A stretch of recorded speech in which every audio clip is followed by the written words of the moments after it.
Alright, hello everyone. Welcome to this morning's stream.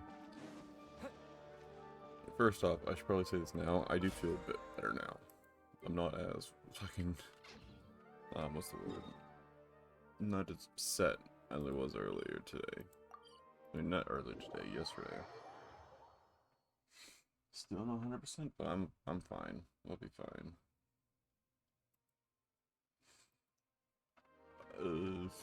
Today I'm just gonna be doing. Jesus Christ, let me turn this down a little bit. There we go. What was I trying to say? Okay. As today I'm just doing character stories. Since I don't want to miss out on them again. Do you need to handle anything? What's happening here? We're really short-handed lately, and I haven't slept in for days on end. If you would, could you please? Why am I reading this? We all know what this is. Leave it to me.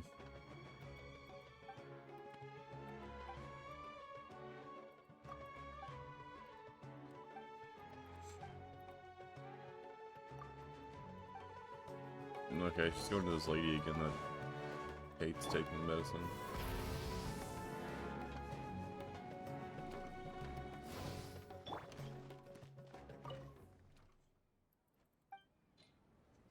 Here's your medicine, lady. Here's your medicine. Remember to finish all of it. This is but a test from the Dender Archon, you know.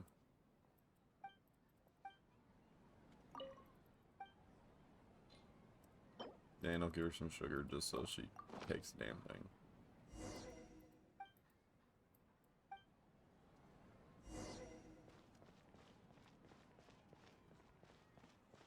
I'm too used to fucking Black Ops for some reason. Not Black Ops, 7 days, because I immediately went to press 9 to change characters. God damn it. Get back, how'd it go? I gave her some candy. Candies? They reduce the effect of this, though. Yeah, never mind. Reduce effects better than not effect at all. Alright. Thank you. Next location.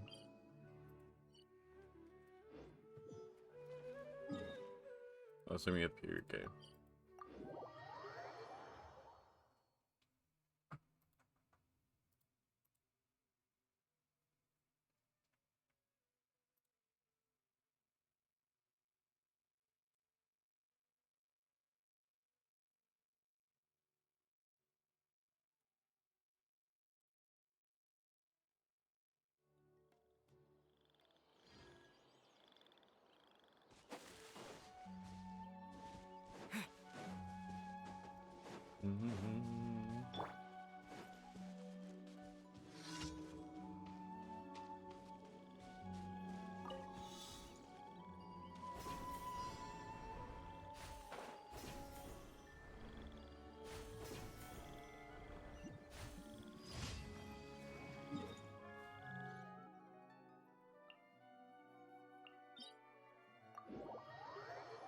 I do think I'm done with all the actual like world quests you can unlock from Sumeru via commissions now, though.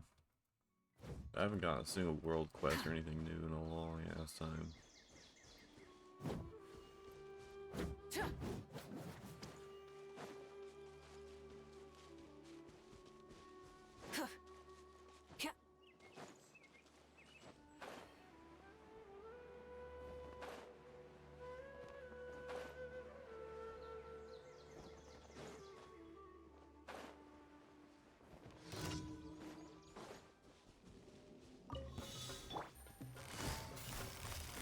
Gotcha. Here comes the cat.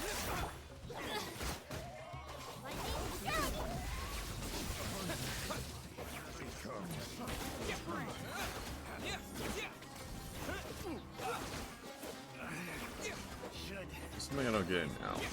What's the point of the trap? What was the point of giving Pyro Trapper the blade attack? The range blade attack? I guess it's literally just for that one fight, which... Okay. I figured they would just give it to him. They just would make it the less, like...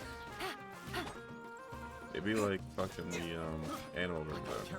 Where it only happened every now and then. Picked the wrong test subject.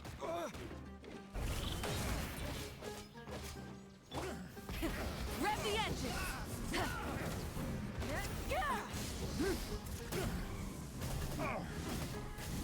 Time to buckle down.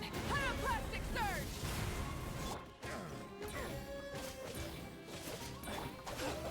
I'll settle this.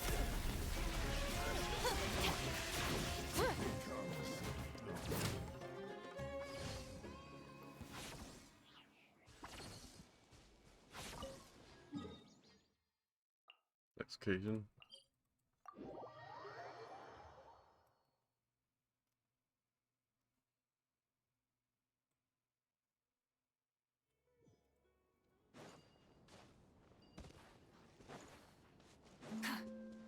Full throttle!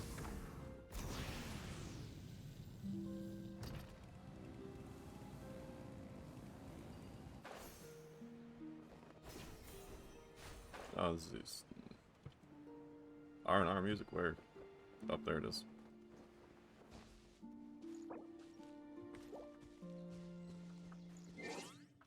You grab my fucking liar.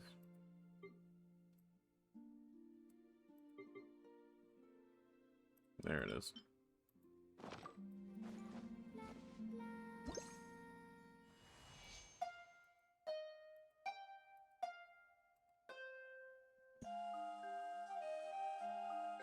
Head back home, little R&R.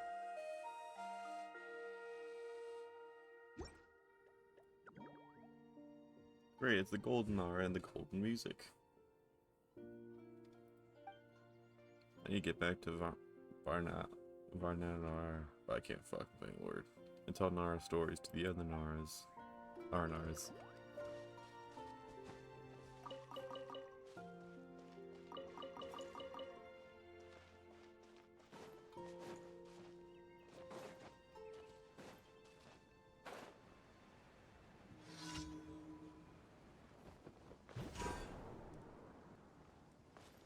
Damn it, I thought I would be able to jump on it without needing to move. Oh, I see another R&R right there.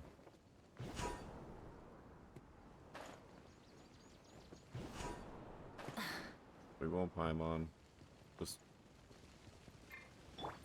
distracting me. Quiet now. Game's up. Rise with the sun! Yeah. Yeah. She's only level 20, yet she's actually doing okay damage.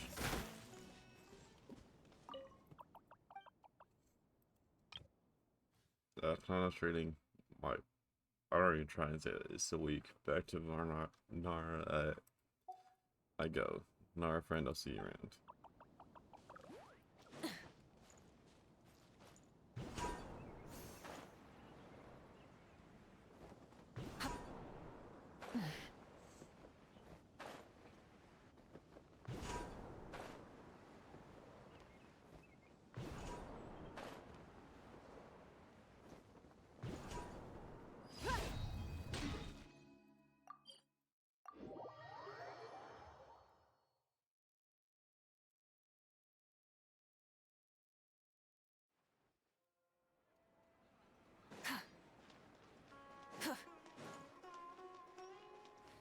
Add Ast...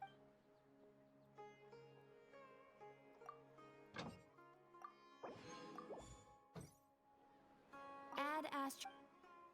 Thank you for...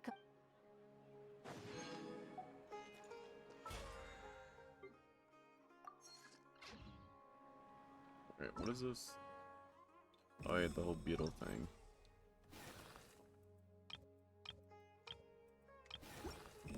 I'll do that next one. 7 days. Okay, I have more than enough time for that. Now, which one do I do? Do I do all these now since I was pretty much already finished? Besides me doing the last one? Or should I just start on the arc? I'm just gonna do mobbing because now.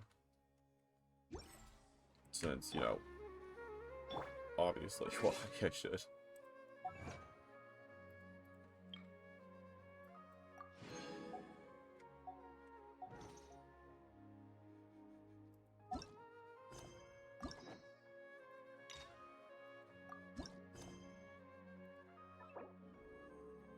Well, yes. If I have enough time, I'll do Sooth Lollies as well, or just try and get that one.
I just have no clue why they still have those those people that sell gems and all that shit.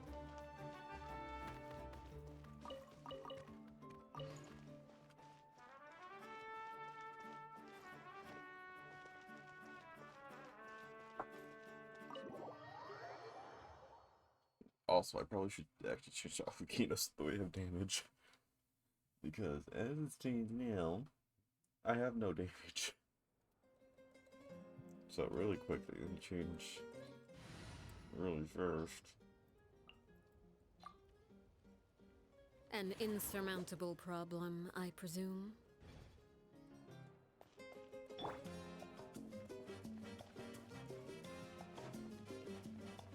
Back to my room.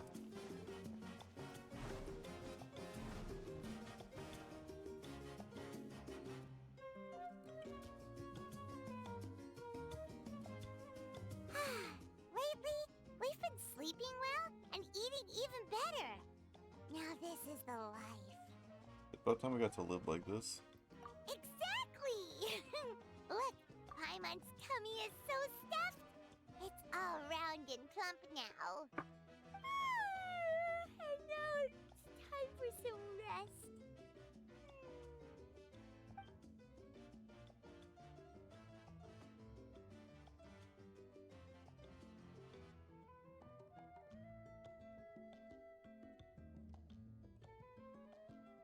oh shit, I was paying attention. I didn't realize he was talking. Oh, it's just literally this one. Okay. What a peaceful feeling. We were normally so busy. It's nice to have some downtime like this every once in a while between adventures. We've got trouble. Oh god. What happened now? Boys, is that Seed Lolly? To hear your voice at a time like this is truly an honor. Grandly, it's Lee. Cut that out. It's serious. What are you doing sleeping this late? Who are you, me?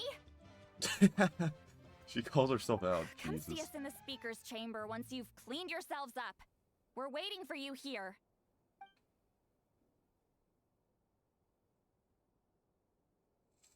So much for sleeping in. Guess we'll head over there. Wake up, Paimon. We gotta find Maruka. No! Paimon's not done eating yet. Huh? Oh, good morning.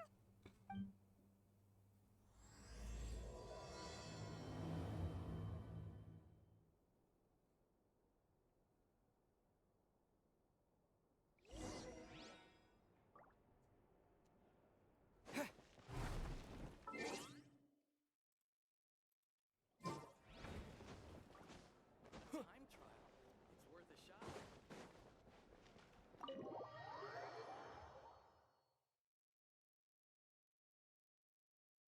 I think I missed another thing he was saying. Because I had to check over your monitor to check something. Because I thought it was breaking. Like, sometimes I think something barking is, like, bad now. I hate that.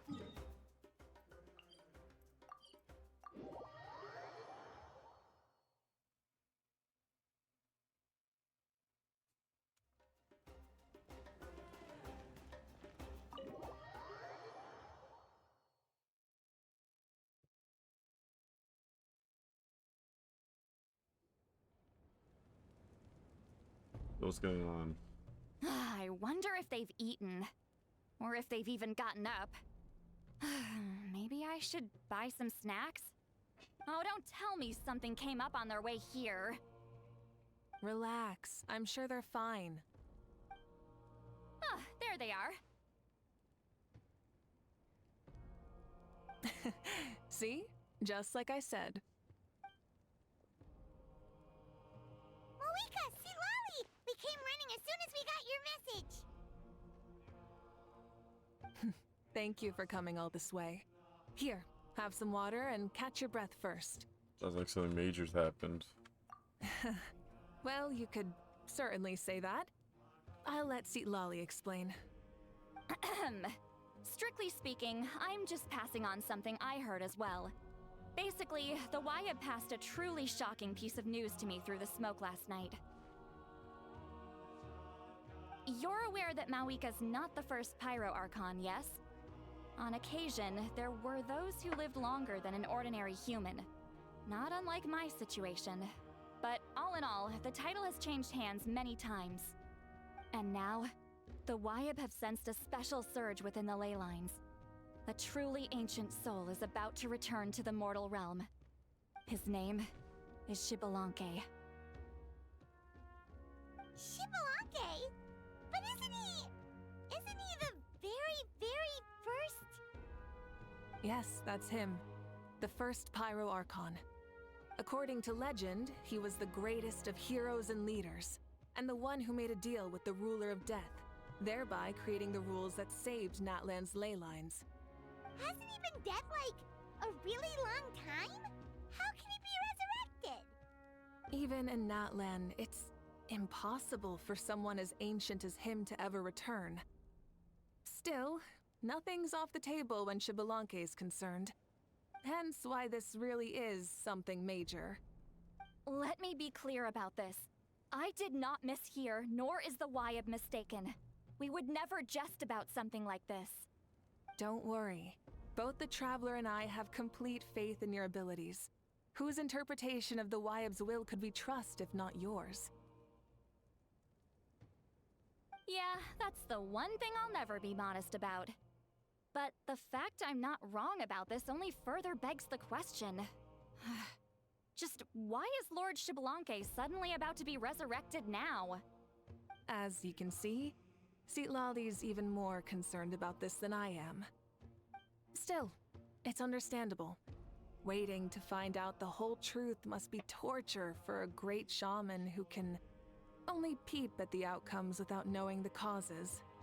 Mawika, I hope you'll approach this with a measure of caution. Depending on how things go, everything could change or nothing at all. Well, I think you know what I mean. I do. Xbalanque's arrival will shake our nation. After all, we still don't know if he's satisfied with the outcome of this war. Wait, do you think he'll come and find you? Well, you can't just up and say things like that. You scared me half to death. That's actually pretty likely. Think about it. People in the same line of work tend to have some similarities, right? Maybe all Pyro Archons share my disposition. I don't want to meet him. I haven't really mentally prepared myself yet for such a grand occasion. Anyway, my job was just to pass on the message and bring the Traveler over. Now that that's dealt with, you can discuss the pilgrimage. I'm done here. Damn. Wait! Where are you going, Sea Lolly? Back to bed. You have no idea how much that scared me. I was up all night. Ugh, can barely keep my eyes open. Nighty-night. Alright then, what's this about the pilgrimage? It's like I said before.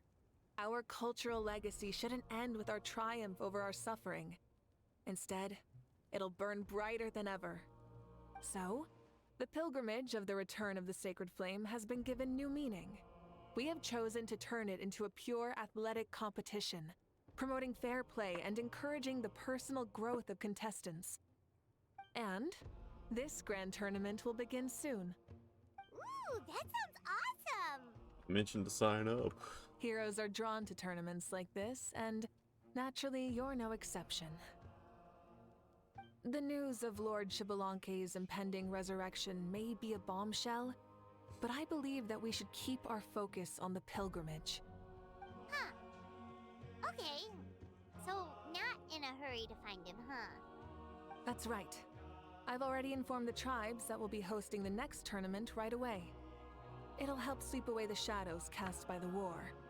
Preparing supplies, cleaning up and remodeling the competition venues, recruiting staff for logistics, moral support, and pre-tournament weather forecasting, all of that's been assigned. We need to make sure everything is completed well and on schedule first. Traveler, Paimon, you are our cherished friends and a part of our nation. I'd like to invite you to serve as special supervisors for this event. Would be my honor. Where do I start? Paimon can do it too? Of course. On that note, my two new supervisors, would you come with me to check on the progress of each of the tribes? Sure! Still no Clint of plenty. Go to the people of the springs. Wait, does this hurt me? No, it doesn't. Man, because you can't even go in there. Obviously.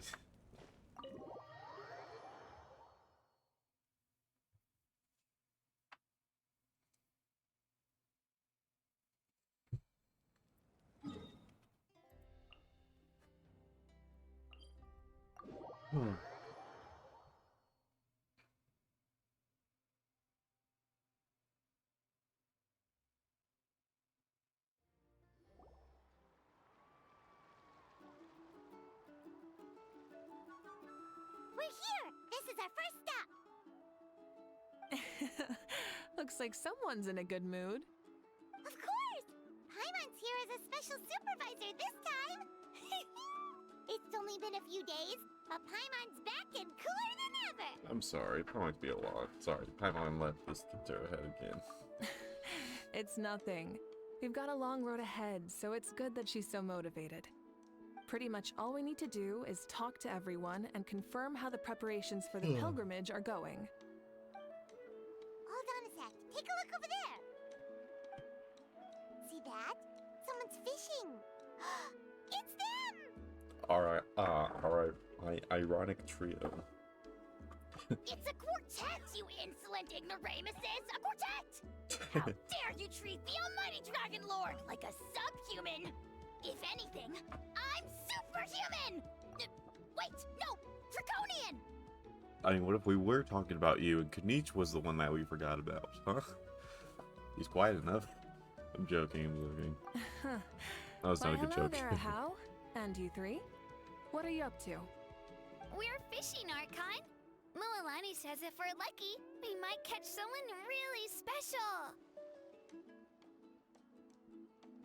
Yeah, like that punk Xbalanque. He's such a pathetic little... My apologies. How clearly hasn't earned his ticket to see the sun again today. He didn't mean any offense. When Kachina and Mualani were talking about fishing, they meant it literally with hook and bait. Lowly servant! How dare you beat up the almighty Dragon Lord for some ancient fogey that you only know by name? You'll pay for this! I'll start with some chili in your water skin. Ah, so you've heard about his impending return. Did Citlali mention that to you? We ran into her on the road not long ago. She seemed to be falling asleep standing up and kept mumbling something. Oh no! Why is Xbalanque coming back now? Did we screw something up? We couldn't have, right? But what else could have alarmed him so much? Wow, that sounds just like her. And now you've done it. Scram. Good job, Canadian. To be honest, How we it's wore been that? bothering me quite a lot. Under normal circumstances, it shouldn't be possible for us to meet Lord Shibalanke, right? So, does this mean something's wrong? Okay, two things. One, I wonder how many times did he... was that? I think that was like 6 or 7.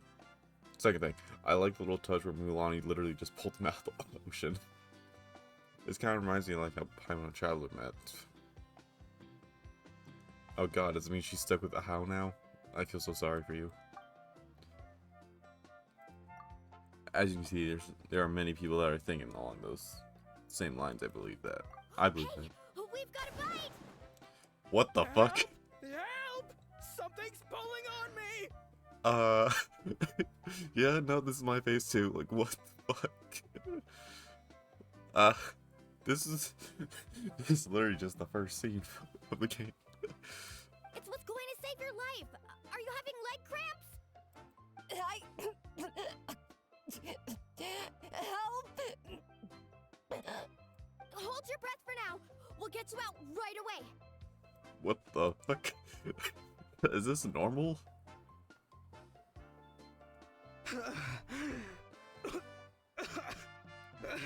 I guess this is normal.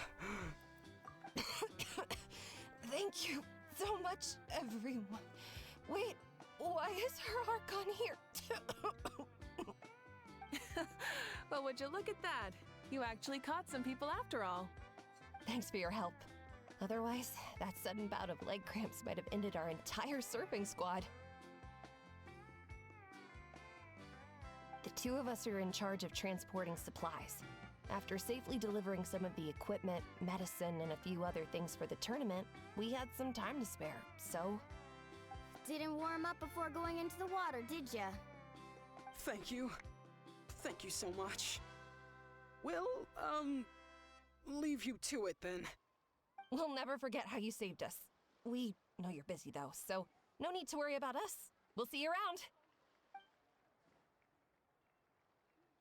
Well, you gotta give it to Mualani. When she wants something to happen, then it just happens. Then it won't be long before she reels in Shibalanke himself. Now that'll be a wonder of wonders. That would be.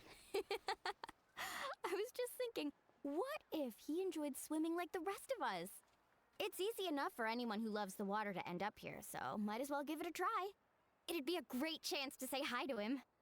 I used some commemorative badges for the stadium as a special bait. He's never been to present-day Natland, so it'll all be new to him. I'm sure he'll be thrilled. And before you say anything, anything's possible. On the off chance this'll work, it's worth a try no matter how unlikely it is. Just like playing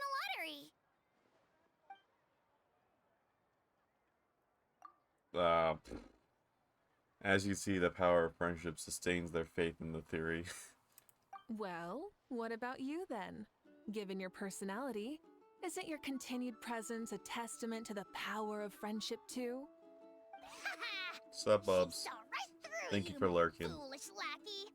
Silly, naive child. Now, witness the scorn of Kahula Hat! Ow! Yeah. Hope you're having a good. Hope you have a good day, Bubbles. So, how you feeling this morning? Picking up where we left off before. So Lolly never makes mistakes with her messages. So I believe that would be best for you two to meet with Lord Shibalanke. That should be quelled any unnecessary speculation. Thanks. I'll keep that in mind. But for now, what I need to do is check on the status of the preparations for the upcoming pilgrimage.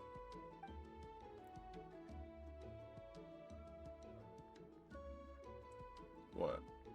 Oh, just all those supplies. Seems like the people of the Springs have done a great job. Yep, don't worry. We only came here to fish after finishing all of our work. We're all done, all three of us. Everyone at the Children of Echoes has been hard at work too. I only came here after finishing my tasks for today. It looked like everyone else was about finished too. Same with the silent canopy. We're all wrapped up. Now that's efficiency. I trust you. Well, looks like we won't have to make the trip to your tribes then. Everyone, this iteration of the pilgrimage holds great importance to Natlin as it is now. You must pull together and work as one, creating the best atmosphere possible for all our participants. Sure. Don't know why you'd worry about this stuff. You're always so ready to pounce on and fight just about anything. Why, you even dare to disrespect the almighty Dragon Lord! Remind me again, has Ahau done anything besides talk? I'll send the dirtiest jobs his way. Damn it. What are you doing to me, you son of a... Hey! Let me go! Oh, I should have let him. You should have let him say it. It's always a party with those three. Seems like we can check off the people of the springs. Oh, wait, 4! No, sorry, 4. No, I want to read the what. Where is it? Okay, that was just this is okay. Gotcha. Whispers of the Heart. What do you all have to say? Everyone's been very efficient with these past few days. It seems like a lot of people look forward to participating in the tournament. Why don't you sign up then? Maybe someone will manage to knock some sense through your thick skull. Why don't we all join? It'd be a great chance to kick back and relax. Relax? You find the idea of a tournament relaxing? This girl is crazy. Ugh. Mulalani's right. Let's all sign up together. Huh? Even you? Children, think you're all grown up, don't you?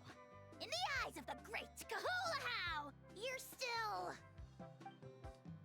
Nobody asked. We'll go. We'll go. You said. You little...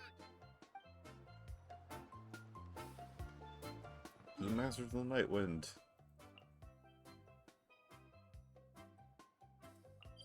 I will do this later if I have time.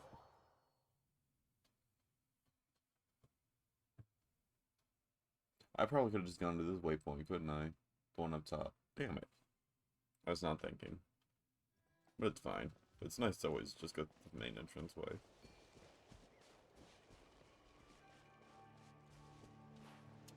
Oh. Forgot about that.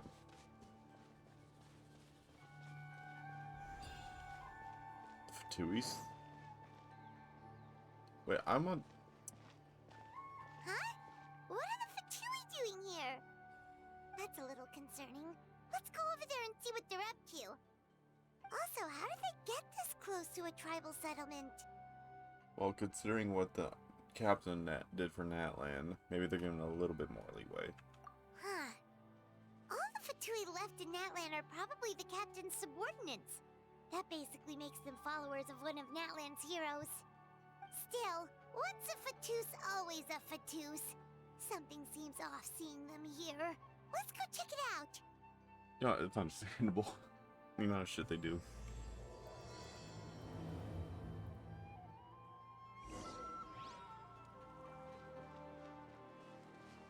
Do I actually have to talk to him? Okay, I do have to talk to him. That's perfectly fine. No, I was focused on this. They should have looked at everything else, shouldn't it? Oh, I said Lolly. Oh, there she is, right over there. See, Lolly, didn't you say you were going to get some more sleep? Why are you still here? Oh, I was meant to help her. The chief came to me for help just now. Not like I can just ignore someone in need and go back to bed, now can I? You didn't tell him that you stayed up all night? I just told him about Xbalanque's imminent return, and told him to be prepared. There was no need to mention anything else. Right, you've still got a reputation to maintain, huh? Can't have people thinking Granny Eatstily would lose sleep over something like this. Ugh, now you're making fun of me too, huh? So even children are ridiculing me now. This cannot stand. And you! Do you also think I'm just trying to keep up appearances? Oh, not me. Would never think that. And you too. What about you, Mawika? No, of course not. Relax, Seatlali. Like, I always gotta remember, it's not Malvinka, it's Mawika. Xbalanque was no ordinary person. He loved this land as much as we do and managed to forge a miracle through the ruler of death. I don't think he'll give us too hard a time. Even though I've never met the guy, never met him, I feel the same way. If that's what even the two of you think, then my worrying seems even more unnecessary. All right, I get it. That's just the kind of paranoid old hag I am. That means I can go get some shut-eye then. You can take a look around yourselves. And if you need any help, feel free to go find the chief. Or Auroron. The chief should be overseeing the preparation of the woven scrolls required for the tournament right about now. And as for Auroron, I believe he said he was going to do some handicrafts at the valley entrance. Come on, you're making it sound like it's my first time here. Rest well and stop worrying so much. We'll discuss the tournament with Auroron. All right then. Good night, everyone. And don't go thinking that Granny Eastley doesn't like hanging out with you just because she's not around all the time.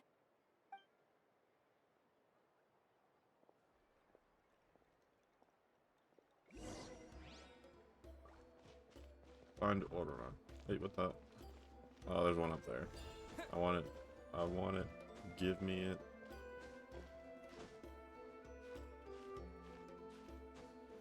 Give me the Pyroculus.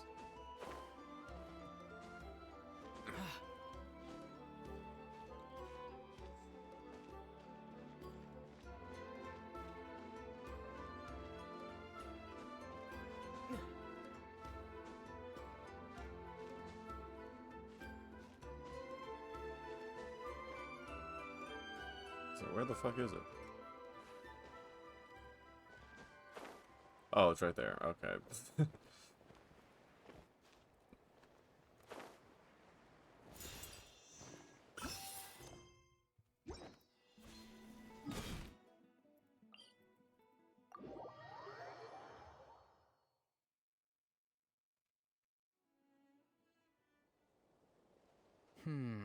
What if I put this piece of rope here?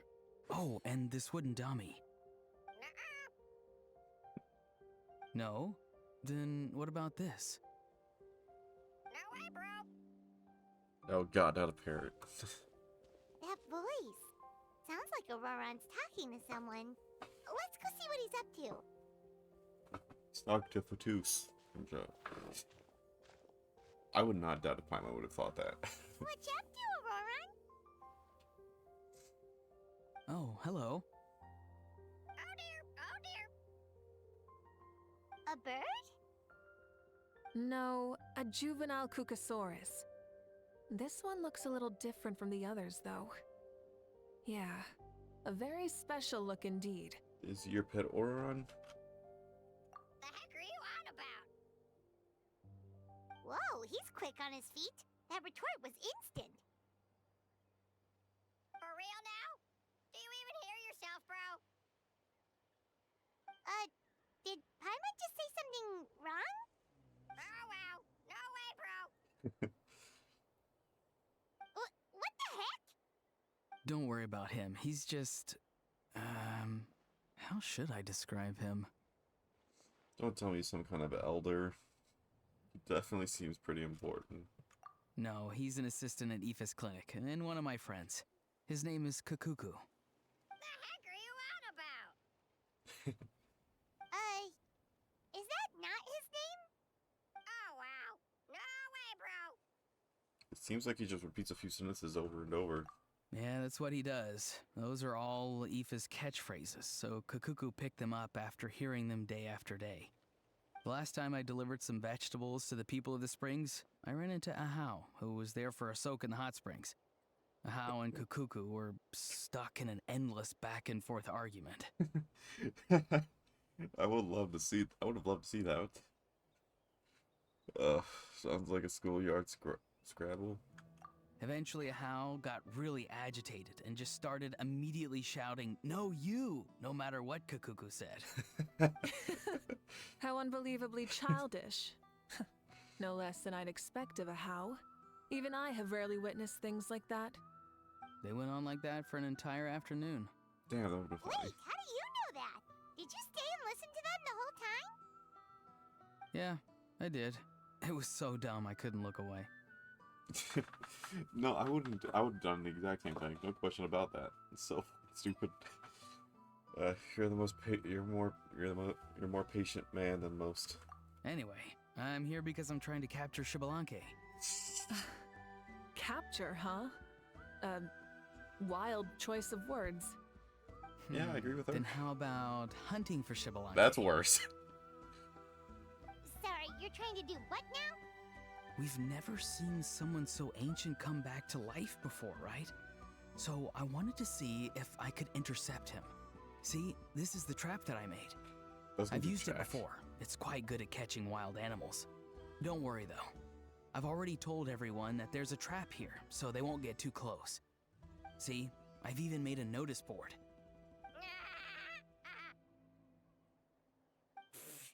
Good luck catching anyone with this. And what are you planning on doing with the poor guy when you catch him anyways? Stick him in a stew? No. I just want to see what he looks like, and then I'll probably invite him to our tribe as a guest. I'll admit, I didn't take you for the actively hospitable sort. Well, a chance like this doesn't come every day. I wanted to give it a try, so I also made these little handicrafts. He says that, yet all of these look like a hunter's lethal handiwork. I see. In that case, I wish you success. If you do manage to catch a wild Shibalanke, please let me know. I'd love to come and watch the fun. Hey, not you too! No, I'm with her. If the That'd be real really funny. Shibalanke does show up, a trap like that won't hurt him. We all have faith in him. After all, he was the first Archon of this land. That's right. That's also why I stuffed several layers of cushions and hay in there. If he really triggers the trap, he can just sprawl out and take a nap. For real now? Do you even hear yourself, bro? Bro, stop! You're driving Paimon insane over here! Oh, wow. No way, bro. No way, bro. Well, if you got time for this, then you finished prepping for the tournament, right? You took the words right out of my mouth, Paimon. Ah, so that's it. Sorry, I didn't know that's what you wanted to ask about. We, Masters of the Nightwind, are broadly responsible for the woven scrolls and mental support. I have expertise in exactly neither of those, so I Felt joined that the shit. logistics team.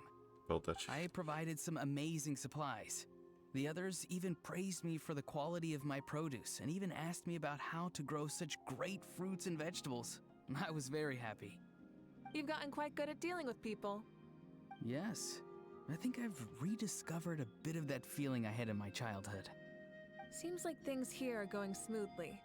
In that case, we'll check on how things are going elsewhere. See you later, Auroron. Bye, Auroron! Good luck with the... capturing Shibalanke. See you later! So he also knows how to say goodbye. See you later then, bros. Huh? Alright. See you later, my bros. God damn it. Why?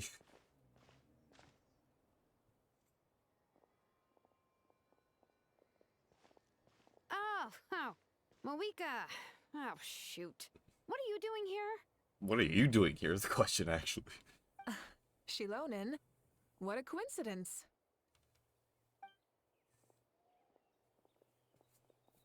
Oh, hey there, Shilonen. Did you come here for work? There's nothing around here, though, other than Auron and his trap, I mean. Auroron. Did he sell me out? I thought I asked him to not tell anyone that I was here. Nope. He didn't mention you at all. That's so.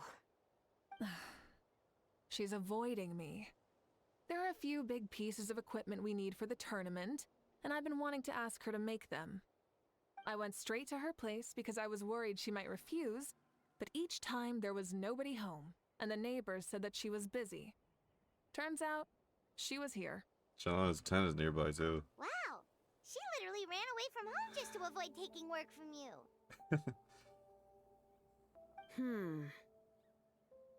Okay, that's enough about me. What are you here for? Checking on pilgrimage prep progress? Yes, and to see how everyone's doing while we're at it. Still, most everyone we've talked to so far has been pretty interested in Xbalanque.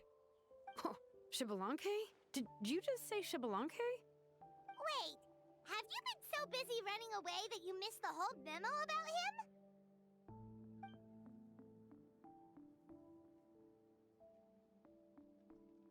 Yeah, I'm still trying to wrap my head around it, but if that's what Citlali said, then it has to be true. Everyone's reaction makes sense too. Who wouldn't want to see the first Archon? This isn't a bad time for it to happen either. The war has only just ended, and with their long-standing goal suddenly gone, people are feeling a little lost. I met a warrior from the People of the Springs near the Speaker's Chamber a few days ago. He spent the entire afternoon pacing around the area. I asked if anything was bothering him, and he said that he used to train for battle every afternoon. But now that the crisis is resolved, he doesn't know what to do with himself. Paimon can definitely see that. It's tough when what you've been doing all along suddenly stops being necessary. That's why you want to hold the pilgrimage again, right? To help everyone find a new goal? That's right. We will have competition take the place of ceaseless battle. It'll give us an outlet for our pent-up energy and offer a reward for the blood and sweat we've put into improving and growing. That's the meaning of the pilgrimage of the return of the Sacred Flame today and in the future. Sounds pretty good to me. I am starting to like this new pilgrimage already. But, how do you feel, Mawika? About Xbalanque, you mean? It's okay, I guess. Shouldn't you be, a little more nervous? He's our nation's progenitor. You sure he's not coming to just supervise your work? You sound like someone who's finally gotten the chance to strike back after years of oppression. Hey, don't put it like that. All right, maybe a little. It's not every day that someone who could bring you down a notch shows up. I knew that's what you'd think. Don't worry. If the real Xbalanque does make an appearance, then naturally I have my ways to meet him. Really? How? No spoilers just yet. Take a guess. Wait, you have a playful side too? Of course she does. This whole glorious righteous leader thing is just one facet of her. And it's a side of her you've seen the most so far. But... Tragically, this is how my longtime companions think of me. Shilonen's always saying how awful I am. Hey! Don't just put words into my mouth like that. I've only ever said that you can be quite terrible sometimes. Sure, Sometimes. whatever you say. Come on, Traveler, Paimon. Let's head to our next stop. I do like seeing the playful side. Oh, and Shilonen, now that you've been busted, be sure to stop by my office and pick up the documents I left for you. I wrote down everything you need to do for the tournament. Good night. And she's fallen asleep just like that. Well, she's gotta wake up eventually. Let's go. Good night, Shilonen. And sleep well.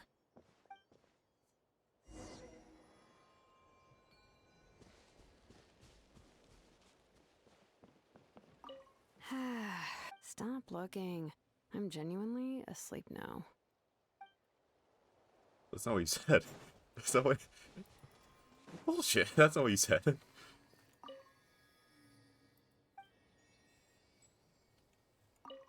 What is it?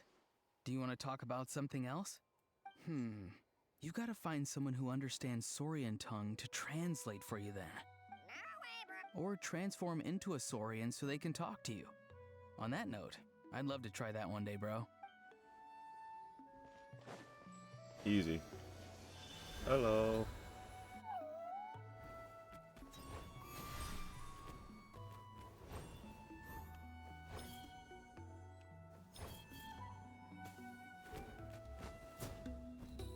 Let's see what the little guy has to say.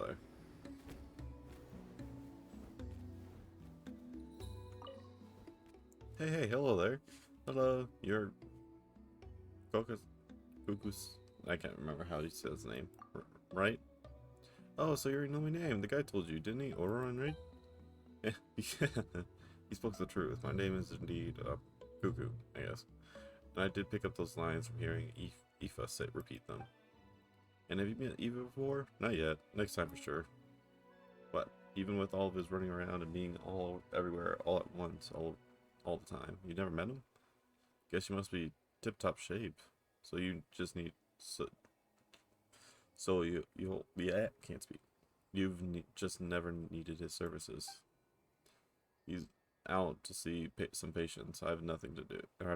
So I came to hang out with Oron and watch him make his Xbalanque trap. Absurd, right?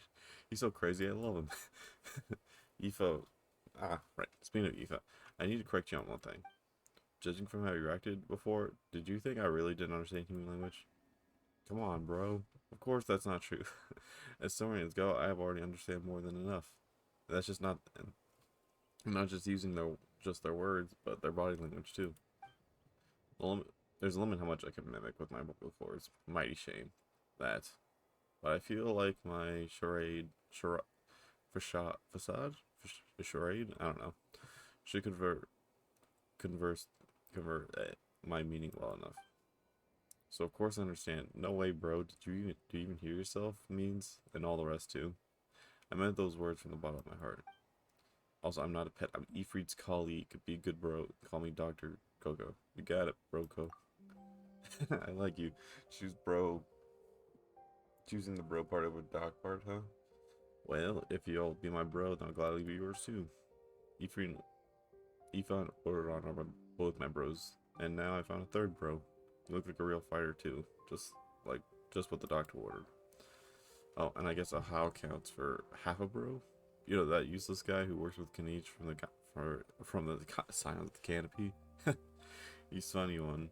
Often chokes half to death on his anger just after a few words. He often calls himself the Almighty Dragon Lord. Sorry, what? Almighty Dragon Lord? Bro doesn't have a single word he said. Doesn't believe a single word he says. He's just an idiot. He would have gotten himself killed a long time ago if Kanich wasn't looking out for him. Still, don't you think that's what gives his life its spice? No matter how whines, he can't leave Kanich. Aoife complains all he wants, but Oron is still his friend. Oh, and me too.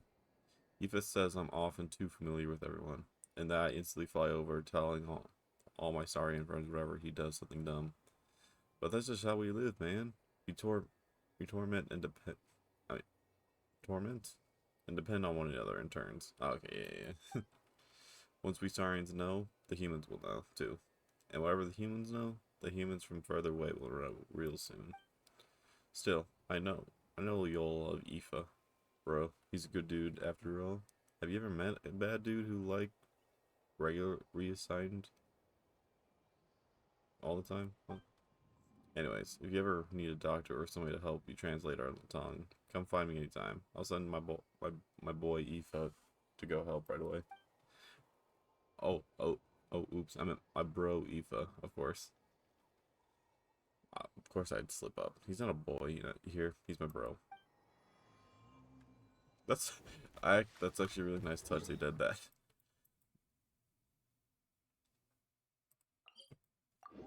I know it's just teleport there, but like I said earlier, I like going into the actual tribes through the main entrance.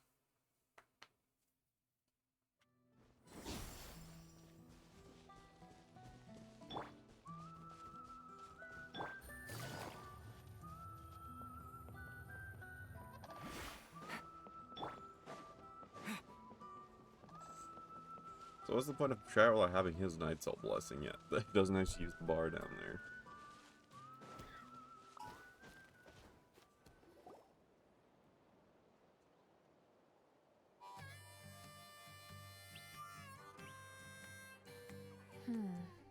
Doesn't seem like there's anyone around. They're probably all out and about. Does that mean the preparations are going smoothly? Of course, without a doubt. I'll be honest, I'm more concerned about how everyone's doing than how the preparations are coming along.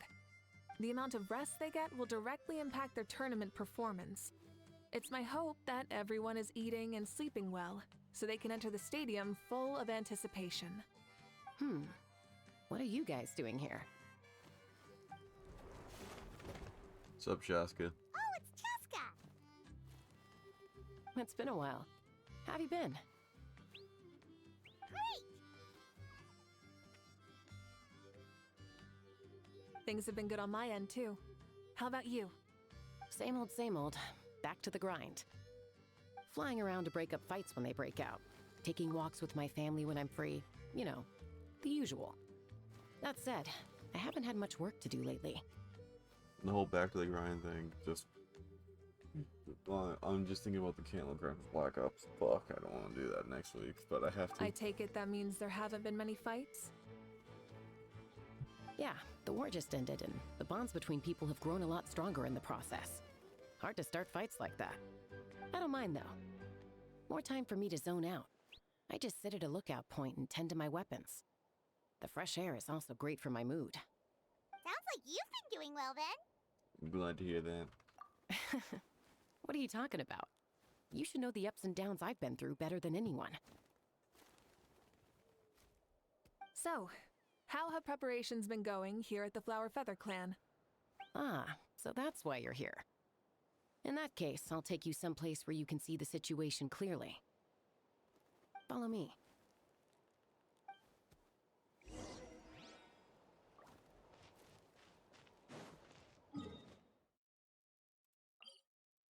And I'm just gonna teleport up there this time.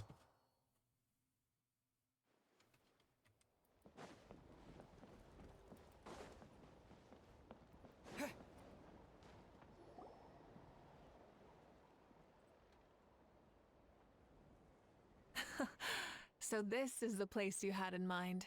Quite the view. Yeah. You can see our whole camp from up here. We trained like this back when we were fighting against the Abyss, too. You can see people talking and laughing, some holding boxes, others pushing carts. Even some who are using some kind of special equipment to scan the skies. It's you, Pyro Archon, and the heroes of Natlan too. Ah, shucks. Heroes of Natland? Paimon's feeling kinda shy now. What brings you to the Flower Feather Clan? Are you here to check on our work for the pilgrimage? That's right. Everything going well? Please, rest assured, everything is going off without a hitch. Everyone is in good spirits as well. Coach and her students are also here, so they've been helping out. Coach? Oh, is Anson here too? Oh, you'd expect our handiwork then? Lots of folks from the Flower Feather Clan have gone to train for the tournament. My students just so happened to want to get some exercise, so I brought them along to help. Goals of the tournament are different before. Here to compete, not to select the strongest warriors. Everyone thinks that's quite novel, and it's taken very seriously, treated like completely new type of challenge. Look, they're all over there. Hey! Please rest completely and totally assured that with us here, we'll get all the tasks done on time. No problem and no questions asked. Whoa, they're all so reliable. Like coach, like student, huh, Anson? You flatter me. We're just here to help. The exercises are high frequency but low intensity, which is perfect for our training. I helped Aoife bring a whole stack of medical supplies from his clinic to the stadium yesterday. Didn't even break a sweat, easy peasy. Break a sweat, you say? Yeah, Aoife was sweating a lot though. Not that I blame them. Doctors don't need to be that physically strong, not even vets. Especially not compared to the toughest coach in all Natlan. Tough, they say. Stuff like that isn't even an immediate level. And that's why they call you tough. I respect it, though. I doubt I can think of anything that you can't do. Paimon agrees. In fact, after staying in Natlan for so long, even we've begun to feel like there's nothing we can't do. So you think it's something about this place? Yeah, exactly. Now Paimon often finds herself thinking, compared to those super tough battles we fought and won, this is nothing at all. I'm glad you feel that way. It's not often that people can focus on the silver lining after everything that's happened. Being optimistic also tends to make people grow happier the longer they live. Keep up the attitude and you'll go from strength to strength. What? That makes this... I'm confused by that last part. The wind is rising. I think I hear something on the air. I'll head out on patrol. Have a nice chat and just let me know if you need anything. Alright, Kazuha. That just makes me think of fucking Kazuha. That fucking line.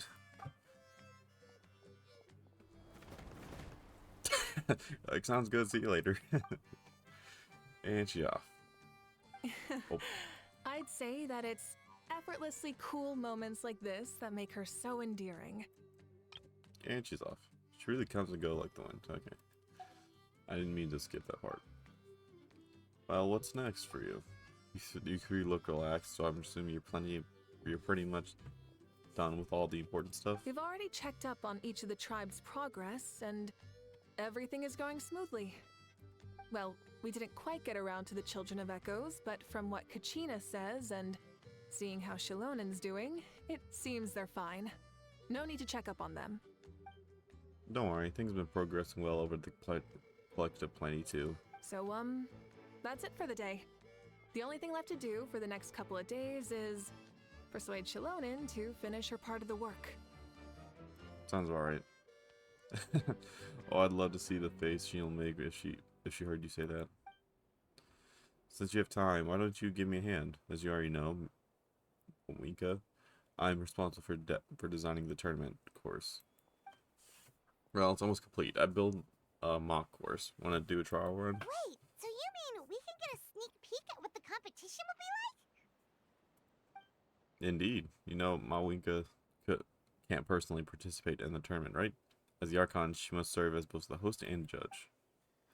And as special supervisors, you can't sign up either, so this is your best chance to experience the course. Say no more, or my hair might spontaneously combust. Come on, just show us the course already. But damn, I wanted to fight in this tournament. Alright, follow me.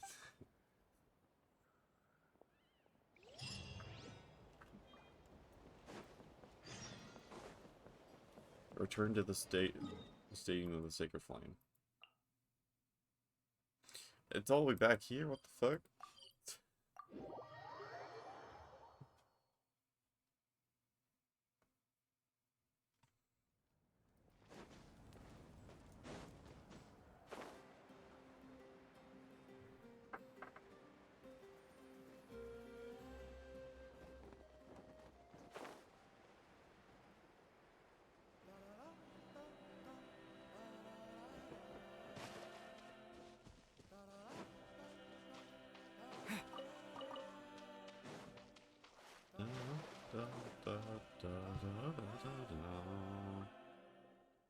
Here you go.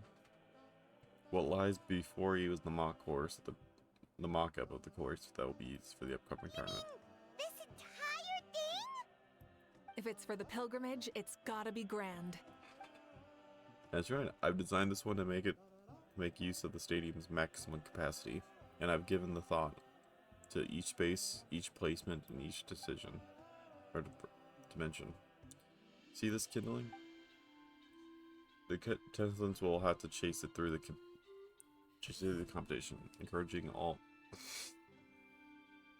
Sorry. Encountering all kinds of terrain, and they'll prove themselves by using their abilities to overcome anything and everything that stands in their way. That's the focus of this course. Oh, so it's kind of. Oh, so it's that kind of competition. This is. Yep, this round counts as a knockout round. There'll be other events as well, and the 8 contestants with the highest total scores will move on to the final individual battles. Isn't that just what they did last time? That's just the first one. There was a lot more fighting. Oh, you're keeping those? I mean, yeah, Yeah. obviously. Everyone loves a good duel. It really gets the adrenaline pumping and allows people to go all out with their skills. I mean, yeah, why wouldn't they keep it? A warrior should always feel fortunate to meet their match on the battlefield, even if it only happens once in their life. No one can resist such a good fight. That's the most Natland thing Paimon's ever heard. This tournament, too. It's just so... you.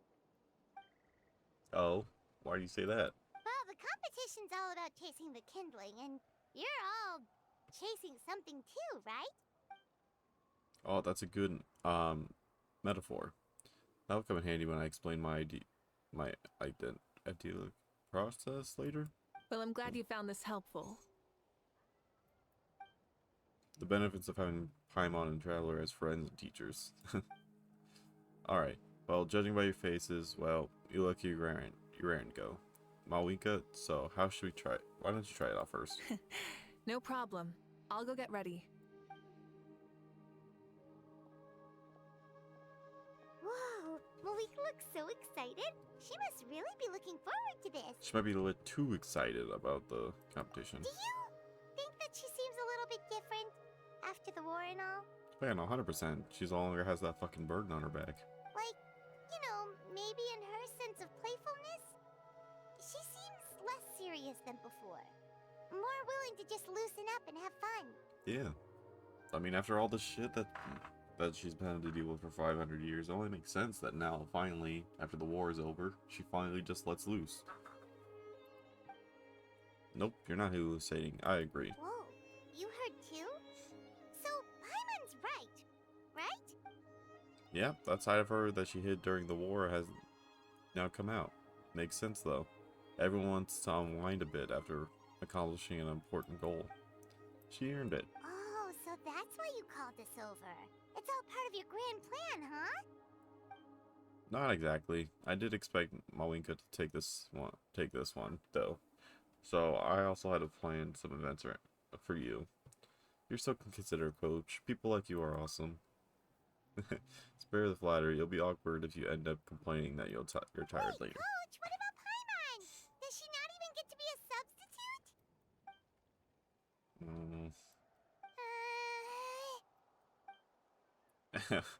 You have not yet met the basic criteria to even begin training.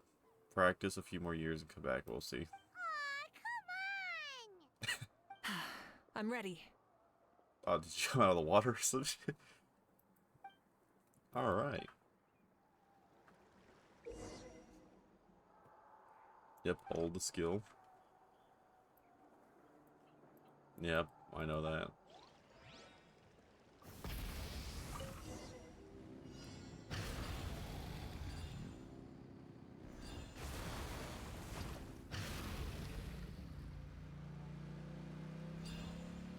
Oh wow. Live commentary, huh? God damn it. Very nice.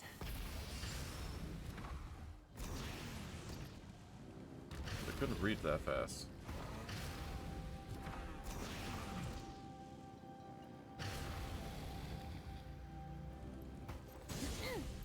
It's a piece of cake. Huh? Did you hear that? Ah! Enemies incoming! Be careful!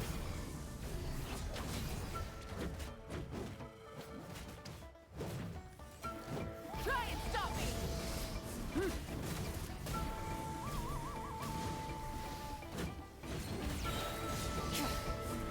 It seems like we're...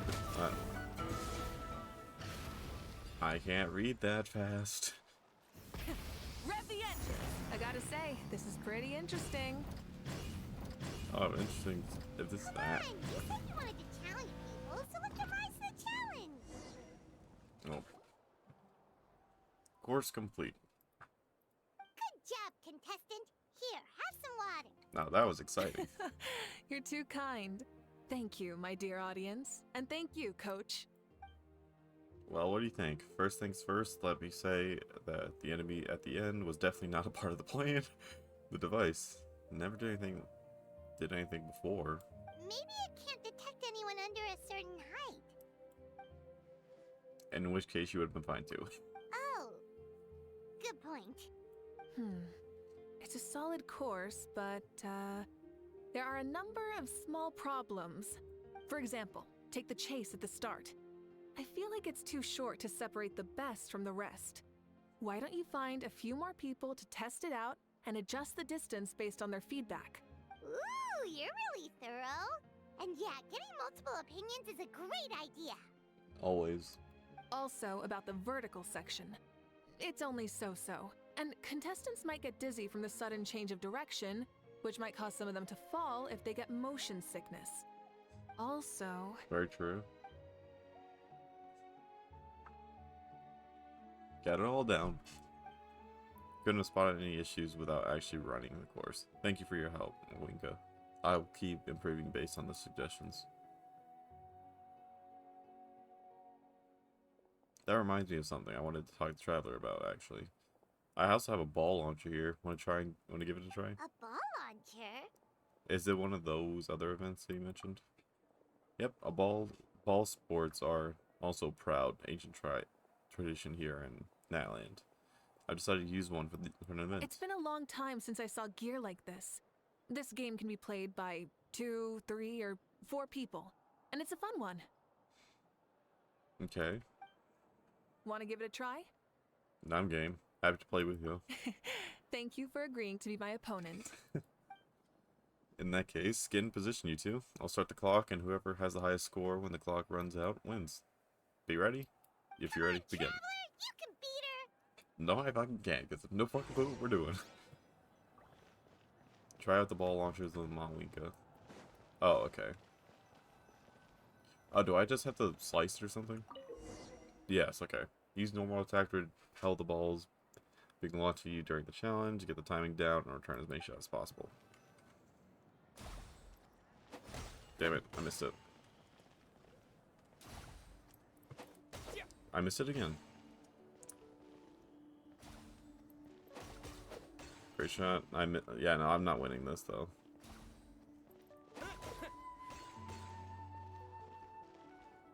Unless a 2-1 comes out of nowhere.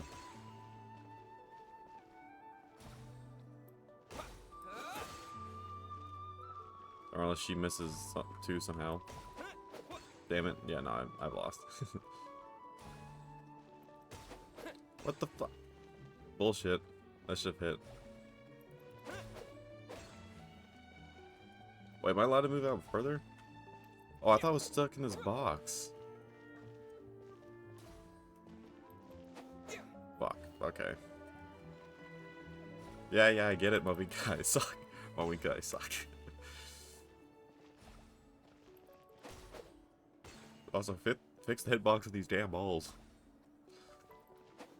Okay, that time I just sucked. Okay, bullshit. There we go, finally. That was a thrilling game! Paimon was on the edge of her seat! I expected you're a pro, Mawinka. I can see. You played well. We can play a few more rounds when we have the time. I did shit. That's what happened.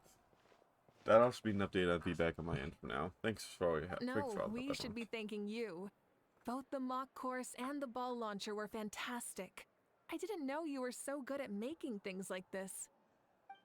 No, you flatter me. It wasn't all my own handiwork. I conducted out a part of the work you gave me to Shalana. She was a little why can't I say this word? I know what it is. Reluctant. There we go. Reluctant. And once I mentioned you were the one who asked me to find some helpers, she volunteered to help. Oh, looks like I also have you to thank for her negative views about me.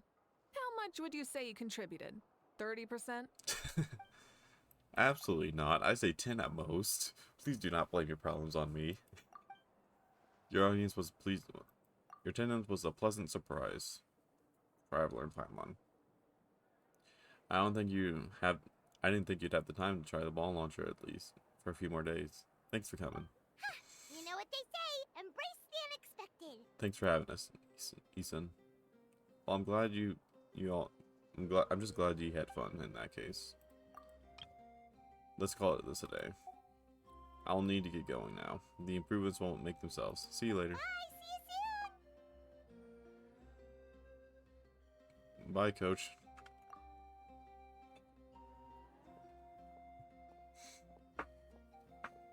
See you soon, Coach.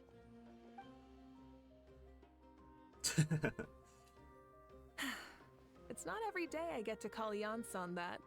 Did you see the look on her face? She almost jumped out of her own skin. You kinda enjoy messing with people, don't you? Really? I never noticed. Anyway, we've been out and about for so long. You must be hungry. Come on, let's go get some grub. My treat. What? Okay, Paimon takes it all back. You're the best person ever.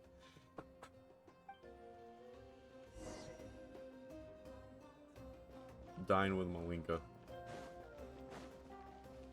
Where are we going for this? What, did the sign house Canby have some good shit, good fucking food up there or some shit?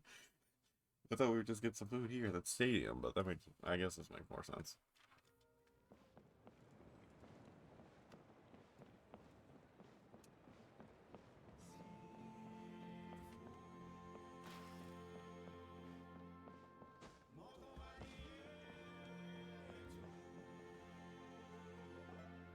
Hey there, boss. I'm here with some guests. I'll have the usual. Ah, Pyro Archon. Welcome, welcome. It's been a while. Glad to see you with our new heroes, too. Boss, this is the Traveler, and this is Paimon. Nice to meet you. Hi there. Greetings to you both as well. You'll have the same as before, then? We worked out today, so yeah, that would be great. So what is the usual? We can just have some snacks, Paimon. We can just have some snacks. Paimon already eat too much as it is. Oh, come on, Traveler. You've never been so stingy even when we were low on Mora, so why are you going after Paimon's food now that someone's treating us? You two are a riot. I get where the Traveler's coming from, though. You're too cute not to tease, Miss Paimon. If someone's down in the dumps, your banter can cheer him right up. And that's not just from me, by the way. I've heard it from plenty of other people. For real? So, were you teasing Paimon on purpose, Traveler? Of course, you can eat as much as you want. Just leave it to us. Please wait a moment. Your food will be out shortly. I swear to God, if there's like 7 Alright, eat your meals. fill, Paimon, but just remember, the tournament is in 3 days, so try and make sure your food coma is finished by then. What? Food coma? Huh. Don't know what you're talking about. Paimon will be there on time, don't you worry. Seems like you also grown a fondness of teasing Paimon and Mawinka. Don't worry, in the event that you do oversleep a bit, I have my ways of waking you up. Really? You do? She's concerned now. Speaking of your ways, Mawika, you still haven't told us about how you plan to find Xbalanque. Oh, that? It's actually quite simple. Xbalanque is a native of Natlan. The records speak of him as a wise, brave, and upright man, and refer to him as the first son. People like that tend to be like me, passionate about competition. The more they disdain dishonest ways of winning, the more they'll celebrate a fair victory. You could call that a trait shared by all the heroes of Natlan. They're full of energy and passion, and despise victories born of deceit. Conversely, they're constantly drawn to things that are full of hope and excitement. You mean Xbalanque might want to take part in this upcoming pilgrimage? It's not a matter of might. He will. It's precisely because such an important figure will be participating that we must prepare the best tournament possible. Checking in on the various tribes was also to ensure that we'll be prepared to give him a warm welcome. So, all we need to do is to look for him in the stadium on that day. As the first Pyro Archon, He should have no problem running away with the whole competition. But isn't it a bit unfair for the Pyro Archon themselves to participate in such a tournament? After all, everyone else is just an ordinary human. And so were the Pyro Archons. They were. When Xbalanque ascended to Archonhood, he did so as a human. I see no problem in allowing him to participate in this event as a human from ancient times. Also, my ineligibility for this event is not due to being Archon, but due to my obligation to serve as host and judge. Huh. That's kind of like your life as Archon. You haven't lost your human side, you're just too busy to indulge it. Oh, another good summary. I'll be sure to write it down and include it in my autobiography. You're working on an autobiography? No, I was joking. Even Xbalanque didn't write one, so why would I?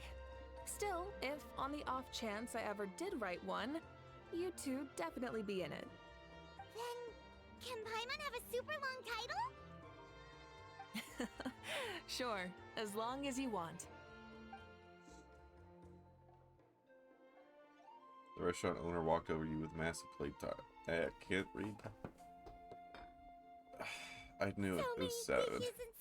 It's called 7. Paimon spies mountains of meat as well! Wowee! You know this is just a normal breakfast, right? Wait, what? Wait, what? Our Archons always had a healthy appetite.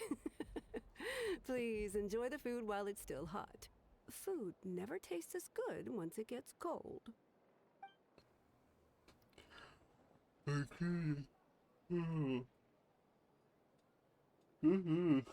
damn it. The diligent placed prepared food are extremely delicious, and the two of you immediately begin to dig it.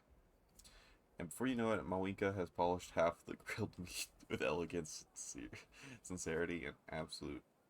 I can't even say the last word for some reason. Paimon turned to you with a frightening look, realizing to truly have met a terrifying opponent. From this day forward, Paimon could no longer claim the crown of the greatest meat eater.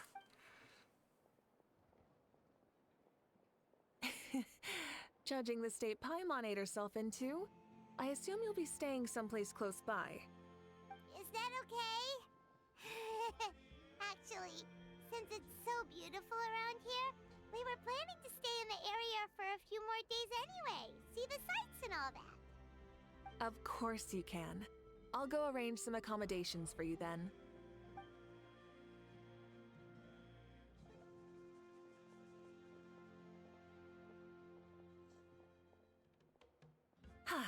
All right, I'll leave you here.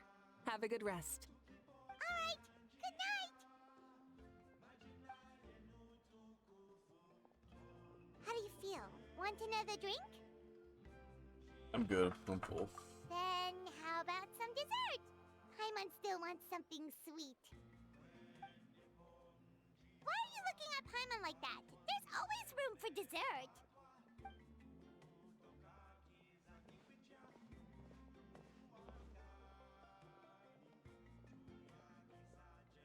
No? Lord Xbalanque is coming back, huh? Well, I didn't see that coming. Wait, what's that look on your face? Don't tell me you don't even know who Xbalanque is! What kind of idiot do you take me for? I was just thinking about it. I mean, we just managed to defeat the Abyss for good and fulfill the wish of all the citizens of Natlan, past and present, so why is he coming back now of all times? Yeah, if he's here to help, the war's already over. And if he... isn't... I just had a terrifying thought. What if he's actually some kind of villain who's come to steal our victory? Isn't that how the novels usually go? Oh, just bully What? fucking No, novels, don't be you idiot. ridiculous. Novels are just fiction. Thank you. Don't you dare slander our great hero. You're talking about Lord Xbalanque here, the one everyone calls the first son. Also, even if what you said were true, I don't think our Archon would lose. We all saw that one punch of hers. The power in it was like... Yeah, I agree, but I bet Lord Xbalanque is no slouch either. Say, if they fought, who do you think would win? Oh god, not Well, that battle. You got me there. Well, as someone living in this age, I've got to vote for our Archon, right? Live in the now, seize the day, and all that. And now that you mention it, a fight between those two is bound to be a terrific one. Huh, what I wouldn't give to watch. Alright, enough with that nonsense. It's already super late. If we keep hyping ourselves up, neither of us are gonna get any sleep tonight. The way they're talking about the Archons dueling each other almost makes it sound like a beetle battle. Of course you say that with the Beetle Battle event out. Way more exciting than the Beetle Battle, that's for sure. Yeah, they really do love their contests of strength here in Natlan. Now, I'm looking forward to the tournament myself, how the match goes, and who will come out on top. With the legendary Xbalanque really participate, if he wins the whole thing, will Malwinka preside over the victory ceremony too? The more I think about it, the more interesting it gets.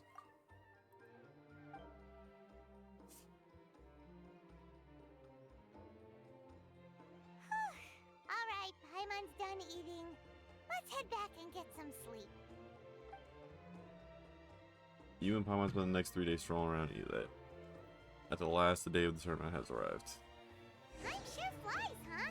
The tournament's taking place tomorrow morning, so let's get some sleep while we can.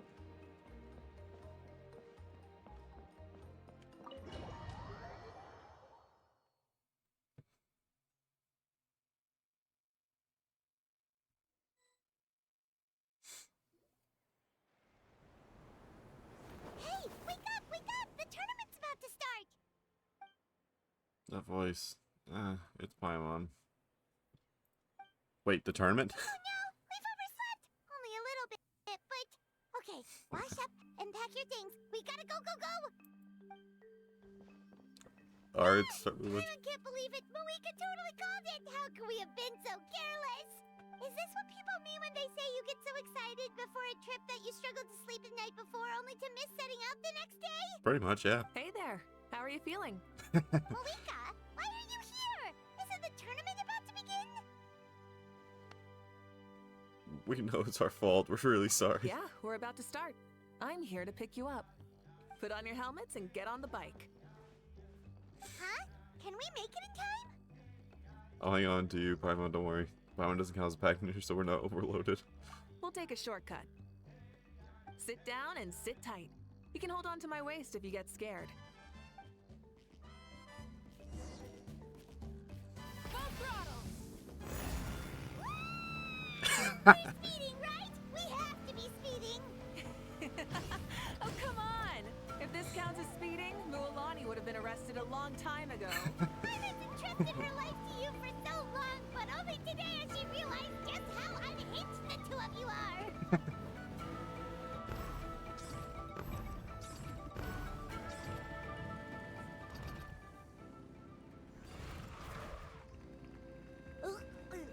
So much air! And Paimon's stomach! Oh, knowing Barbados, he'd probably crack up if he heard that! Huh? Barbados? Right, I almost forgot that you're friends with him. And the other Archons too. Introduce me when we get the chance, would you? Never hurts to make some new friends. Sure! Our friends are yours too! Don't open your mouth so wide. The venue is just up ahead. Sit tight.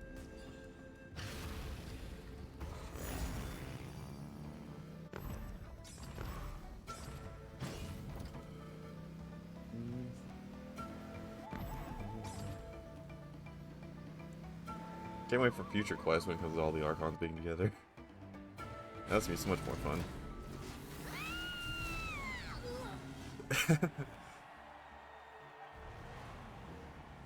Donuts for days.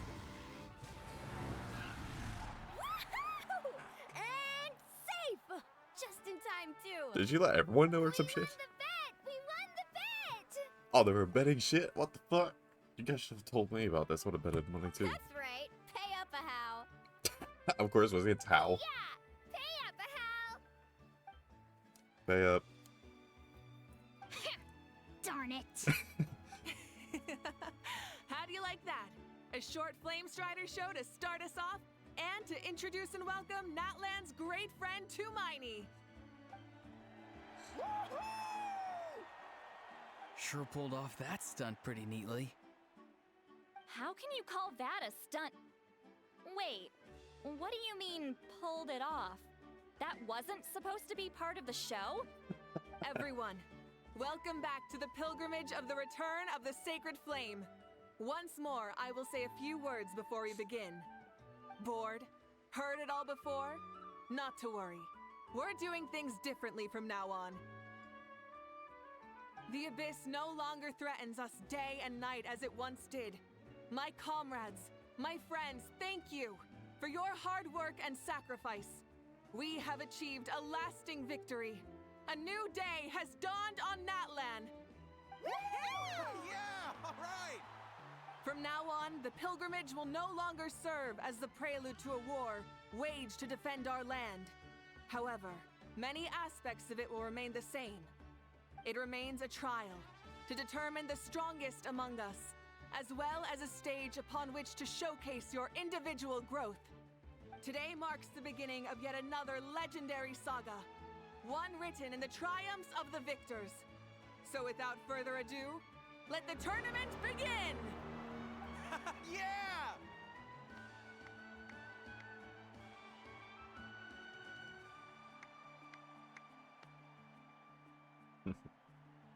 Heck yeah! Who's gonna be the new champion? I want to fight. But nope, can't do that. Wait, who the fuck? No. Now then, you two. You'll be the mobile supervisors, moving with the contestants as they progress, and making sure that everything is proceeding fairly and in good order. Leave it to us! We're the best adventurer and travel guide duo you'll ever meet! Oh, and one more thing. I believe I've mentioned this already, but if you find any leads on Lord Xbalanque, please pass them on to me. Will do. Thanks. I'm counting on you. Let's go check on everyone and see if we can find any leads on Xbalanque before things kick off. You want me to just climb up? You can't just tell me to... Okay, no, it's just they want... Okay, they want me to follow a certain path, yes. Isan. Oh, hi there, Eon-san. Eon-san. Are you Okay. gonna participate in the tournament? No. No, as the designer of the course, that's out of the question. Yeah. I'm here to cheer everyone on and monitor the pre-event warm-ups. Warm-up. Competitors must limber up properly if they don't want to get injured. That's fair. Can we ask you something then? You know about Lord Xbalanque's resurrection, right? Have you seen him? Yeah, the others told me about that. I didn't mean to skip. I mean, I'll keep an eye. I've kept an eye out, but haven't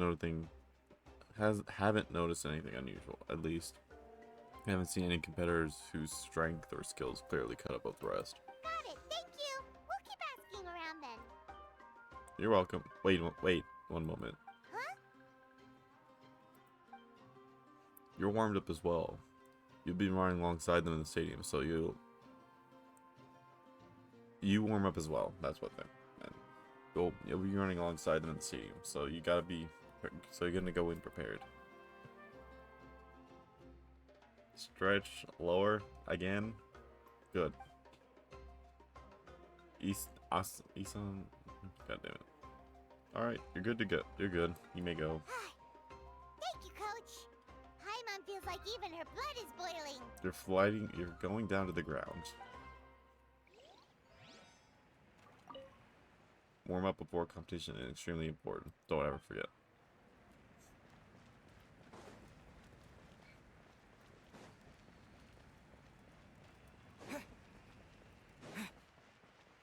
Citlali, what are you doing in here by yourself? Ha!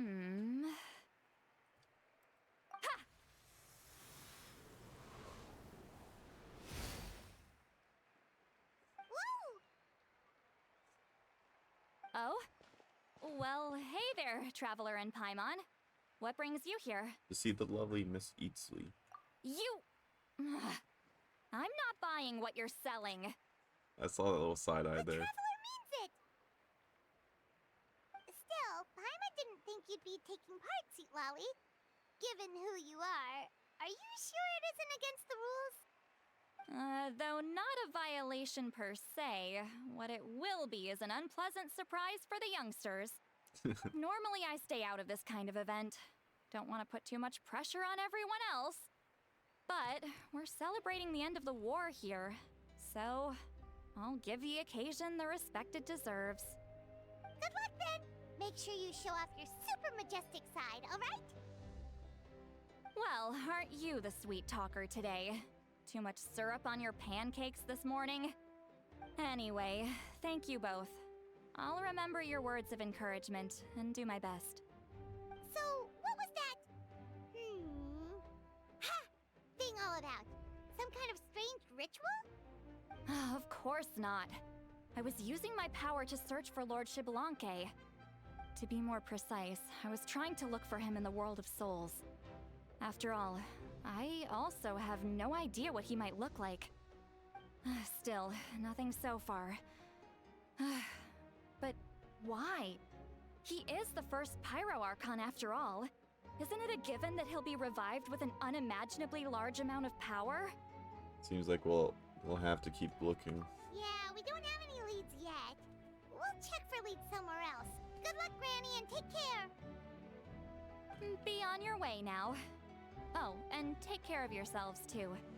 Granny Eatsley will display her dashing self on the competition grounds soon enough.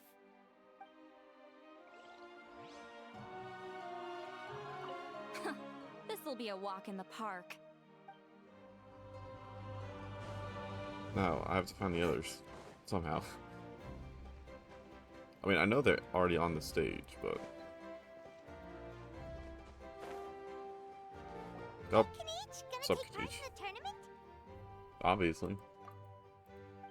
Of course, I wouldn't dream of missing such a rare opportunity. Best of luck, you can do it! Where's the how, though? I locked him in a chest. I'm gonna win this tournament solely on my own merit, so he's not needed during the competition. On a different note, have you heard anything about Lord Xbalanque? I've looked all over, but I haven't seen anyone that struck me as being on his level. Let's touch base again later then. Sure. You're reliable as always, Kanich. We should go check with the others now, so we'll see you later. Good luck, and make sure you don't get injured. Appreciate it. Wish you guys even every success as well. I don't know why I was trying to say even the entire time. Got anything else to say? Without him around, it's so peaceful and quiet. Oof, not bad. I mean, yeah, it's so much quieter and chill. Kachina, back to where we all started.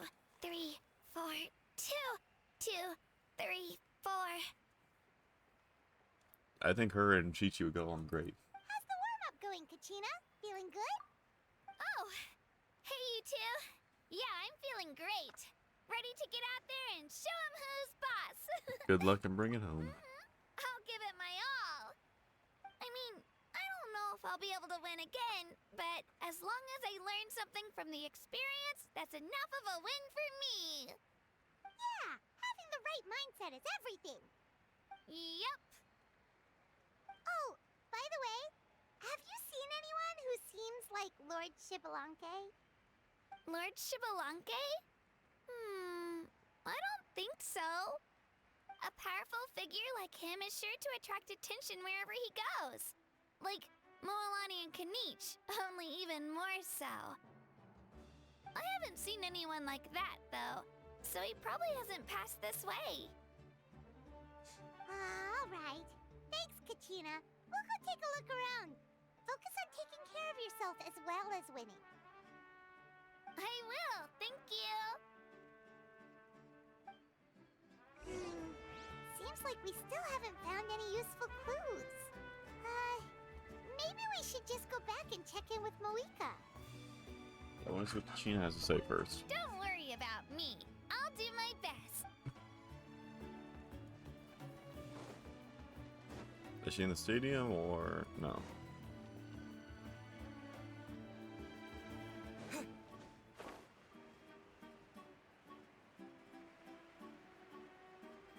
use in one of these doors? Yeah. All the bracket stuff. Okay. Ah, supervisors. Your report, please. How are the contestants doing? Madam Host, the contestants are doing great, and the competition is proceeding as scheduled. However, when it comes to Xbalanque... No leads, huh? The competition is almost about to begin, and there's still no sign of him? Not what you expected? Not necessarily. Still, let's go give everyone a warm welcome before we kick off.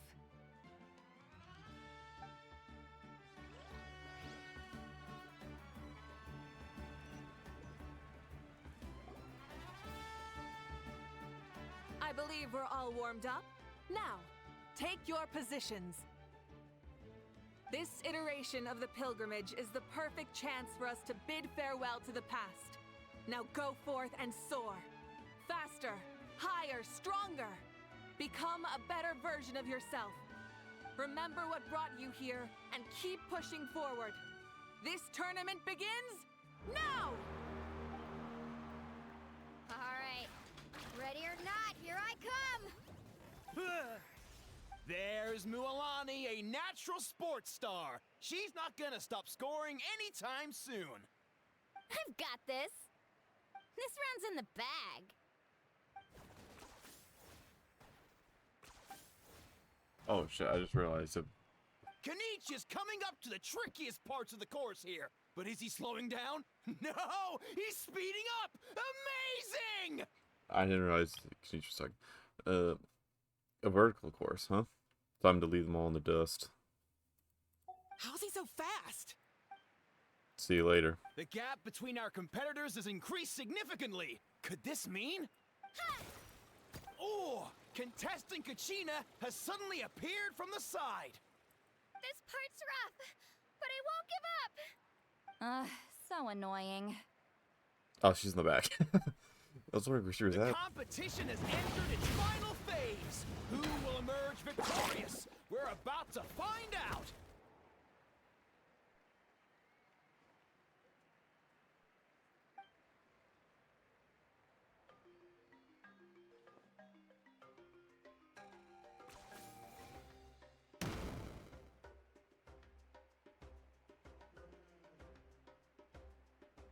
Gotcha.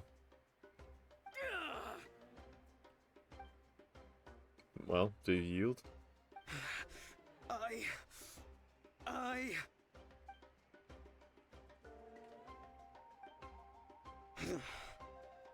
I yield. Our champion has emerged, and his name is Kenichi. Oh, Kenichi won the entire thing? Okay. That's amazing! Woohoo! Yeah, that's our Kenichi. I knew he'd win. What? So not only is this little punk hard to kill, but he's good at fighting too? This is just a skill. You beat me fair and square, Kenichi. People always talk about how tough you are. Now I can say for sure, they're not exaggerating. It's funny. I was thinking to myself earlier that I might have a shot at winning this. Unless I have to face Kenichi in the final. Come on, dude. What are you talking about? Losing to Kenichi isn't really a loss at all. You've more than proven yourself, too. You could beat me up 30 times over. You hear that? They recognize your strength as well. Keep up a good work. Keep up the good work. Let's have a rematch sometime. You're both so good. But wait, if that's the end, where's Xbalanque? Wait, aren't we missing someone? Lord Xbalanque. Now that you mention it, where is he? Don't tell me.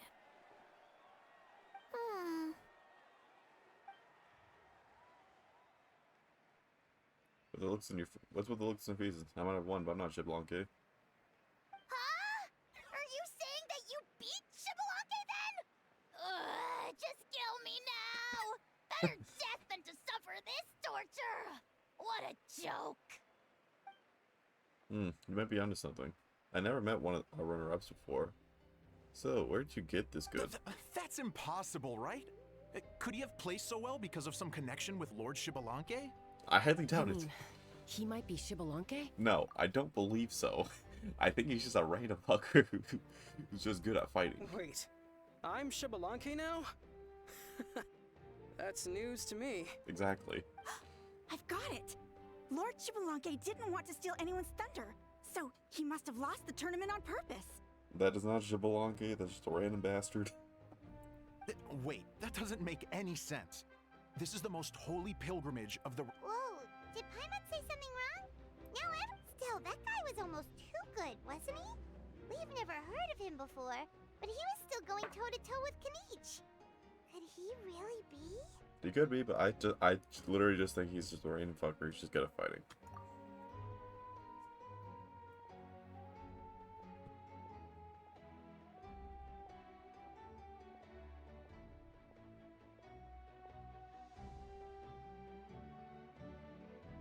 Huh? What are you looking at, Moika? I felt that something was off since the tournament began. Reflecting back on it, it wasn't because I could sense Shibalanke's power, but rather that I could not. Does that mean, does she mean that Shibalanke is not present? Or does she mean that she hasn't resurrected in his original form? Please, excuse me.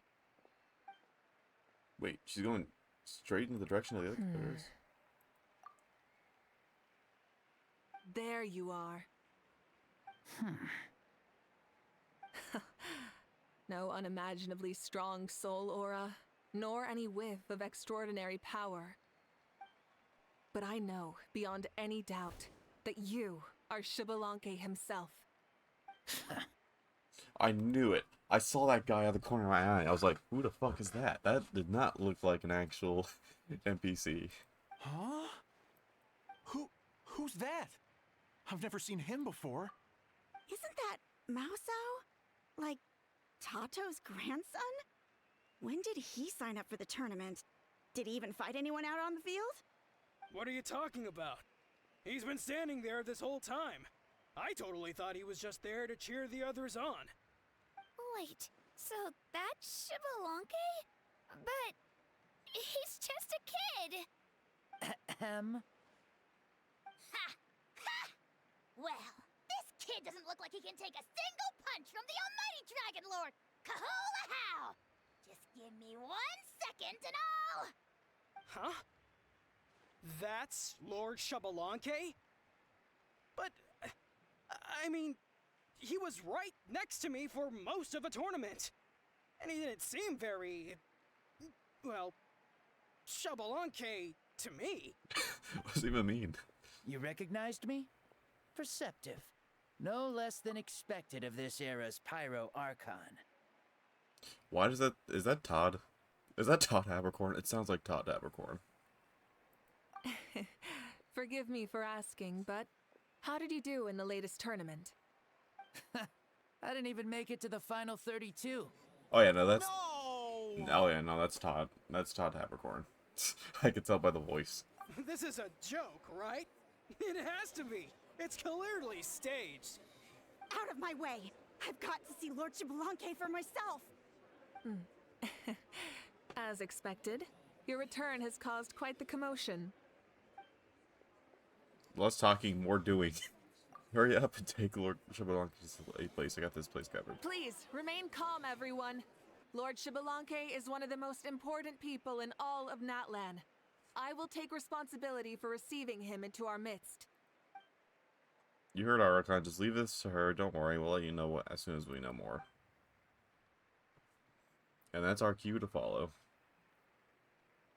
Yep, that is also our cue to follow.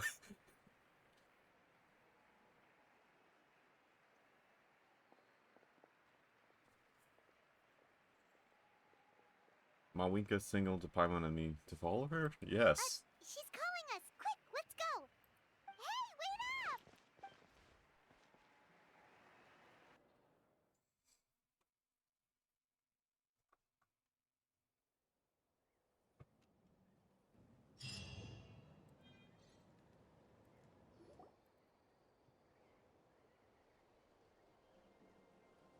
Okay, this should be far enough.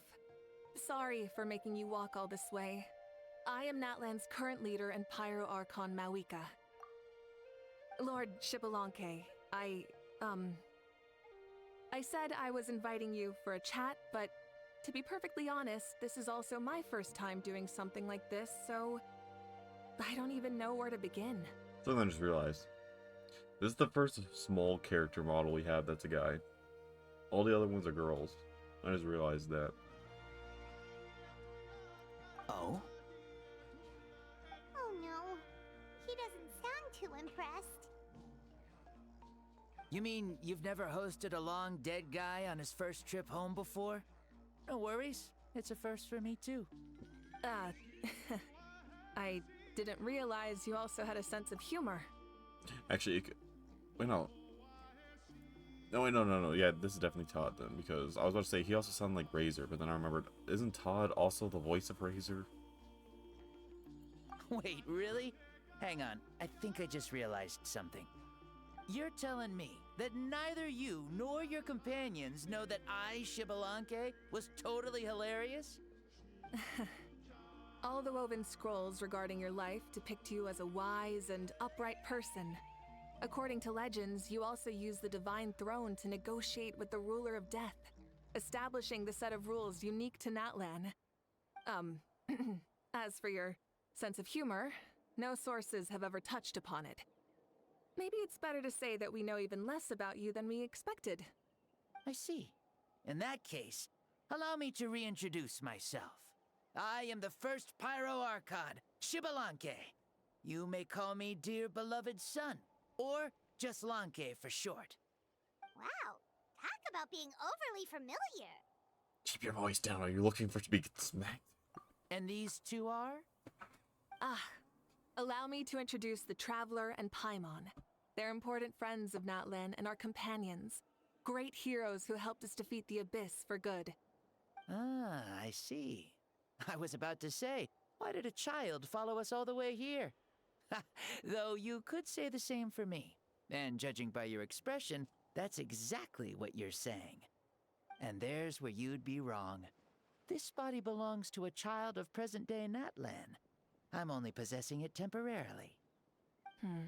I see. Your physical body couldn't be revived, so you had to borrow someone else's. But what about the original owner? Is he, okay? No need to worry. My existence has not affected this child in any way. This body's original occupant is currently experiencing a fantastic dream. I have my own plans, and as for my reasoning, you'll find out soon enough. Alas, this borrowed body is a bit lacking when it comes to exercise, and hasn't really trained any aspect. I tried my best at the tournament, but could only get so far given my physical limitations. Oh, that explains why you couldn't make a deep run. You're not used to this body, are you? I wish that was the only problem. I'm simply unable to do a lot of larger movements. Oh, and my usual climbing and jumping motions aren't exactly suited for him either. Also, you've got to be twice as careful in a borrowed body. If I pushed him too hard and got him hurt, I'd be no better than a criminal. I could never do anything like that. Indeed. Still, the great shaman Citlali learned about your impending resurrection from the Wayup, but we still don't know why you've returned. Oh, is it time to get serious then? All right, serious mode activated. Ahem. In any case, you've already touched on the topic. I did indeed strike a deal with the Ruler of Death. She once asked me why I prayed for her power as a mere mortal, and why I yearned to save a nation in peril. I convinced her with the promise of perpetual existence and the everlasting flame of life. So, she shared her strength with me, and allowed Natlan to operate under brand new rules. I told her that the plan would be a grand, long-term one in which victory would not come for some time, certainly not within a mortal lifespan. Still, I knew that someone else would bring it home. She assented to my request, and became an observer of our tale. Seeing her interest, I also asked that I, as the one who laid the foundation, be granted an opportunity to see the new world with my own eyes, if we actually did manage to triumph in the far future. Ah, so your return is a special favor granted by the ruler of death. More like a bet I made with her. Even gods have things that pique their interest. I bet correctly on the outcome of this war, so this trip is my reward. How do you feel about the Natlan of today? Does it meet your expectations? Oh, I like it a lot. Could you tell me more, by the way? I'd love to know how you managed to win the war. As you know, ours was an exceedingly grand, long-term plan. I'll skip over the most ancient parts and start with what I know. The battle from 500 years ago. The disaster struck suddenly, and Natlan was engulfed in darkness. Our land and faith were both shattered, and everyone believed that our nation's end was nigh. But even when thrust into battle against the abyss, fate, and the passage of time, our heroes did not give up hope of victory. We each shouldered our heavy duty using the power that you left behind.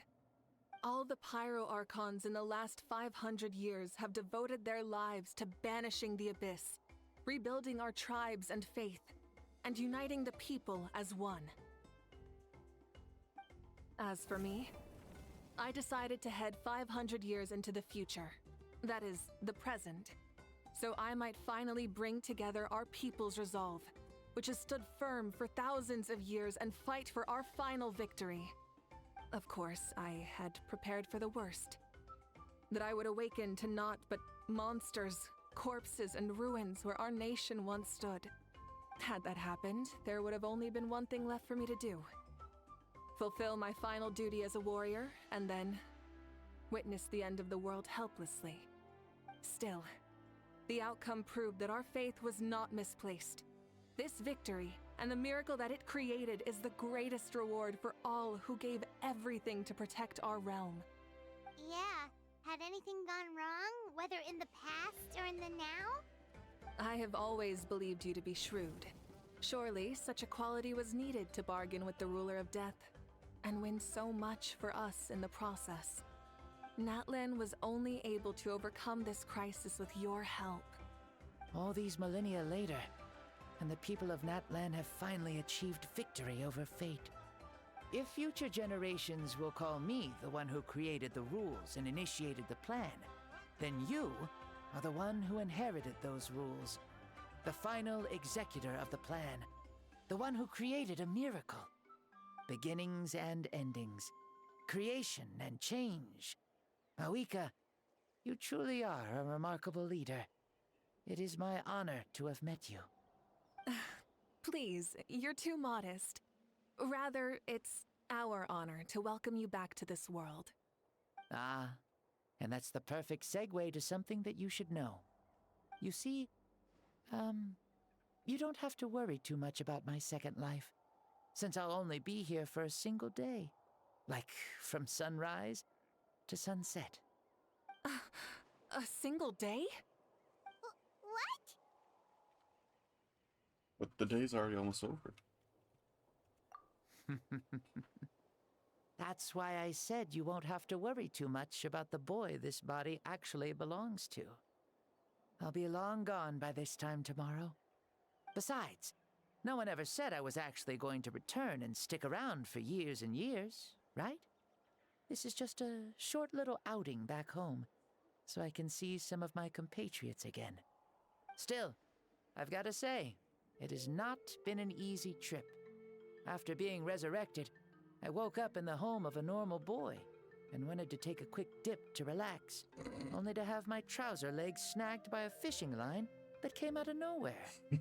And once I finally made it to shore, I decided to take a stroll and see the sights, only to step into a trap along the way. Beats me who'd put a trap out there, and there wasn't even anybody around to check it. Thankfully, the bottom was pretty soft, so I lay down and took a nap before getting up to continue on my merry way. This is so embarrassing. I swear, with the friends like these. After countless trials and tribulations, I finally managed to sign up for the tournament. But then, I ran into a girl who claimed to be a fitness coach. She insisted that my muscles weren't up to snuff, and made me do twice as many warm-up exercises as everyone else. Oof, you guys in the future sure have it rough. Well then, what's next for you? Oh, what a great question. I was just about to get to that. You're a pretty considerate gal. So, I do have a small wish that I haven't been able to fulfill. I managed to participate in the pilgrimage, but alas, my potential is restricted by this form. It sure would be nice if I could show everyone what I can actually do. God damn it. Okay. God, not again. Why is he Fine. glances at us like that? Well, now that I've said it, care to help an old man out, hero? Please don't do that again. Okay, so, what are you capable of? Ahem. See, I was also quite the formidable warrior in my time. Surely a match for Mauika. I mean, I was the first Pyro Archon after all. I could shake the cliffs with a single punch, scale mountains with a single leap. Very formidable indeed. So, you'd like to spar with me? Yes. Using your current body? Will he be able to handle it? Don't worry. I'll find a suitable location for our duel, and a way to keep this body safe. The first sun. The ardent sun. This star is a flame, burning with a passion that will consume all. From the moment I first saw you, I knew you to be a true warrior, just like me. Surely you shall not refuse me this battle, O inheritor of my ancient name, the Burning Sun, Kiangozi Mauika. I accept. Brilliant. In that case, let us free ourselves from mortal shape. Let the ancient souls guide you to the true arena of duels. Okay.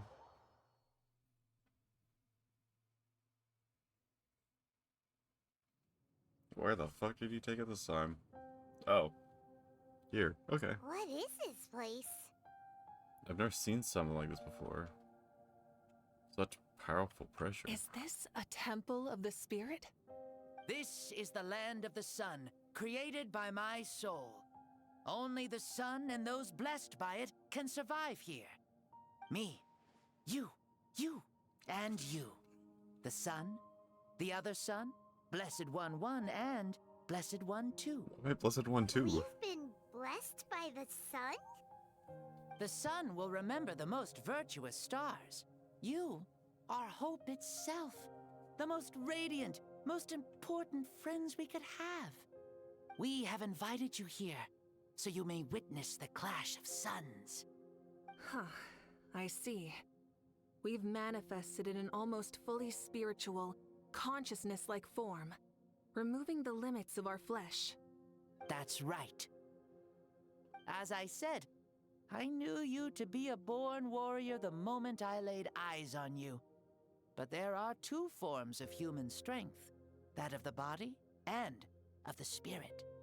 The great Xbalanque, impressed upon a child's body, found less than a third of his original strength available to him. In that form, I'd lost my strength of body.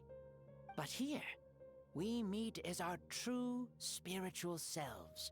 In this place, even a child may shake heaven and earth due to the great soul within. What makes a true hero? Someone strong of body, or strong of mind, or must one be strong in both to surpass human limits? Which of these are you, Mauika? Well said, Xbalanque. Let us prove our mastery of both strengths through this battle. To Natlan, to each other, and to the rest of the world. You and I both know we'll never meet a better matched opponent. Indeed, that's exactly what I've always wanted. As a citizen of Natlan, as the Pyro Archon, as an opponent from across the millennia, and a friend whom you never had the chance to meet. Let us have a fair and honorable duel.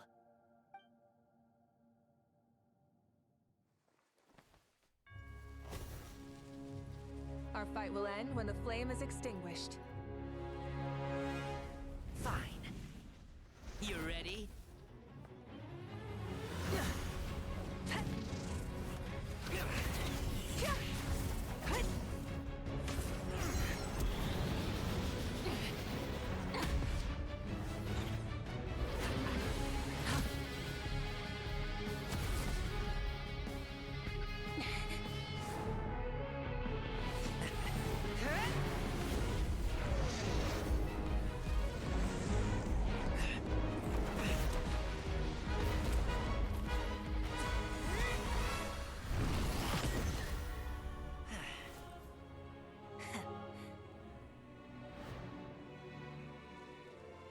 Do you ever feel tired or hopeless? No. In war, there's no time for that.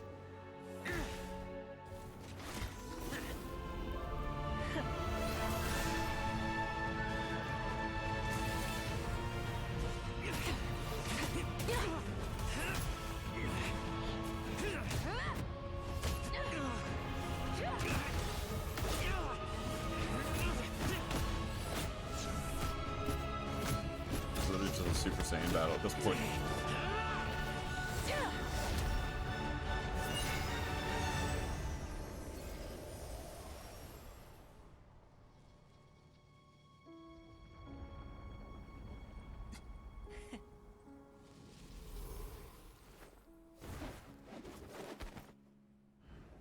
The fire's out. Let's stop here.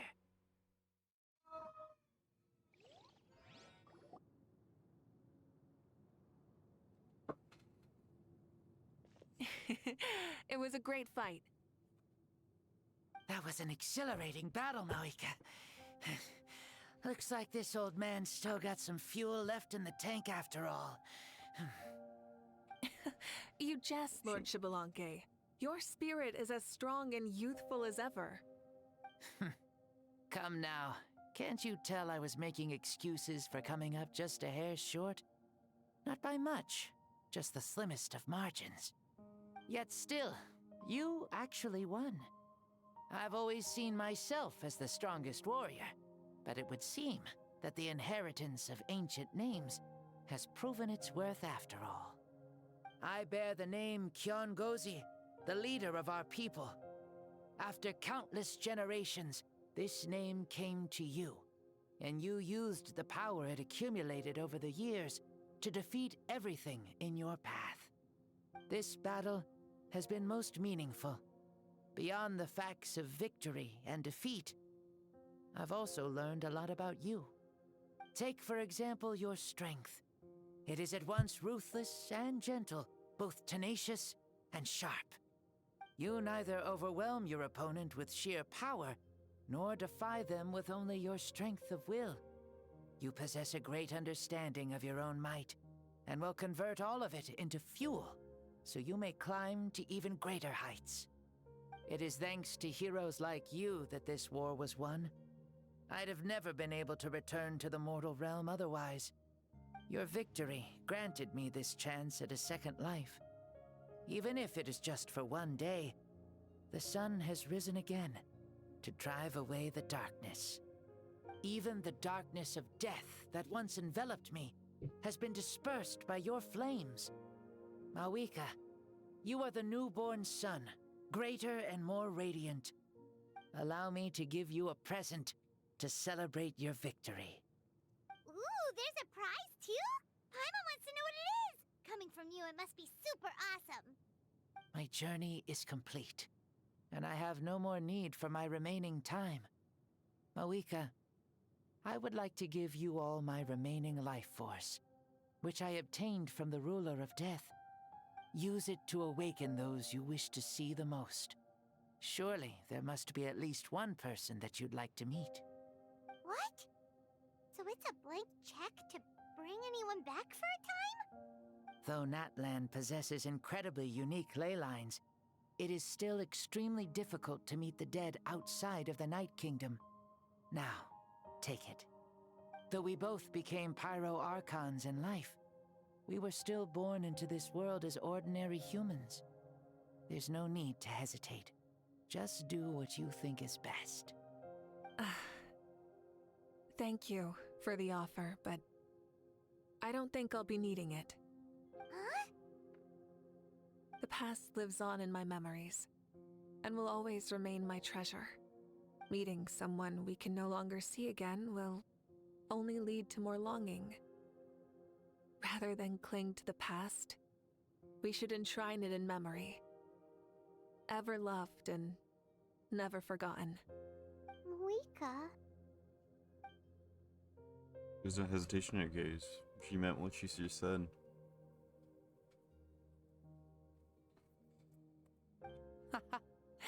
They were right. That's exactly the sort of person you are. They? Your parents, sister, comrades, and friends. Those who walked with you, and those who left you behind. Those who crossed blades with you, and those who prayed for your safe return. Each and every one. Mawika, has one granted the special privilege to return, I can sense them calling for you, and watching over you from within the distant winds. Dear Mawika, our esteemed Archon, leader of our people, how have you been doing? We all miss you so. There are so many things we want to say to you, but if we really were to say them, they'd just be those simple, heartfelt words. The war is over, Mawika. All our efforts had meaning, and all our struggles bore fruit. This is the fairest and most precious thing in the entire world. May you be happy in this era of peace. May you eat well, sleep well, always be full of energy, and never forget that we will always love you. These are all words spoken by the people from the past. Their voices are echoing through this Temple of Souls. Spelunky knew from the start Mawika wouldn't accept his gift, but he proposed it all the same. Was it so they could pass on these words? He has long since the prayers from all the souls in the kingdom. That must be why he created this special space, to bring their voices here. Thank you. Those who have gone before will never forget you, even as you keep all their names deep within your heart. Mawika, my dear child, though we have ascended to Archonhood, never forget that we are still human. Live as you please, in this age of peace you forged with your own 2 hands. Why so formal all of a sudden? Seriously. Huh? Malika, where are you going? Ho ho! Leaving already? Now you're the one acting all impatient. Since we're done with all the serious stuff, it's time to follow me. Xbalanque, doubt you've ever ridden a flame strider in your current body, right? Never even heard of such a thing, to be honest. Ooh, are you gonna take him out for a ride? You're coming too. Come on, it's time for us to live as we please. Have fun, Paimon. Leave the temple. Any chests? Nope. Kind of figured.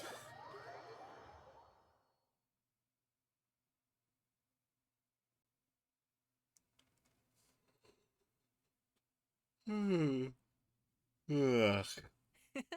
Helmets on, sit tight, and don't fall.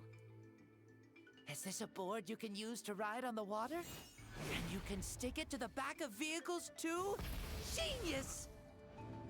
This is Malika's Flame Strider.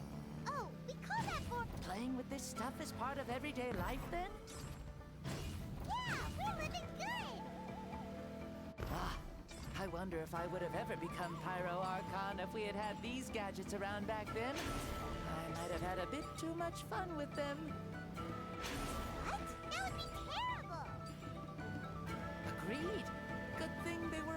repented after I died, huh? Looks like I really am better after all, for becoming Pyro Archon even with all this temptation around. Point Moika! The hands of our friends at the Children of Echoes are as skilled as ever. They were already famed in your era, right? This spike was built by their most talented artisan in this age. Speaking of which, we just passed them by. Sweet!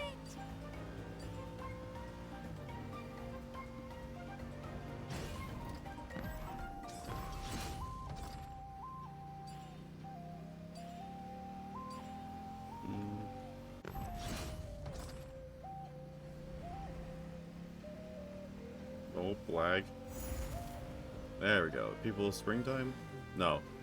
Flower Feather Clan. Is that Ochka Natlan?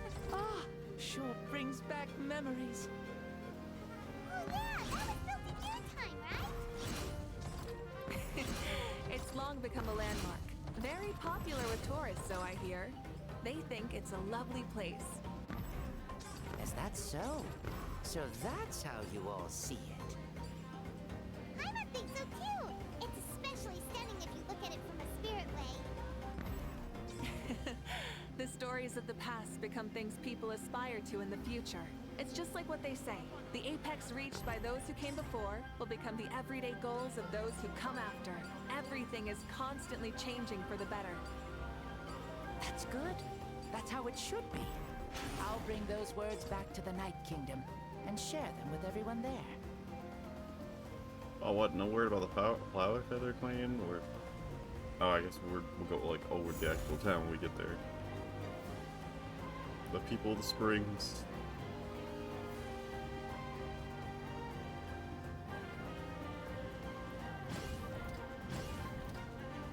Oh, you can see the people of the Springs from here. They seem to be enjoying life. Just like the people of Natlan back then. All kinds of things might happen during the day, but as the sun sets, you can always count on the people of the Springs to relax by the water, playing their instruments and dancing their worries away. Because that's their way of life. Precisely. And I didn't mean to skip that.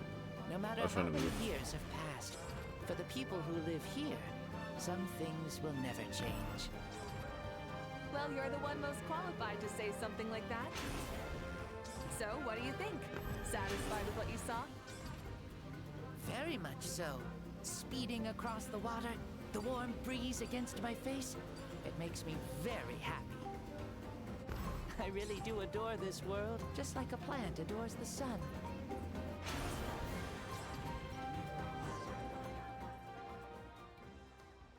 We made it! Woohoo! Woohoo. Thank you, Mauika. This has been a wonderful trip. Lovely things are meant to be shared after all. It's the least we could do for our friend. I'll admit, I didn't expect people several thousand years in the future to see me as a friend. Not that I'm complaining. This old man's had a great day today. Thank you, dear friends. I can still remember how nervous you looked when you saw me for the first time, Mauika. I'll cherish that memory. Oh, is it almost time? Yes, it is. Thank you for coming back to see us. This meeting means a lot to me as well. Mm-hmm. Well, time to go. Don't forget to lead a happy life. Aw, already? Paimon's gonna miss you. See you later, Shibalonke. Enjoy your life in the Night Kingdom too.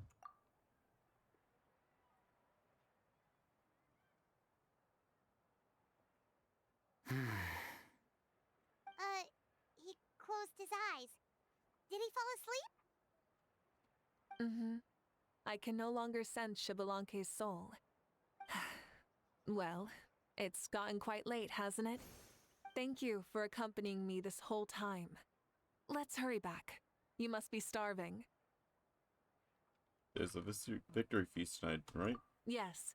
After the end of the pilgrimage, we hold a banquet to congratulate the champion of the tournament. There will be good food and plenty of it. You guys are gonna love it. Mao Sao should be there too. I'll bring him over.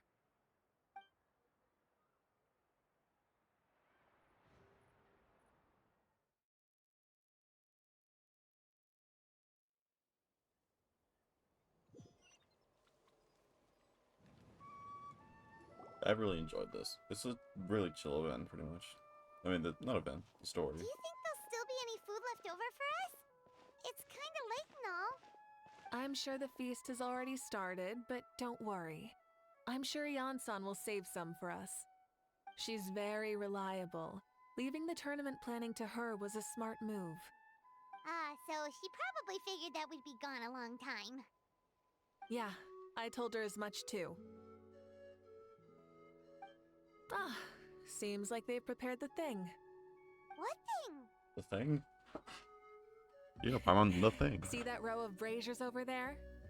Oh, so that's what they are. They haven't been lit, so Paimon totally thought they were something else. Here, watch this.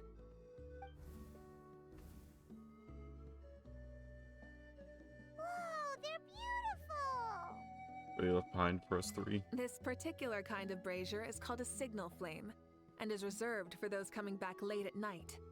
The others set up an entire path using these signal flames to await our return. Those returning to the tribes must light them with their own hands.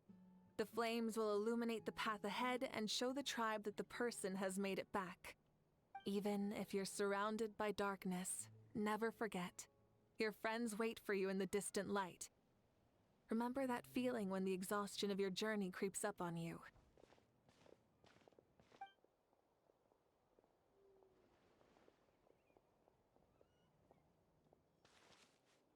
Ah, you're back.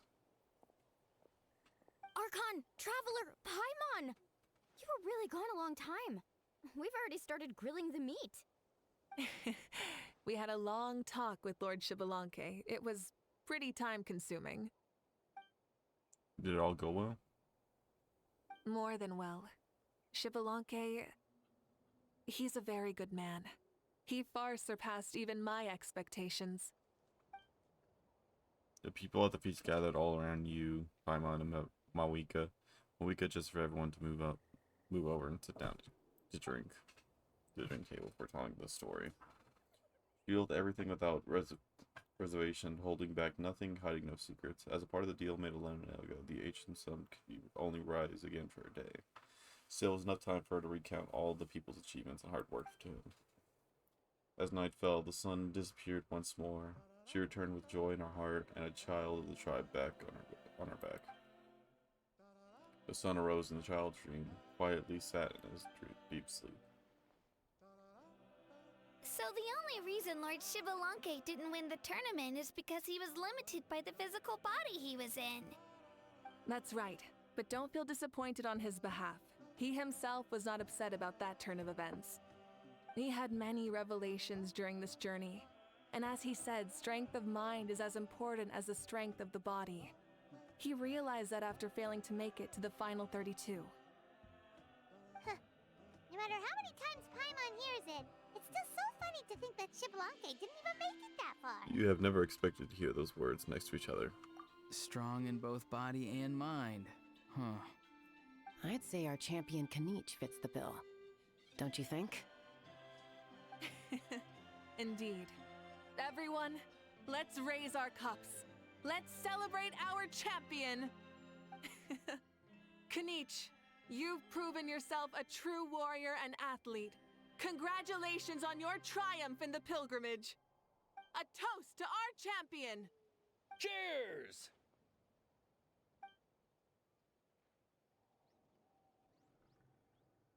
Thank you, everyone. Hey, look! The kid's awake. Huh? Where am I? Hello, Mao Sao. You're awake. This is the celebration feast for the pilgrimage of the return of the Sacred Flame. You participated in the tournament too. Huh? Me? It's a long story. It's so long, even my lowly servant couldn't manage to give a simple summary. Ha! I see. I remember Lord Shibalanke, our Archon, Mawika, and the pilgrimage. I feel like I dreamed a very long dream. I was super strong in that dream, too. I could jump up onto the roof with one leap, and I could climb, fly, and glide. It wasn't a dream.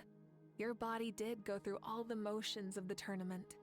You were already an outstanding contestant. I'm a contestant? You know, Mom and Dad always say that my health isn't the best, and I might not be able to do all the things everyone else can. But right now, I feel like I can fly. Really? Like Paimon? Yeah, I feel amazing.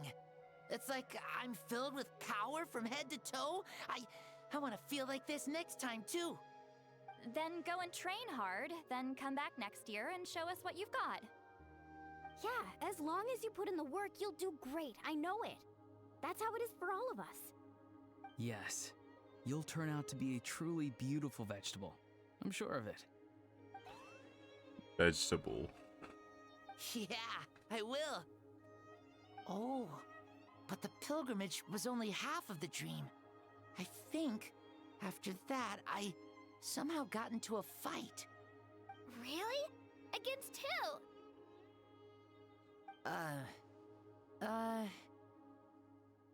I think it was our Archon. That wasn't a dream either. I did have a duel with Shibalanke. Huh? I was hoping to save this until later, but since we're already on this topic, I've got another piece of good news to share. Namely, that we crowned another champion today. Lord Shibalanke and I engaged in an all-out duel, as worthy rivals from across the millennia. In the end, I won by the slimmest of margins, defeating our legendary hero. Wow. Oh, you guys now know the death battle. I can't believe it. You beat the Shibalanke? This is no lie, and I have our best friend here to back me up. You were the arbiter for our duel, yes? Correct. Mawika is right. Paimon and I witnessed her victory with our own eyes.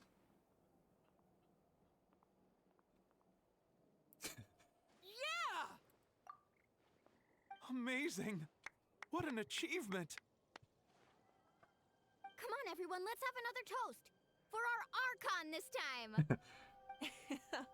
Very well. Acknowledge my victory, recognize my valor, and drink this wine of victory for me. I do like how there's just so much more emotion. Much more emotion in this. Ever since I went to Natland. Is it Lolly drunk as hell again? Today's been a super long and exciting day, yeah? Yeah. It's been quite some time since I've done so much in a day. Or felt that it's gone on for so long. You also got a sense of accomplishment to match, right? Of course. Oh, right. Malika, the Traveler said there was something to ask you. I was just thinking. You were fighting for Shibalanke for such a long time. Did you ever falter or wonder if you would lose to him, even for a second?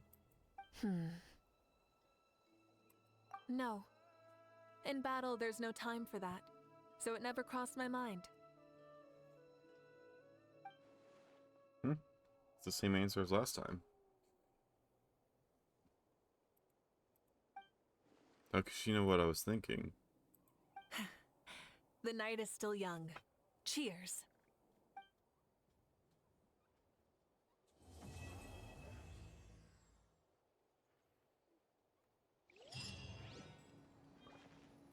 And with that, first character quest done.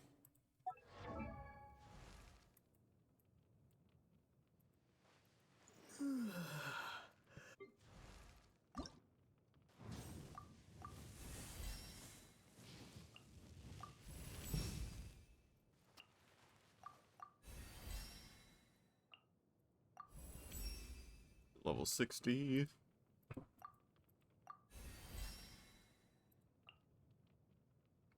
I'll farm that type of stuff later.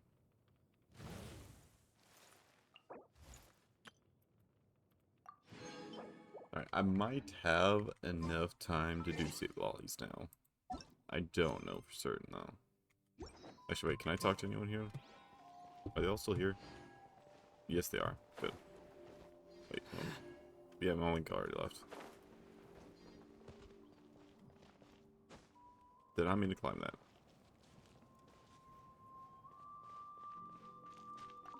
Say, what kind of vegetable do you think I'll become?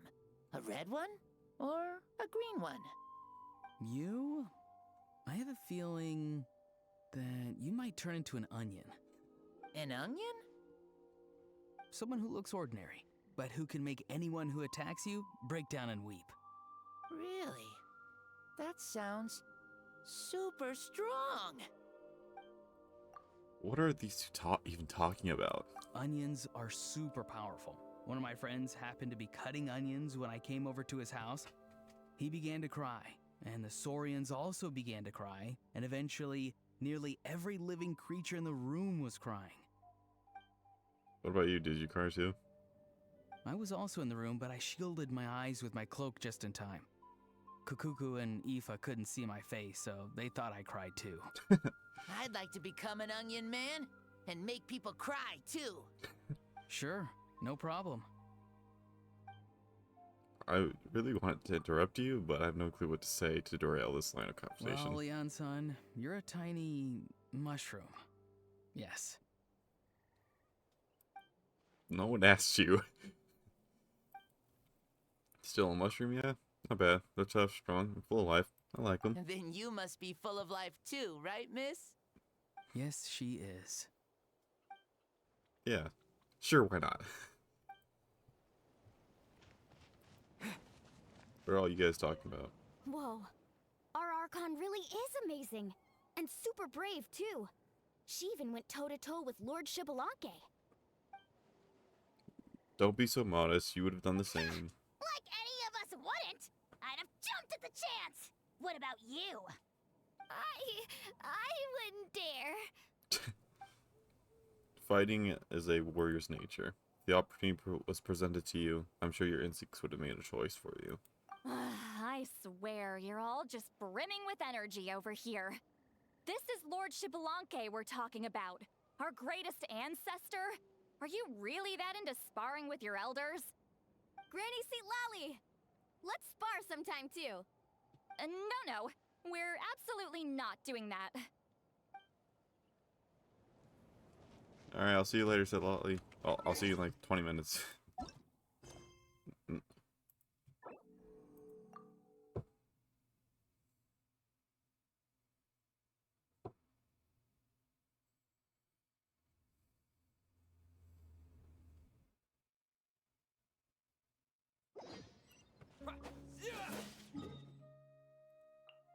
Like I said, I might be able to finish this in the time I need, which is it's like 3 hours from now. If I rush. I'm still gonna let them talk and all that, but I'm gonna try and rush a little bit faster.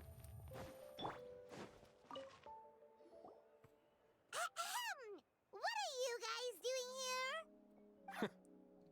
Following orders. If you have a problem, take it up with our employer. Hey, what's with the attitude?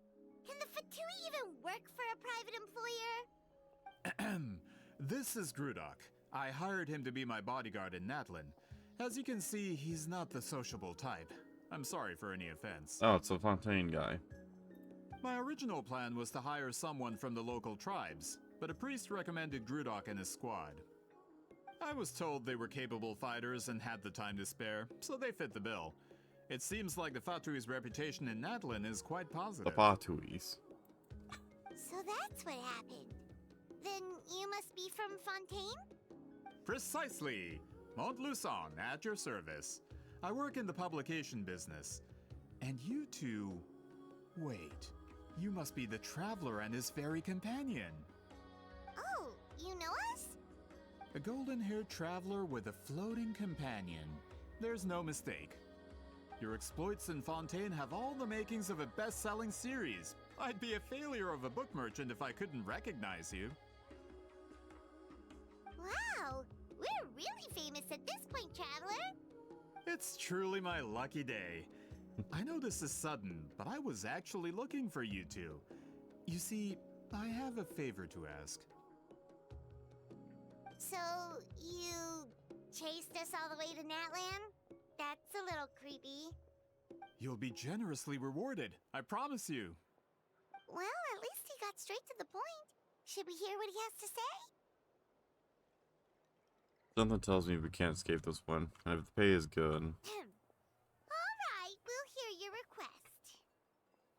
You know the great shaman Sitlali, right? I need her help with something. Yeah, but the chances of her helping a random stranger just because we asked? With her personality, pretty slim. Yeah, see, Lolly really doesn't like dealing with strangers.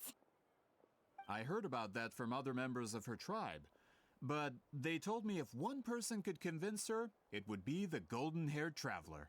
Of course they did. If you manage it, I'll even double your pay. Ooh. Why do you need her help? Oh yeah, we should definitely get to the bottom of that first.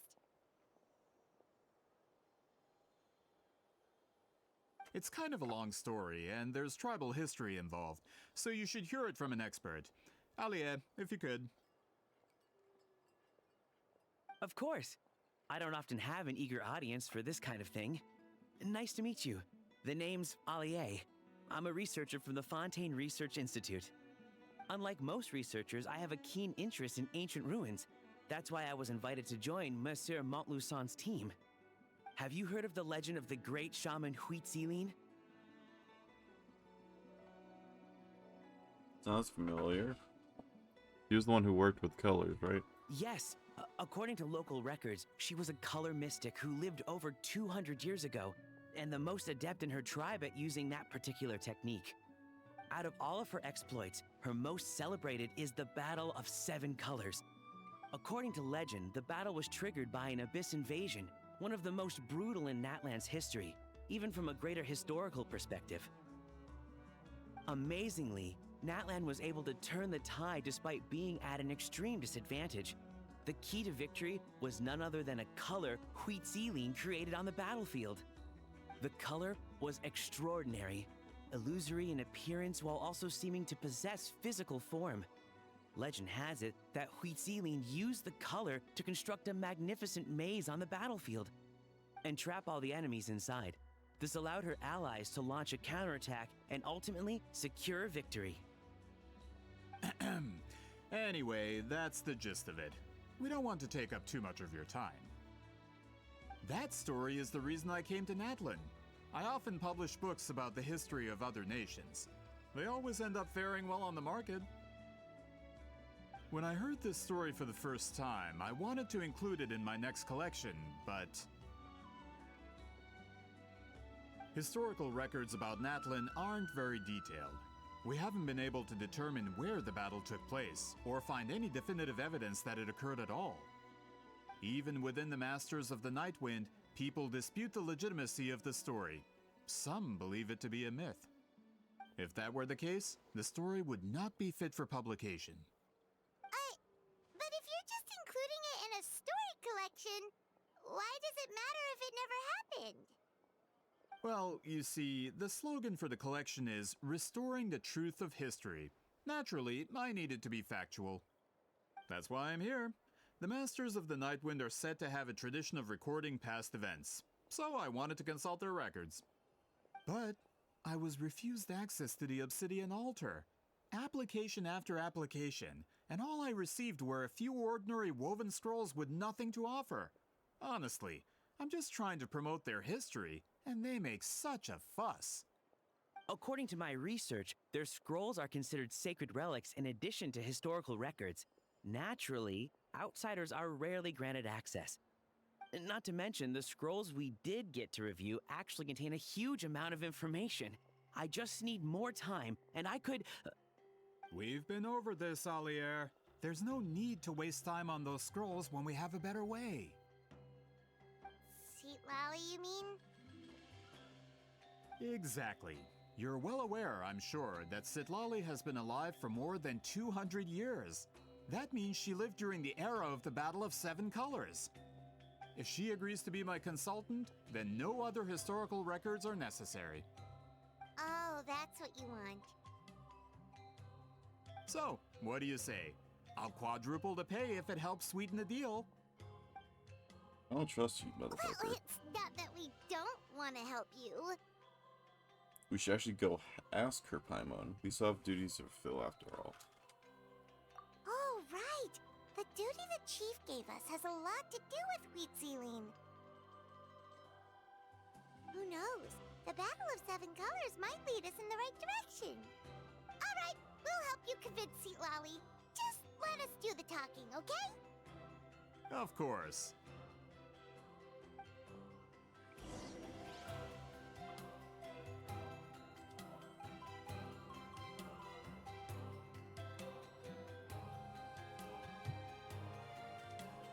Ollie's house? Where the hell is that? Why does she live so far away from her tribe? What the fuck? I mean she gets to chill out and read her books, I guess.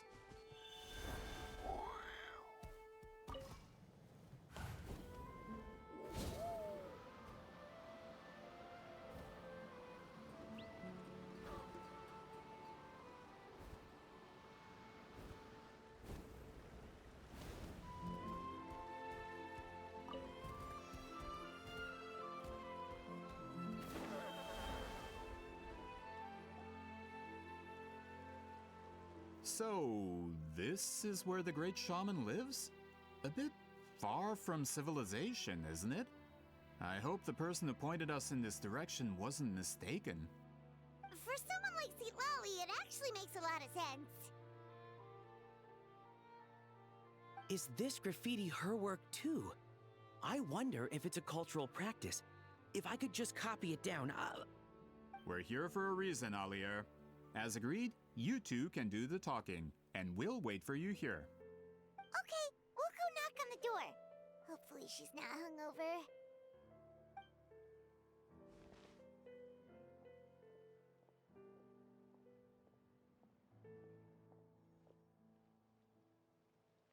Seat Lally? Are you there? We need your help with something! Oh, no response. Maybe she's not home. Let's try her other name. Oh, Granny Eatsley? Are you home?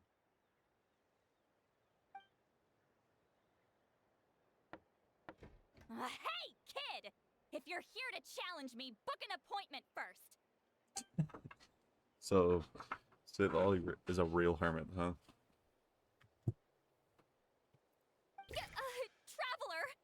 Traveler! She got so embarrassed.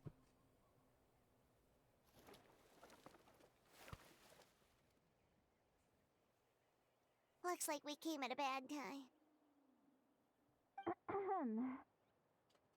Are you still there? Just come in. We can talk inside. Well, at least we didn't get turned away. But now she's embarrassed as shit.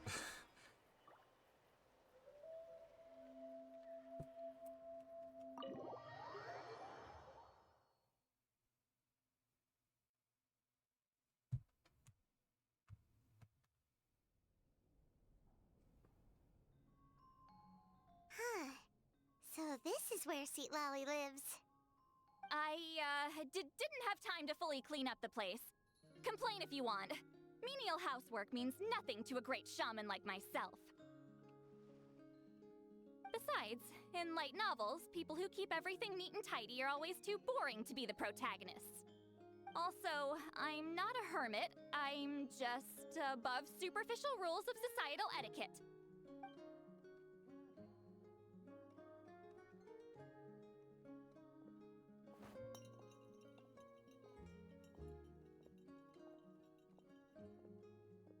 She sure does care a lot about what we think of her. Oh, and that spell I used to transfer my senses to you, you're not still, experiencing the side effects, are you? No, you're good. It's my duty as a great shaman to check that kind of thing. Oh, you mean when we could hear your thoughts? Nope. It's been so long, we don't have to worry about that anymore, right? Then why do I hear the traveler's thoughts in my head? What?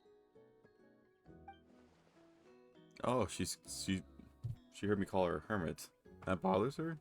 I thought she was above superficial rules of societal etiquette. I can still hear you, you know. I apologize for offending you. Don't bother. I'll find a way to fix it. First you hear my thoughts, now I'm hearing your thoughts. It's just a simple spell. I use it on you, and now it's on the Fritz.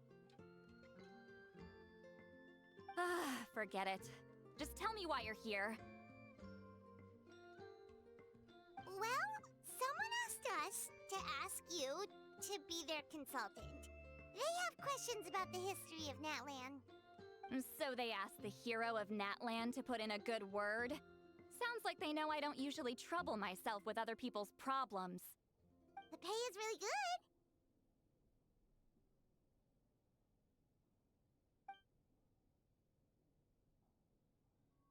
Doesn't matter. I'm busy. She sure doesn't look busy. Paimon knew this wouldn't get us anywhere. What if the request came from me? From you? Yeah, we were given a sacred duty to help your tribe weave a special scroll. Huh? So, you're the appointed ones this time? We were surprised too! After all, we have no idea how to weave a scroll like that. But with Chef Biram's help, we were able to make some progress. We still haven't succeeded, but we learned that the key to weaving the scroll is a special kind of color. The historical event those men want to ask about also involves color. If you help them, you might end up helping us too.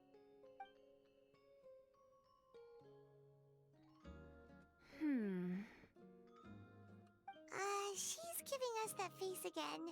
Did Paimon not explain things clearly?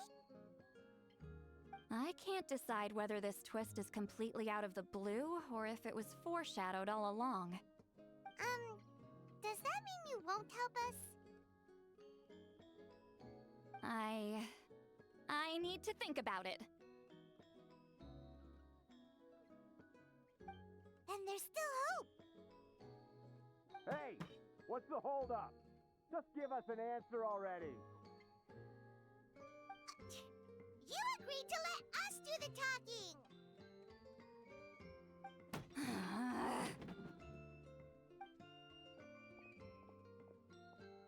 See,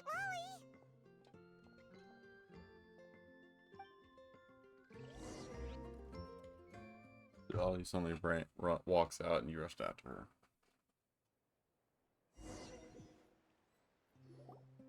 Stand down, Grudok. As your employer, if I tell you to wait, then you wait. Understood.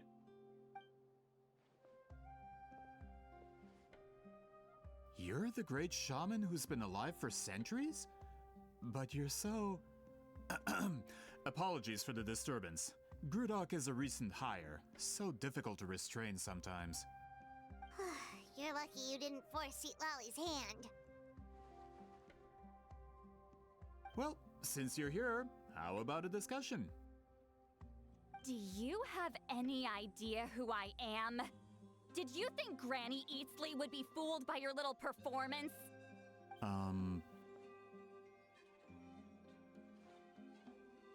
I have no intention of speaking to you. Your recent hire interrupted me right as I was about to make an important decision. Pull a trick like that again, and I'll make your lives a living horror novel, except 10 times worse. That's all I came out here to say. Whoa. She's pissed.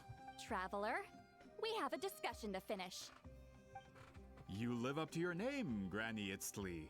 I apologize for the offense. I'm just surprised the Battle of Seven Colors didn't pique your interest. You're investigating the Battle of Seven Colors? Ah, the Traveler didn't get to that part? Yes, I thought the Traveler could help me convince you.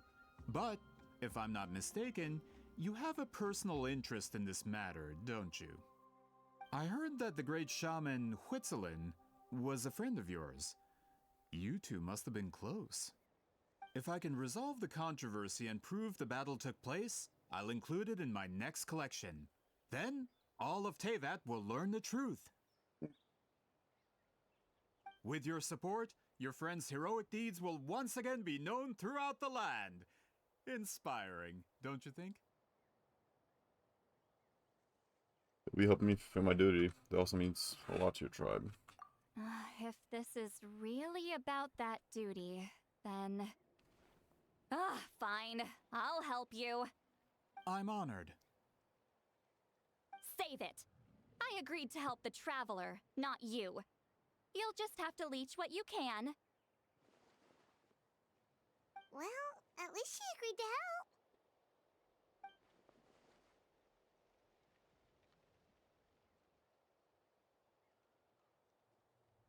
Looks like my friendship with Saint Lolly came in handy, after all. I never took her to be a heartless type anyways. Who are you calling heartless? Not a problem. I always planned to work with the Traveler. So, did you directly experience any events of the battle? Do you have any idea where it took place? Can you think of any relics we could use to prove it? Talk at me, why don't you?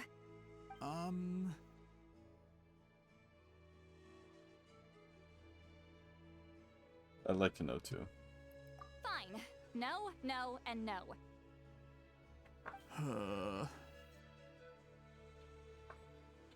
I did live during the same era as her, but that doesn't mean we experienced the same events. I've lived a long time, but I'm not a walking encyclopedia.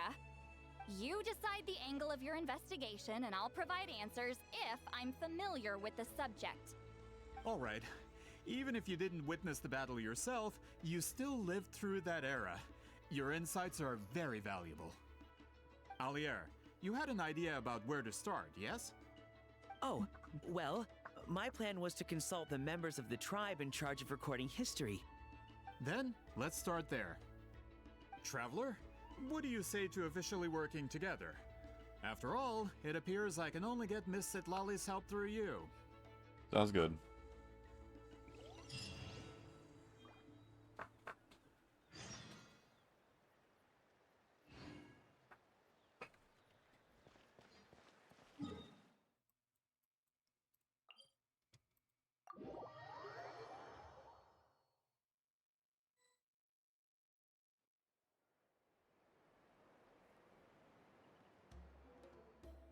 You don't seem super invested in this whole thing, Citlali.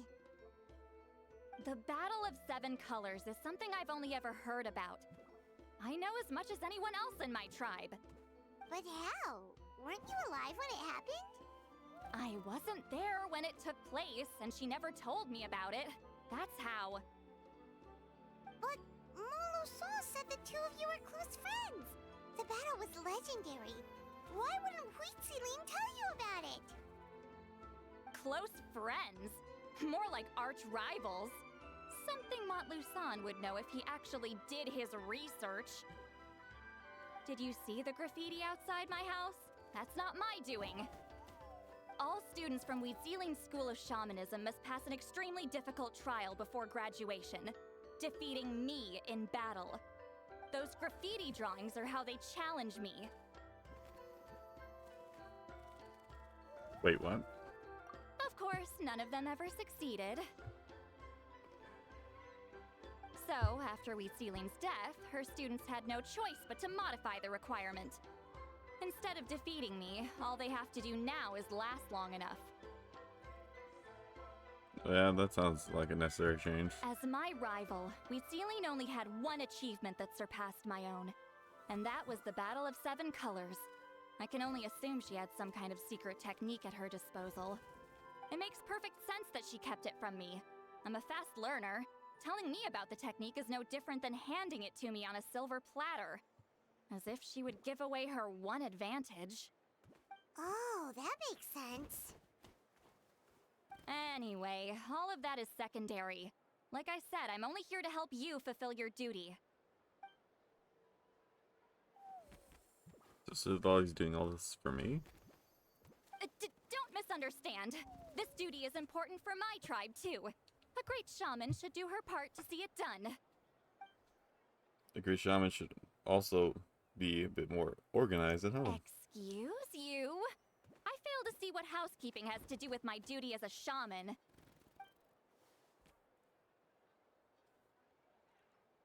Why is it that you're the one whose thoughts are exposed, but I'm still the one suffering? I need to get to the bottom of this. Excuse me, Great Shaman, but we have a situation over here. We could really use your help. Please, Great Shaman. Okay.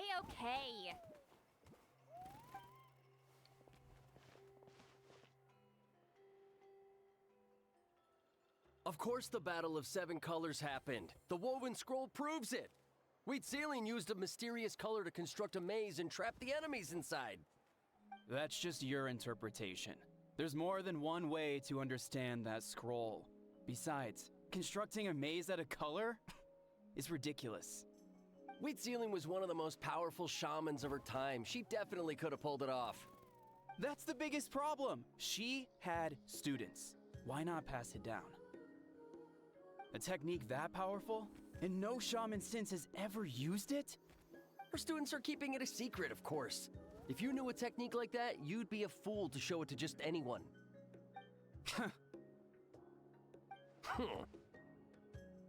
Oh, I didn't mean to cause an argument. I just wanted to ask, is there anything we can use to prove the battle took place? Of course it took place. Why would you need to prove it?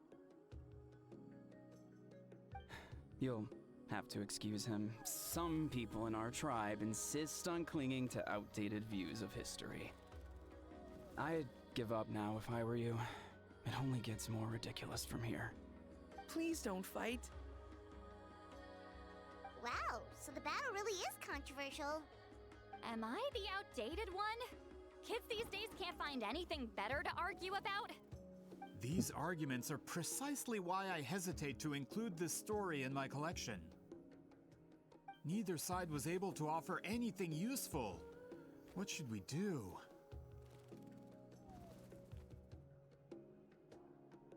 Wheat Ceiling was a passionate teacher. We were opposites in that sense. The technique she used in the battle must have been her masterpiece. There's every reason to pass it on. Still, if the technique is powerful enough to single-handedly stop an invasion, it also makes sense that her disciples would keep it a secret. We should check with the students from her school. If we can confirm the technique exists, we can deduce certain things about the battle. But as far as I know, most of the shamans from her school occupy high positions in the tribe. Not the type of people outsiders like us can speak to on a whim. Right. The obsidian altar is off limits to you. But, if I go... Is there a problem? Most of Wheat Ceiling students are respected priests in the tribe. But that means they had to go through me. Or try, at least. I, of course, humiliated them from a young age. Those who hold the position now are the ones who lasted long enough before I wiped the floor with them.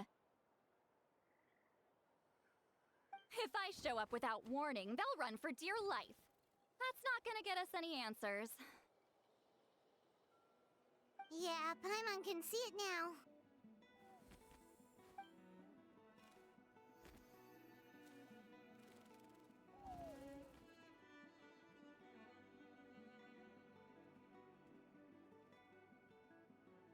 Hey, don't jump to conclusions.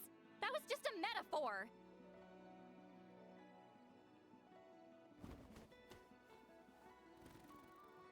Wait. Running for dear life. It's not. Is it like okay, yeah. I just wasn't paying attention. I'll make sure they don't run away. Who better defend off the tyrant than a hero of Natland? Only you have the guts to joke like that with me, traveler. Fine, I said I'd help, so I'll help. But don't blame me if it goes wrong.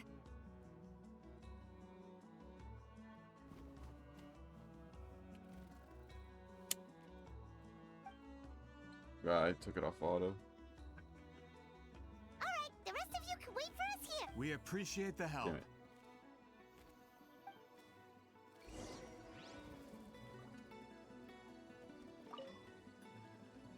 Natland's history is full of intriguing mysteries.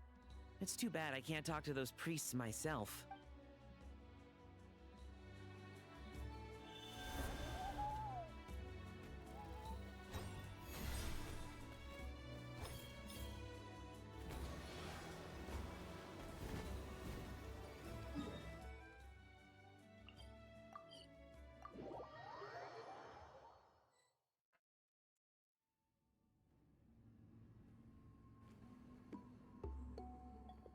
Oh, are you in the middle of a ceremony? Granny Eatsley?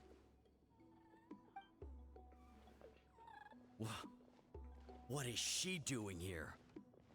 Did some coward not show up after challenging her to a fight? Or is she here to officially take over the tribe? Whoa. It's like they really do see her as some kind of tyrant. No matter what, we'll defend our dignity as priests to the end. Ugh, you talk a big game for someone who lost to me the most out of the entire priesthood. What? All I want is to ask some questions. So, you're here to interrogate us? Someone didn't sit pretty for their beating? Is that it? You want their name, don't you? We should just run! Don't be afraid. Yeah, with the hero of Natland here, Granny Eatsley will be on her best behavior. Sure, whatever you say. Oh, it's the Traveler and his companion. That does make me feel better. How can we help you? We wanted to ask about the technique you inherited from Huit Zealing. Huh. So you can eradicate our school once and for all? Disciples of our school have challenged her year after year, just as our master instructed. Sounds like she's finally had enough. Well, you're not wrong. If we want to protect our legacy, one of us needs to run. Not this again. Just how much did you traumatize them, Seatlally? You beat them in a duel, so what? There's no reason to be this terrified. Seatlally is somebody worth the love and respect. Hey! You can't just say whatever you want just because it's in your head. I'm Granny Eatsley. A mere mention of my name and kids burst into tears. Love and respect? No one has the guts for that. Well, I do.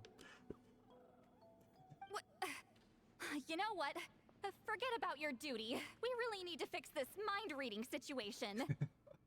Sorry to disappoint, but if you're here to question whether we're qualified to inherit our master's legacy, we're not going down without a fight. We're not getting anywhere. What should we do, Traveler? Let me think.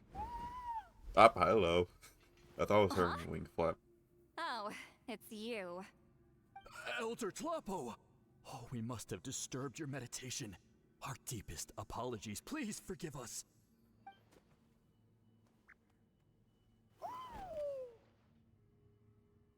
Did Elder Tlapo just issue a declaration? From what I can tell, in a single word, the message was... friend? Is Elder Tlapo telling us to treat Granny Eatsley as a friend? I think they're attacking on me. Possible, is it?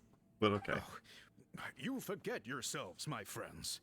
You are esteemed priests of our tribe. Where are your manners? But Chief... I didn't expect to see you here, great shaman. My sincere apologies for the lack of hospitality. Well, I wasn't exactly planning to come to this crowded place. So you can save the pleasantries, Chief. I'd rather get this over with. Understood.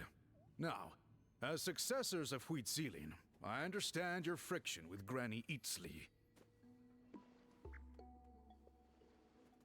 However, Elder Talapo's declarations have always showed us the correct path. You would do well to respect his counsel. So, mind your manners and allow Granny Eatsley to ask her questions.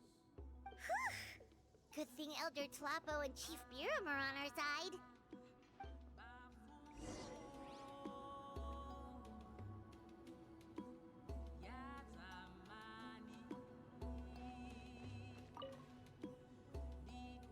Hi there, Elder Tlapo! Been a while. Hey, he seems pretty happy to see us. He's the one who put you in charge of the scroll, right? Yeah, Elder Tlapo appointed us to the task. Elder Talapo, huh? He's still Claw to me.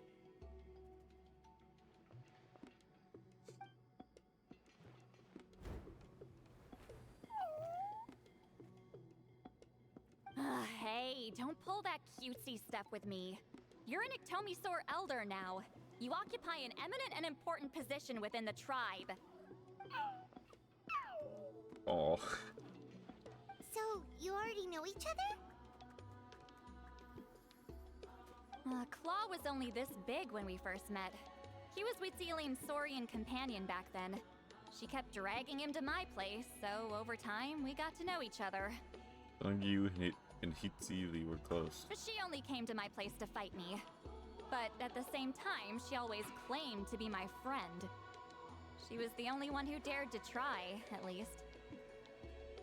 Well, you've lived a long time. You've probably made a bunch of friends over the years, right?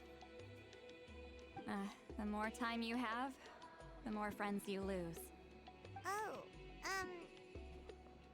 Anyway, let's get back to business. I hate talking about the past.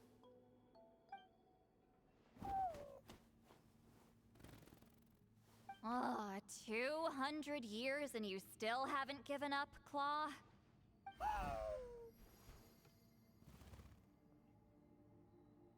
I still haven't made up my mind, so you should head back. Traveler, Paimon, let's go.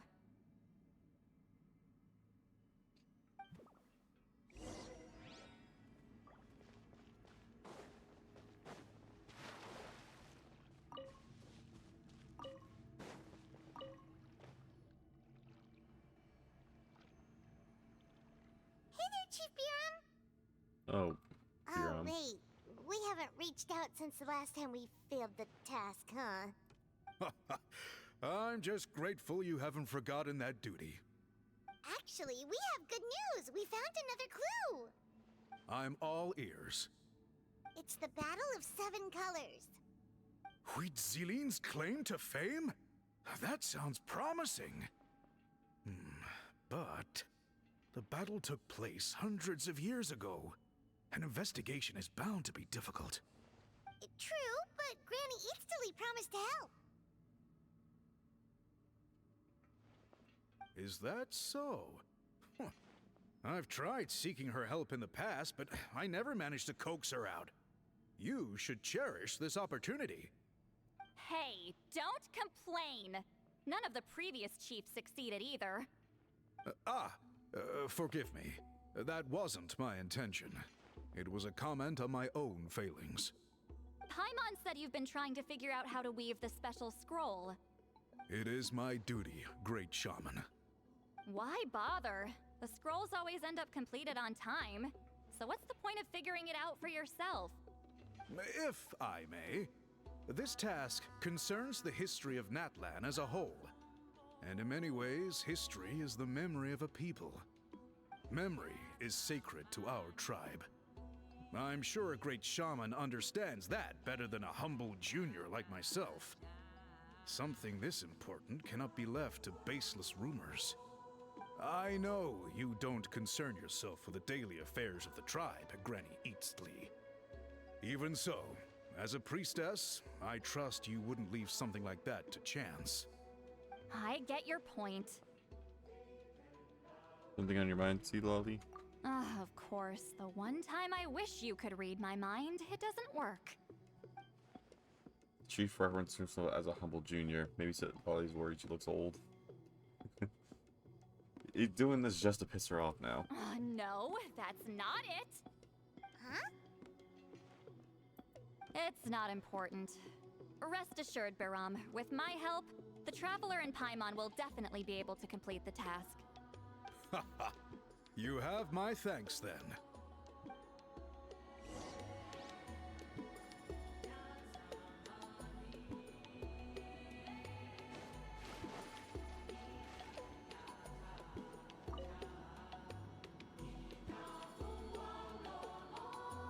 Huh.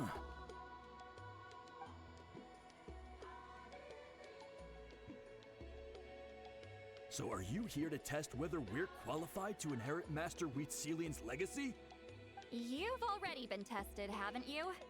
Well, frankly speaking, I don't think any of you are qualified. But that's not why I'm here. All you need to do is be good and answer my questions. Fine. Ask away. You've heard of the Battle of Seven Colors, right? Of course. It's our master's claim to fame. An immortal legend inscribed in the very history of our tribe. Then I'm sure you know there are those who question whether it actually occurred. I did hear people arguing about that the other day. It's disgraceful. How can they question something like that? It doesn't surprise me. Natlan has had more tourism lately. A lot of people have started getting strange ideas after interacting with Outlanders. After all, everyone who took part in the battle has returned to the ley lines. Without witnesses, it's hard to refute detractors. Well, it just so happens the questions I want to ask are directly related to the legitimacy of this battle. Listen, we know you were rivals, but do you really have to question her legacy? You think she's like you? Someone who can't survive a little scrutiny? No, of course not. Then let me finish. During the battle, Wheatseiling most likely used a technique powerful enough to turn the tides of war. I'm sure she was very proud of it. Proud enough to pass it on to her disciples.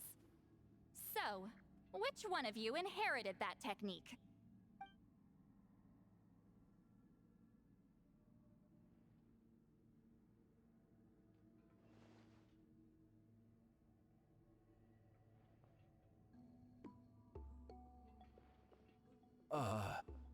I don't think any of us have heard of it. Listen, I'm not trying to take it for myself, so be honest. With or without it, I can wipe the floor with any of you. Yeah, no objections there. But I'm telling the truth. None of us have ever heard of that technique. What's wrong with her?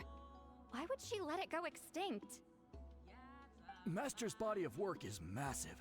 No one student could hope to learn all her techniques. Mastering just a few already takes a lot of effort. Master had no choice but to recruit many students, split up what she knew into different portions, and pass it down through various individuals. So even though we see ourselves as representatives of Wheatselian's school of shamanism, what we know isn't the sum of her legacy. Actually, I know of a shaman family that inherited some of Master's techniques. The family fell on hard times and lost the right to the priesthood.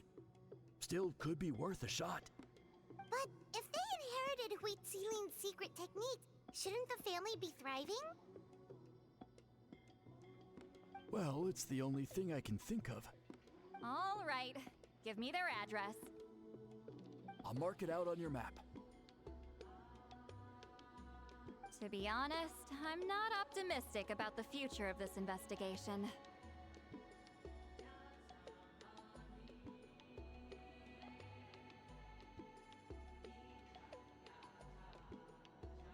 You've given it all. You've given it your all. That's because the request came from you. You don't know the power of your own words, do you?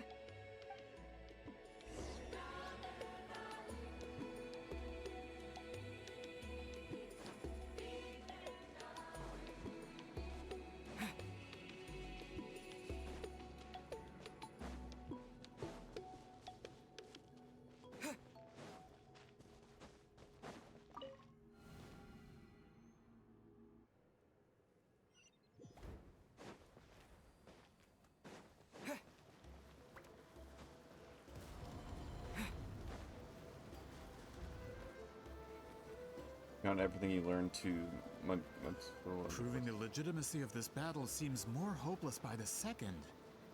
Nothing we can do about that. Well, even if our investigation ultimately proves the legend to be false, that's still a worthwhile result. Although I'm here for business purposes, I have a personal interest in this as well. I'm drawn to matters of historical truth. That's exactly why I chose to follow you, Monsieur Montluçon. Listen, I'm just updating you on the situation, not asking for your opinion. I don't really care whether you continue your investigation.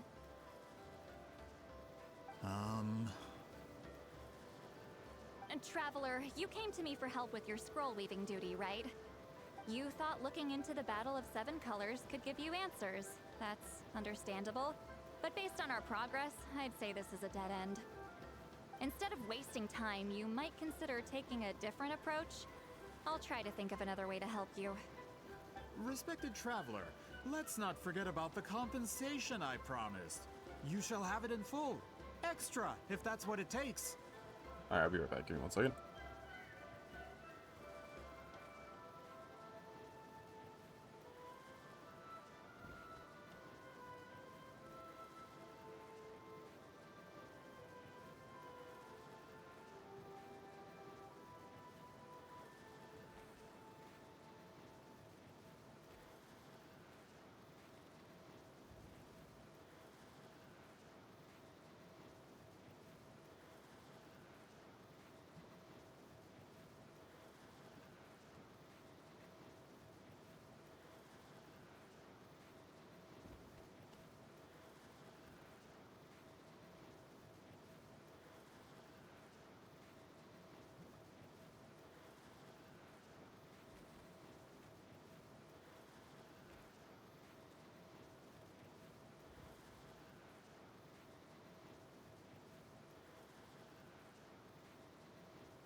Okay, I'm back now. I think this investigation can help you too, Cithaly. What makes you say that? Because it has something to do with Cithaly's past. Yeah, based on what you've told us so far, it kinda seems like there's unresolved tension between you two. You think so? She claimed to be your friend, but picked fights with you non-stop, and never told you about her biggest accomplishment. By figuring out the truth behind the battle, maybe we can finally help you get closure. Closure? I'd say we're 200 years too late. But fine, if you want to keep investigating, be my guest. Ah, that's wonderful news. Alright, let's go visit the Shaman family.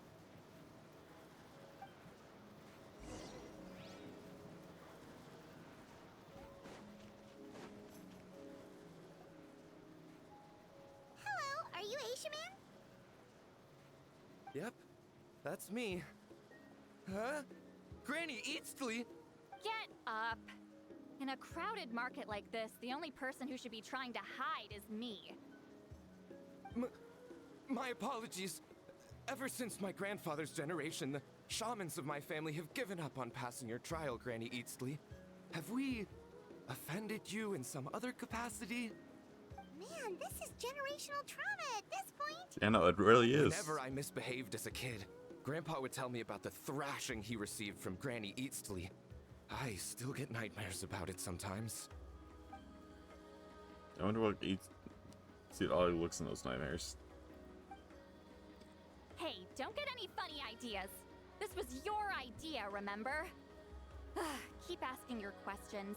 I'm going to find somewhere quiet to wait.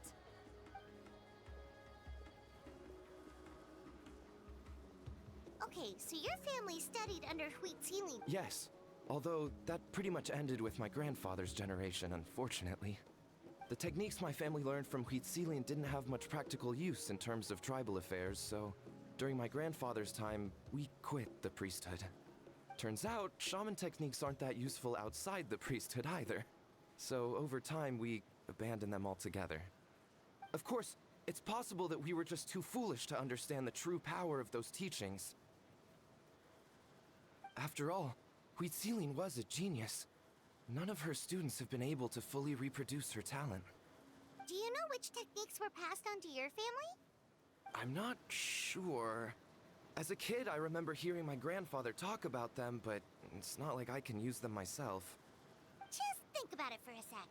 Do you remember anything about a technique that can decide the outcome of a battle? Decide the outcome of a battle? No, I don't remember anything like that. Besides, my family wasn't really known for our talent. If a technique like that exists, I doubt Huitzilin would pass it on to us. You might have better luck asking one of the priests. They're descendants of Huitzilin's most gifted students. Well, looks like we're back where we started. Still no definitive evidence the Battle of Seven Colors took place. Alier, do you think we have enough to draw a conclusion? All we have are non-witness accounts. We could put together an interview, but that's not going to hold up in academic circles. Then we have to keep going. Oh, you're investigating the Battle of Seven Colors? Yeah, you know. Not a lot, but there's something special about my family. In addition to shaman techniques, Huitzilian stories were passed down to us as well. Say what you want about my ancestors' dedication to shamanism, but they definitely paid attention to those stories. And of course, the Battle of Seven Colors is the most exciting story of them all. We don't need another story. We need something concrete. Does no one in your tribe understand that? I'm not sure if this is helpful, but the story passed down in my family is a little different from the one told in the tribe. Really? How so? Well, it's Huitzilian's personal account of the events, so it's a lot more detailed. For example, in the version I heard, the battle took place in a location known as Chico Mostuk Cave. That means you can tell us where to find it. Have you ever been to this place? Unfortunately not. I studied maps of Natlan before we left, Monsieur Montluçon. I don't remember ever seeing such a name. Could your ancestors be mistaken, Mr. Ashemin? It's unlikely. My family may have let the shamanism side of things fall by the wayside, but we're serious about these stories. In the words of my grandfather, some things deserve to be passed down more than secret arts. If Huitzilin's version of events differs so much from the general understanding, that makes it even more likely the battle is completely made up. Yeah, that's disappointing.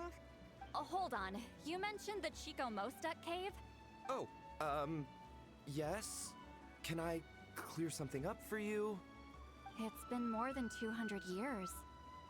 Huh. I never thought I'd hear that name again. What do you mean?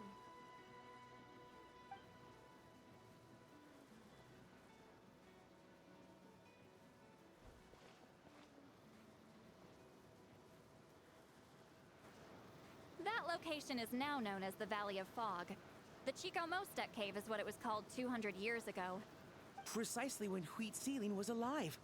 That means, Monsieur Montluçon, we can confirm the original site of the battle. Once we get there, the evidence we need should be at our fingertips. Just when we thought all hope was lost. I never doubted you. Ah, save it. Flattery won't get you anywhere with me. Just accept the gift, St. Lolly. You've earned it. Wait! Mr. Montluçon works in publishing. You're a huge fan of light novels, right, Sweet Lolly? Maybe he could get you some that are out of print. Really? Out of print, huh? Sure. Do you have any in mind? Well, if we're talking collectibles, then the first edition of Shogun Almighty Reborn as Raiden with Unlimited Power is a must. It's the first major hit of the isekai genre. Several editions have gone to print, but copies of the first edition are exceedingly rare and valuable. I see. There's also its sister work, Pretty Please Kitsune Guji. It was Yae Publishing House's attempt at gauging the new market trends. It's opened the door to a new genre after readers grew tired of isekais.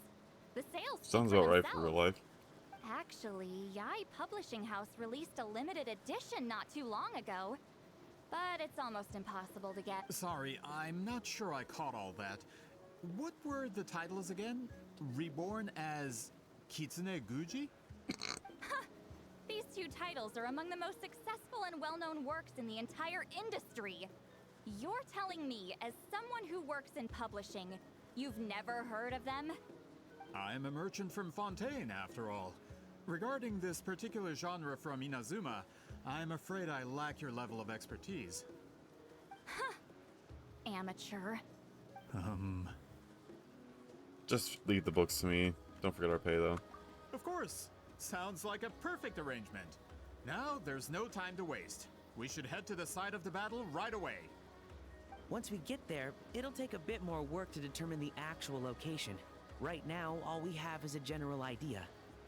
Well, I'm sure Miss Sitlali can help us with that.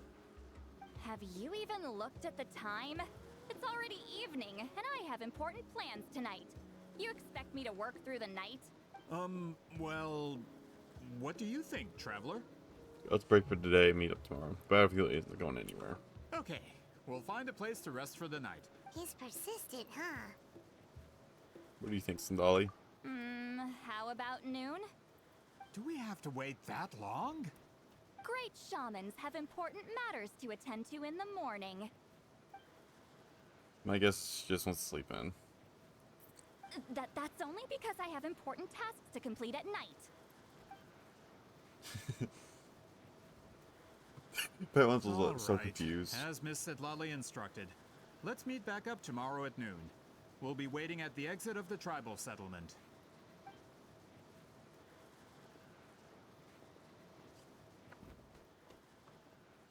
I don't trust him though.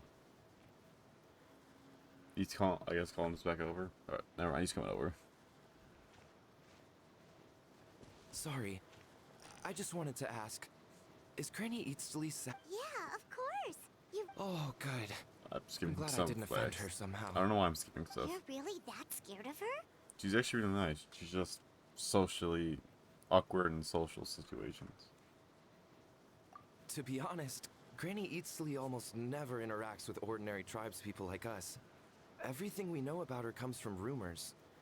She's a powerful shaman who's lived for over 200 years. As a great hero, you're probably the only one who isn't intimidated by her.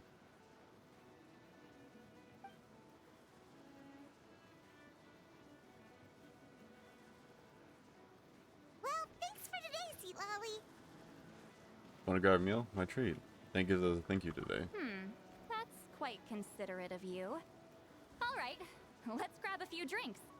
Just like last time. Wait, didn't you say you had important plans tonight? That's called reading. What did you think I meant? Oh, eating. Okay.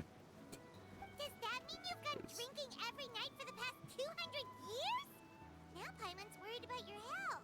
Same place? No, I've had enough socializing for one day. I know somewhere quiet. We can just buy some drinks and head over.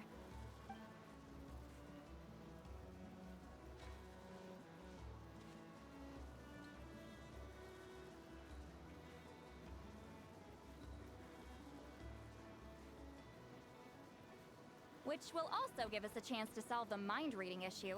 Considering the necessary spell work, I'd rather do it in private.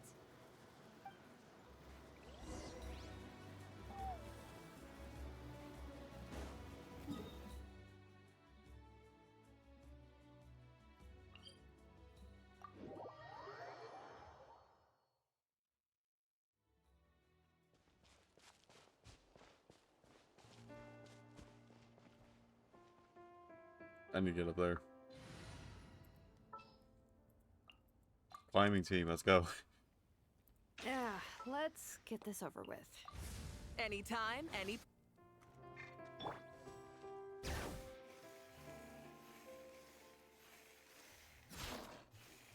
Let's ride. Full throttle. There we go.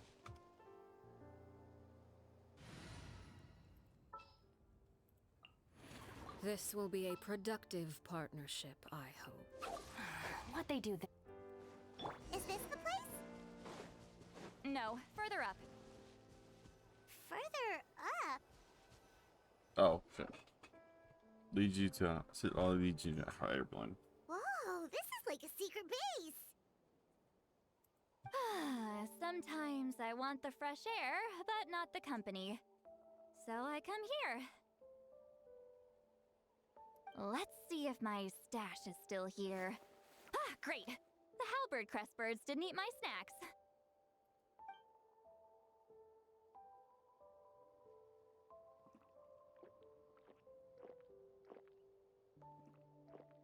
Now for the mind reading issue. Give me your hand. Just like last time? It might take a little longer, actually. I just need to share my senses, make a clean break.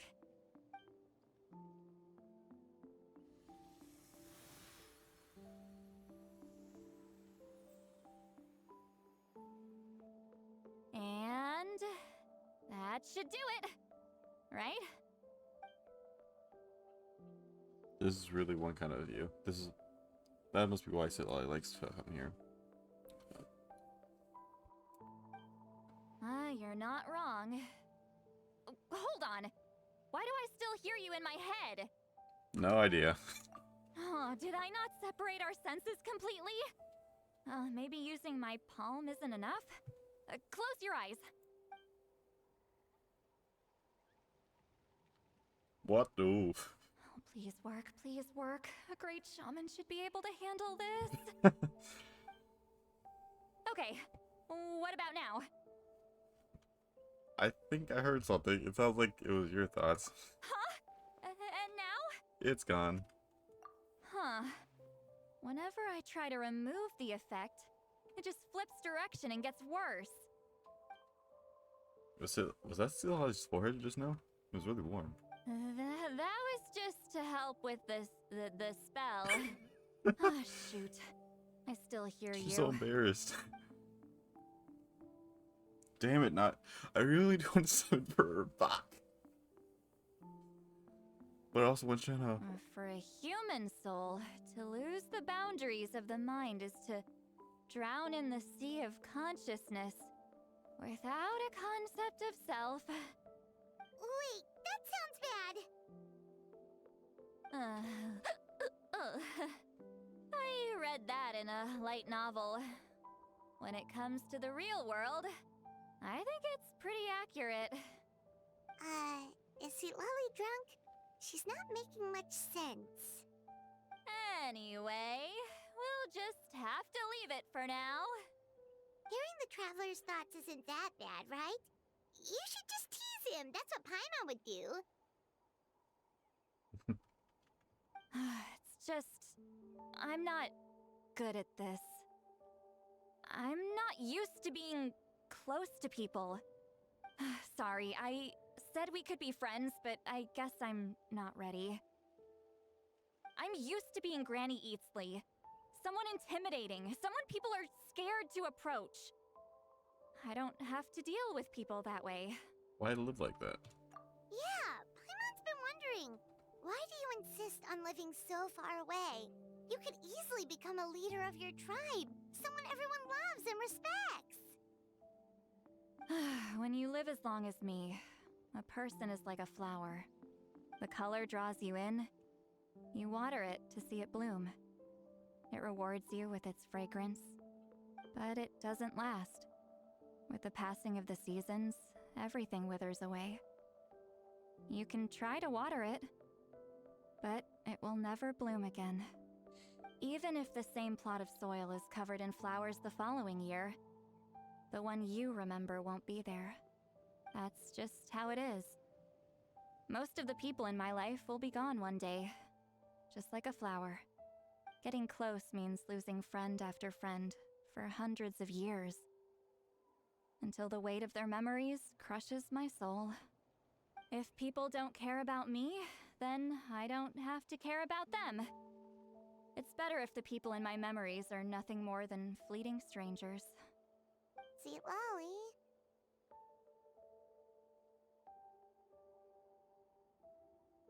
My approach is different.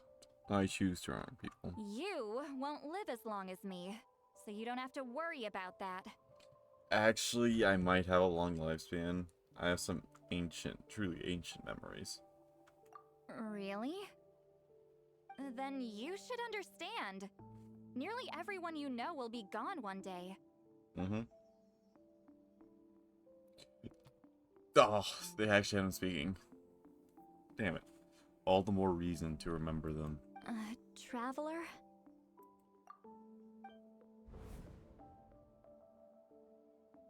I have a friend who lives only in my memory now. In fact, you could say my memories are solid proof that she exists in this world. So sometimes I tell myself, as long as I remember every single friend, they never will truly die. Instead, they will live on in the world of my memories. When friends create memories together, there is always something to hold on to. So, if you still need time, let me choose to remember you first.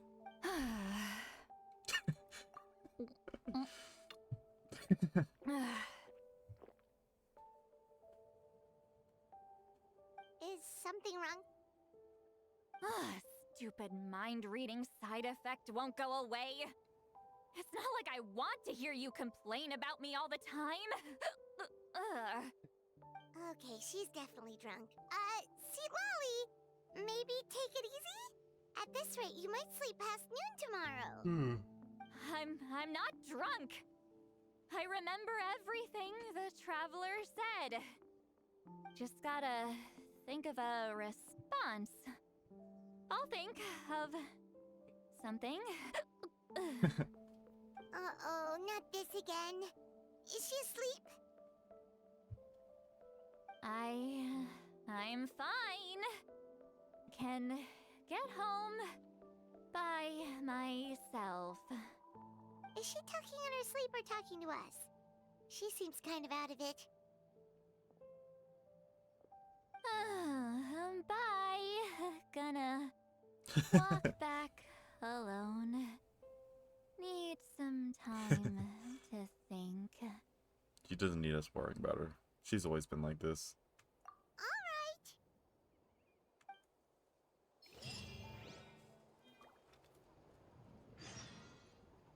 This is a really nice spot, though. I thought I just got a notification saying. Oh, just to sit. Yeah, why is this view is actually pretty nice, what the fuck?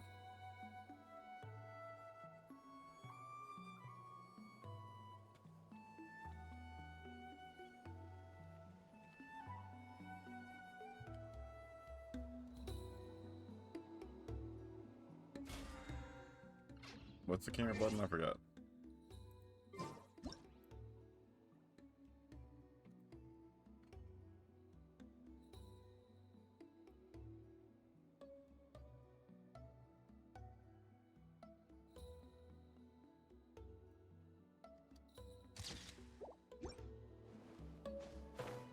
go collect this. Wait, this fast travel real quick though.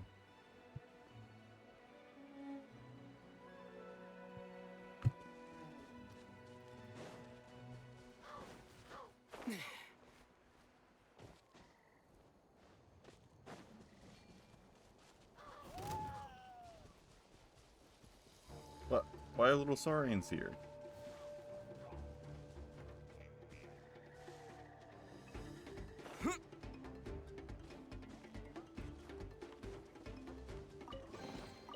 I'll keep this close.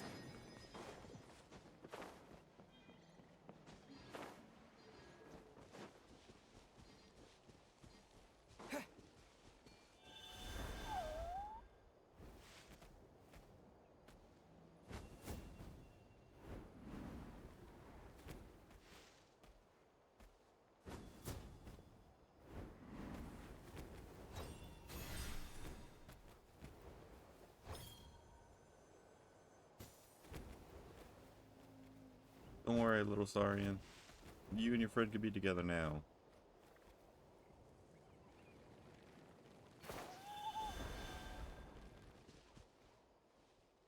There, the friends are back together. Is this an answer from this world?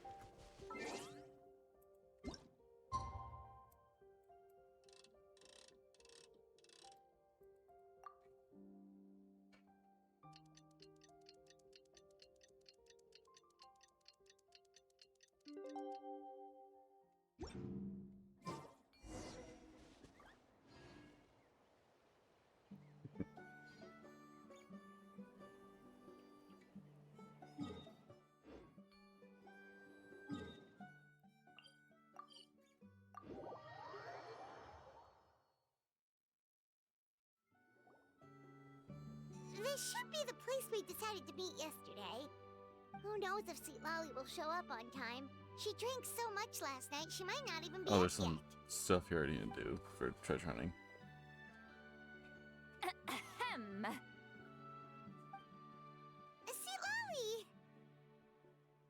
No need to sound so surprised. Drinking is just a way to pass the time. I mastered the art of moderation long ago. Last night doesn't count. It was a minor slip-up, that's all. Anyway, I gave everything a lot of thought, and I think you're right about something.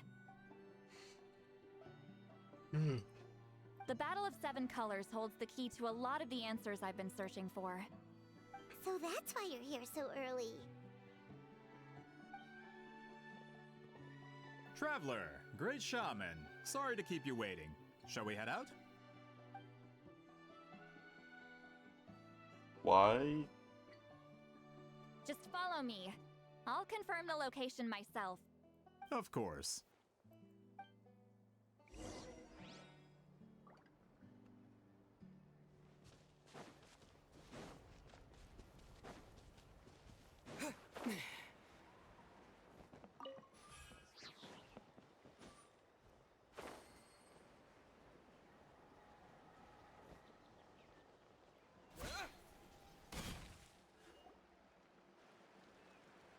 This should be it.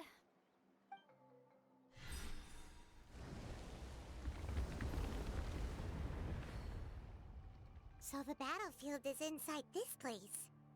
That could explain a lot of our academic questions. Don't lose focus. Once we get to the actual site of the battle, all the evidence needed for publication will be at our fingertips. Everyone ready? Let's go.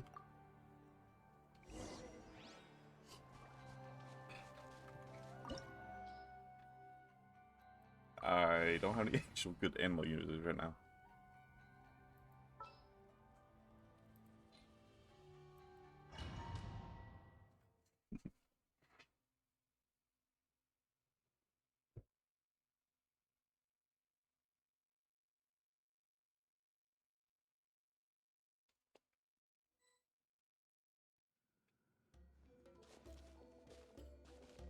So the Abyss invaded through a cave like this? When the Abyss first began to corrode the ley lines, they took every opening they could get. All the items here should be useful for our research. You're not to touch a single one without my nod of approval. I don't support invasive excavation techniques either. Ah, of course. I'll defer to the experts on this matter. Well, shall we continue?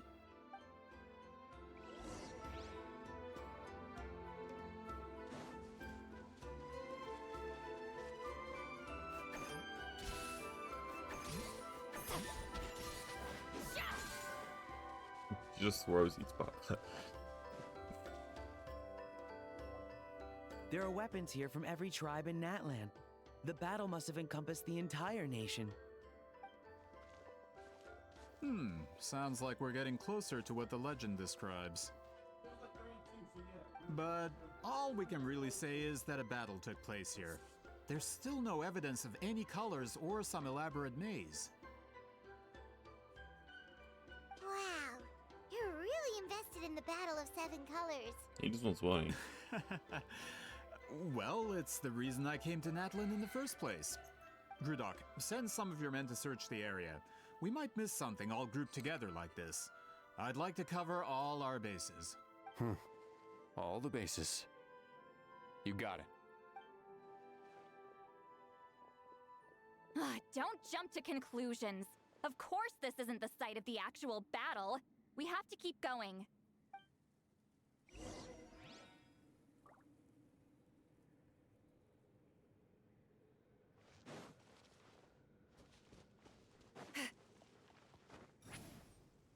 This wall is in our way! I might have an idea. Traveler, try removing that sphere.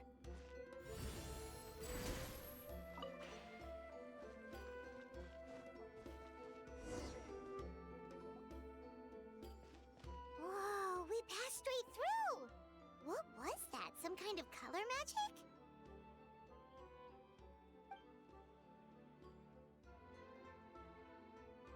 It's very close to the technique Wheatsealing might have used.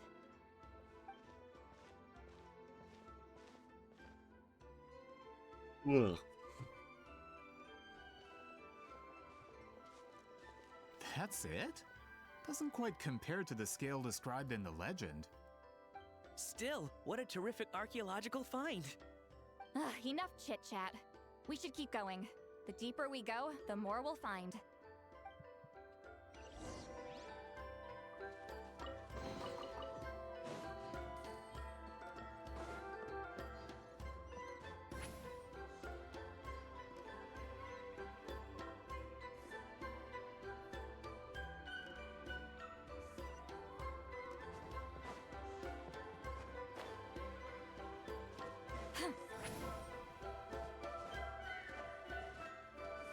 Hold on.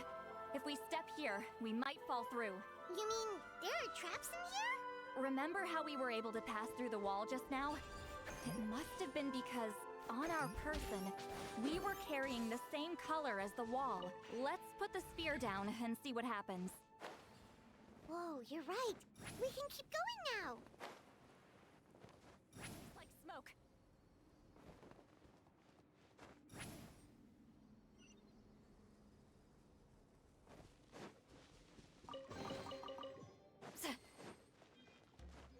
There. Oh, teleporting away.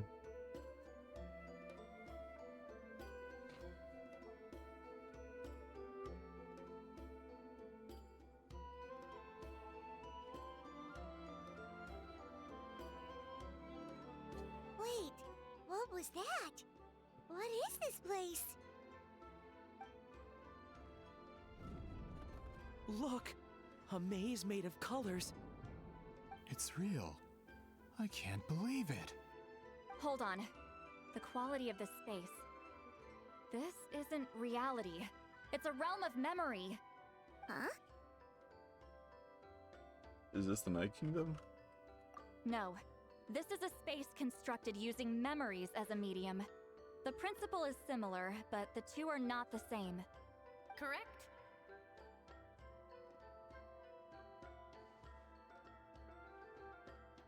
Wheatsealing? What? No. It's just a trace of her consciousness left behind after creating this space. Friends, this is my question to you. What is our strongest weapon against the Abyss? In my opinion, it's memory. After all, is it not after losing the capacity for memory, love, and compassion that our enemies fell to the Abyss? That is why, with our memories, we possess a power the Abyss cannot hope to match. I have discovered the perfect medium for us to wield that weapon. You know it as color. The more cherished the memory, the more vivid its color. As memories disappear, their color fades first. That is why color is the best vehicle to wield the power of memory. Guided by vibrant colors, your capacity for memory is what will allow you to navigate this maze. Without that capacity, enemies will fail to cross the barrier in front of them and be trapped here for eternity. So, be brave, my friends, and march forward. Any ideas, Sweet Lolly? Sounds like she left a tutorial. Not surprising. She always did have to handhold her talentless students. Follow me.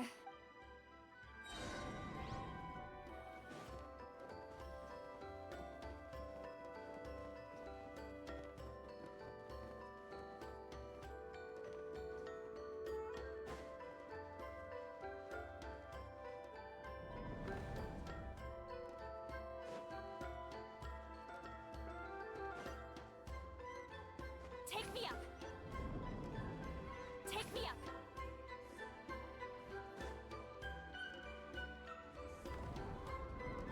There are monsters here too? Abyss creatures.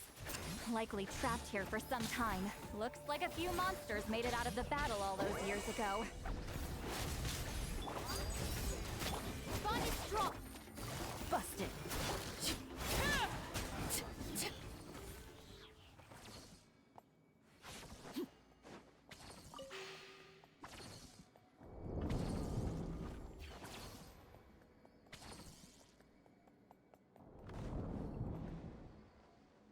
What's with these color-changing blocks? You and Sweet Lolly fell through all of a sudden! You scared Paimon half to death! Must be one of the mechanics of the maze. I'm guessing the purpose is to help allies navigate this place.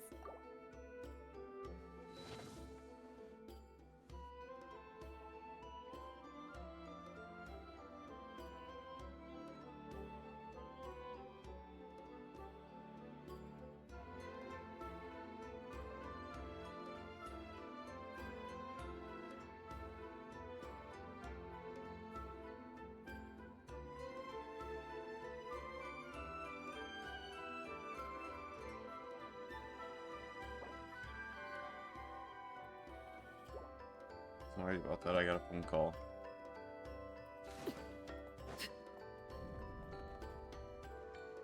Oh no! More monsters?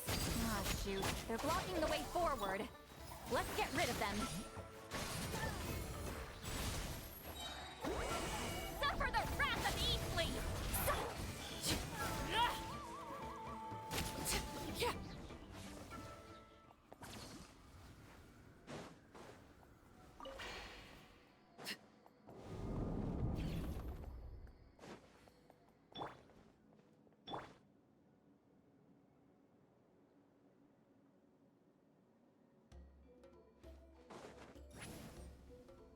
This place is so pretty.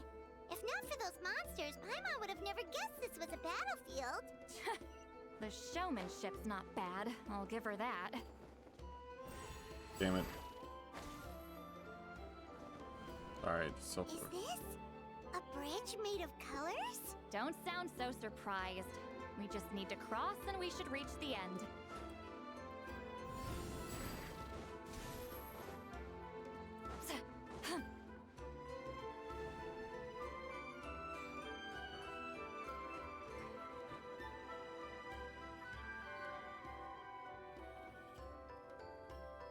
We're out! Looks like we made it through the maze.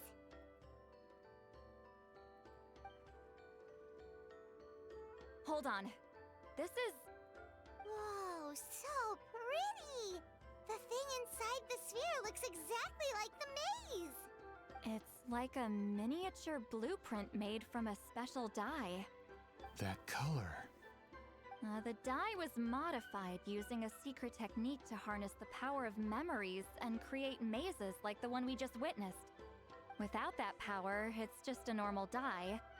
But the color it produces is still quite rare. I would say this is the most direct evidence that the Battle of Seven Colors actually took place. The expert has spoken!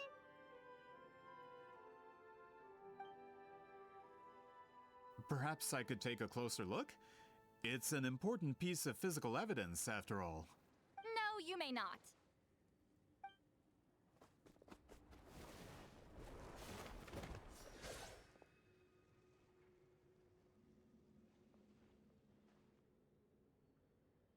What are you doing? Ah, you noticed my signal. Not bad, Traveler. We make a good team. Huh. So, you've been watching me.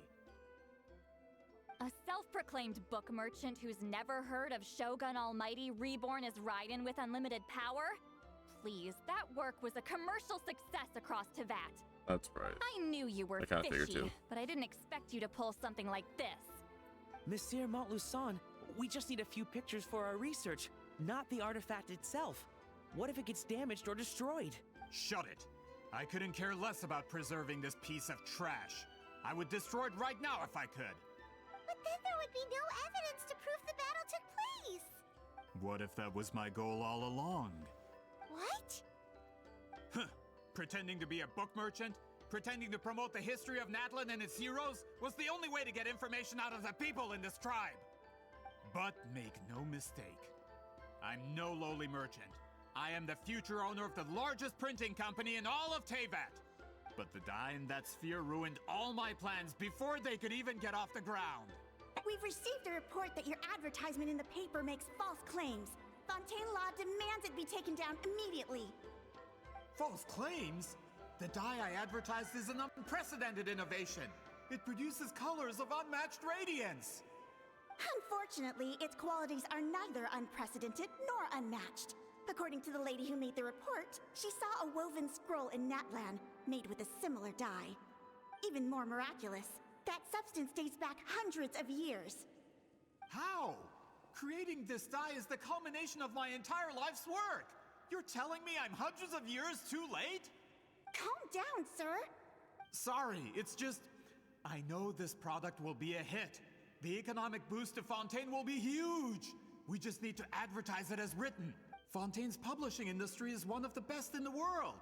All we need to do is publish something in the paper, and all of Teyvat will think it was our invention first.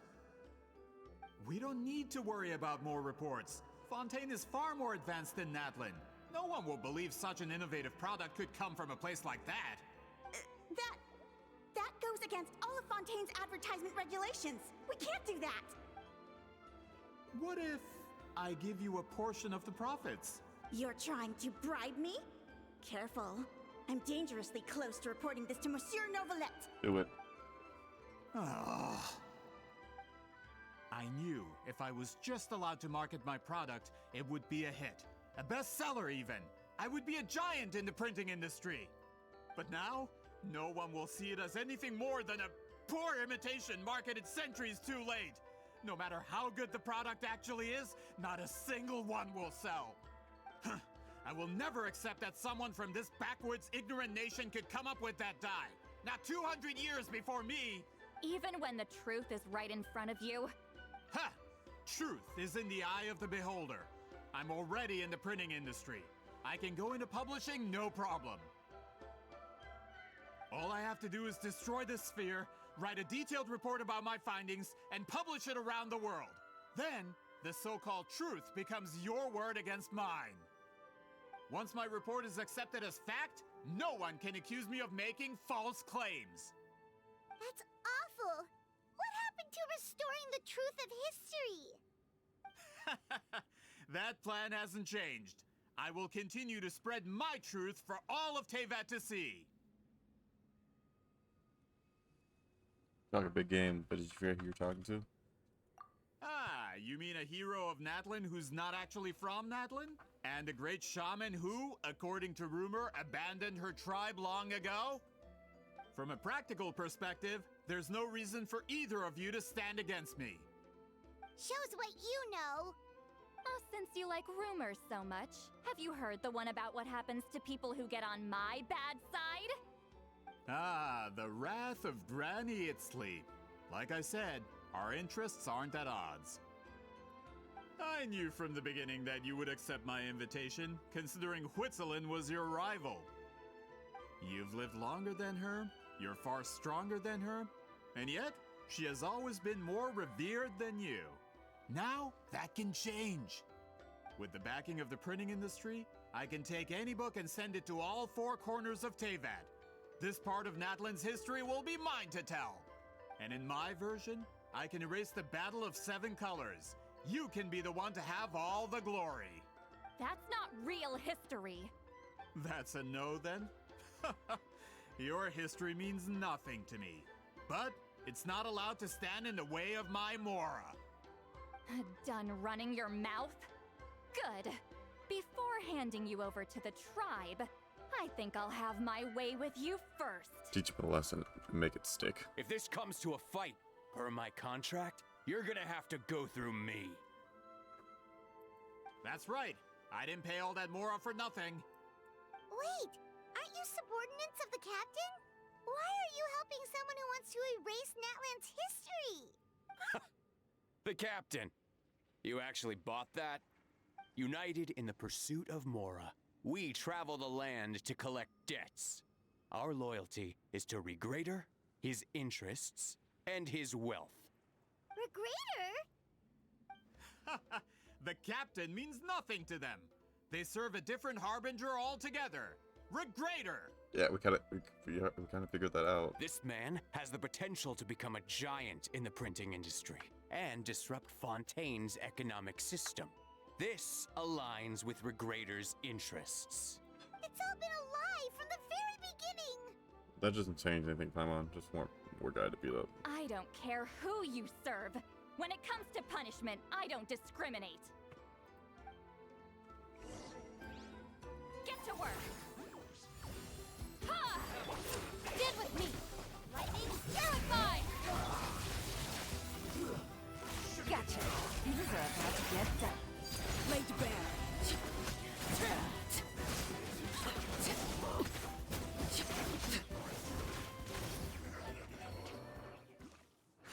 That's what you get for messing with the hero of Natlan and Granny Itzli. They could give Regrader a run for his Mora.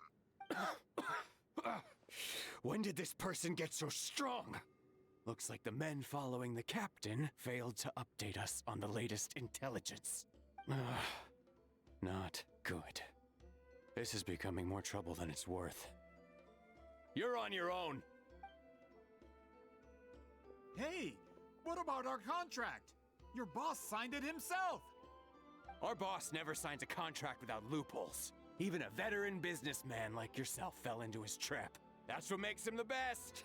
Go home and read the fine print. All I did was trigger the exculpatory clause. You? The other stipulations have been fulfilled. I set up explosives around the cave, strong enough to destroy this place, as instructed. Oh, and for security purposes, all explosives have been rigged to blow at a specific time. Shouldn't be too long now.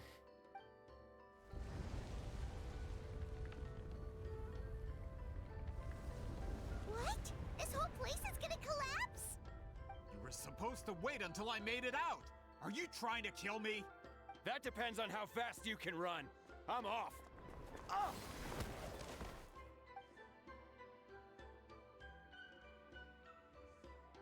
You think you can just waltz out of here? Traveler, stop them, and then we'll make a break for it. And do. If I'm caught, I implicate my boss. Time for the backup plan. Wait, don't!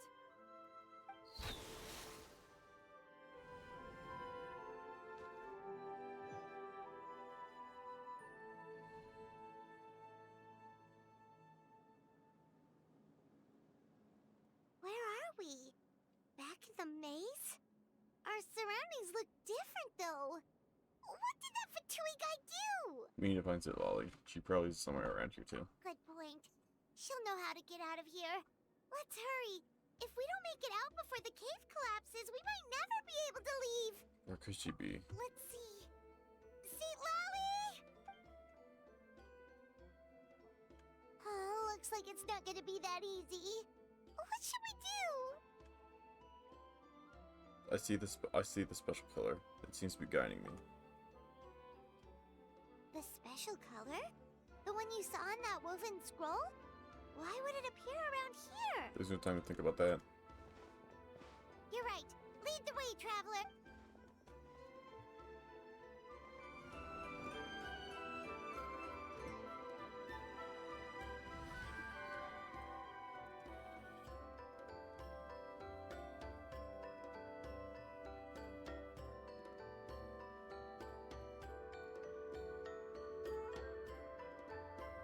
He triggered it just like that? If the technique isn't activated correctly... Instead of a realm of memory, the subjects in question will be trapped in a temporary space like this. If you cannot escape in time, it's mutually assured destruction. But I can't fault someone for using it as a last resort. I knew it! Someone of your skill wouldn't leave behind memory fragments just to parrot instructions. You must have the capacity for conscious thought. I appreciate the compliment. It's been a long time, my friend. This is no time for a reunion. The cave outside is about to collapse. I know time flows differently in this place, but that still doesn't leave us much time. Can you help me get out? You misunderstand, Seat Lolly. I'm nothing more than a fragment of memory. There's not much I can do. What do you mean? This space can be manipulated, right? The exit of your maze. I remember its structure. If I create an exit here, I can leave. You just need to tell me how to manipulate this space. The maze you saw earlier was constructed using the memories of many warriors of Natlan. When people leave deep impressions on each other, their memories form connections. These connections are particularly strong between comrades in arms. That is how I created my maze. The connections between the memories were my needle and thread, and the special color was my fabric. I forgot today was Sunday. But if that color is crudely genuinely combined with an forgot. isolated memory, one without connections, you get a place like this. This space is a combination of my color and your memories.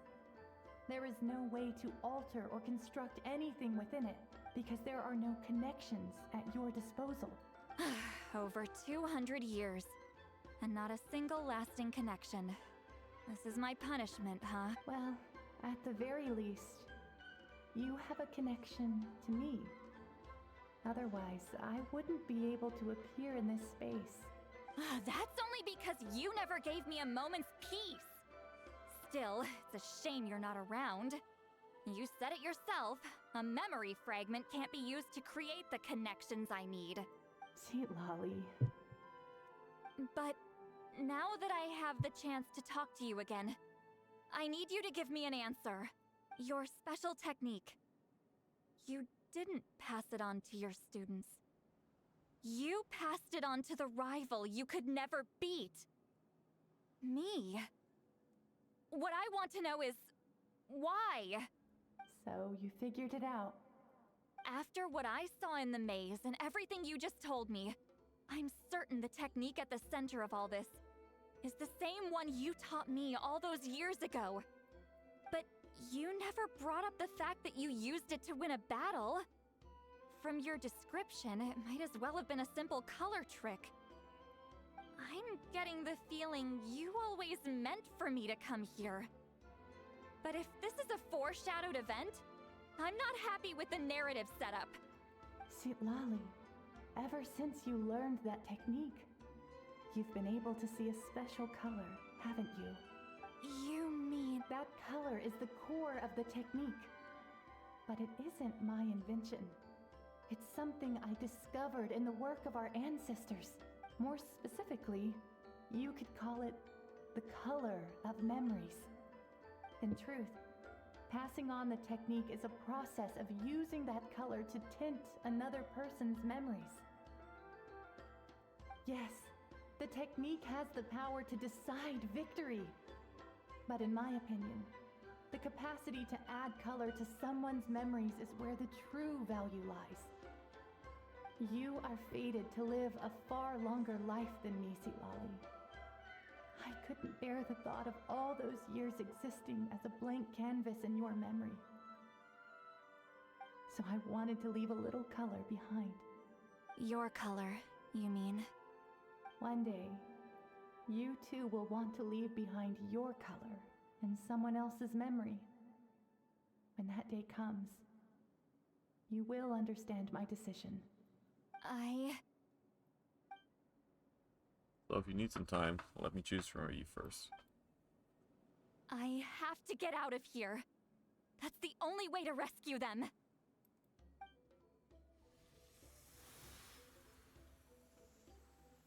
Citlali, what are you... I understand the true principle of this technique now. If I can't construct an exit, then I will separate this color from my memories by force. But you could lose a portion of your memories that way. I know, but my memory is just a blank canvas I've neglected for 200 years. My friends are worth the risk. I have to find her. Traveler? When you entered the realm of memory I constructed, I used your memories to learn about your recent experiences. I have a feeling you're the one who will be saved this time. After 200 years, someone has appeared by your side. The kind of person I could have never anticipated. The Night Kingdom harbors Natlan's memories, and the Traveler's connection to that realm is incredibly strong, surpassing even the shamans who worship the Lord of the Night. This means that, even without your tutelage, he can see the color of memories. What did you say? Although he doesn't know how to wield it, he unknowingly left behind a trace of color in your memories. That was enough to guide him to this space. You now have a connection at your disposal. Well, Citlali, it looks like part of this was foreshadowed, but the rest is a surprise. Traveler? Traveler!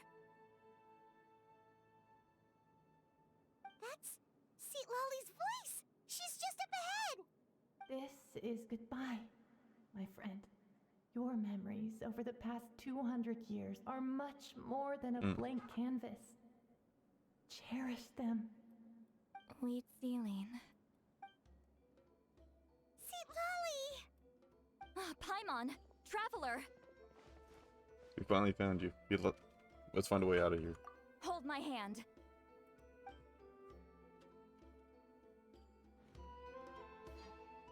Cutscene time.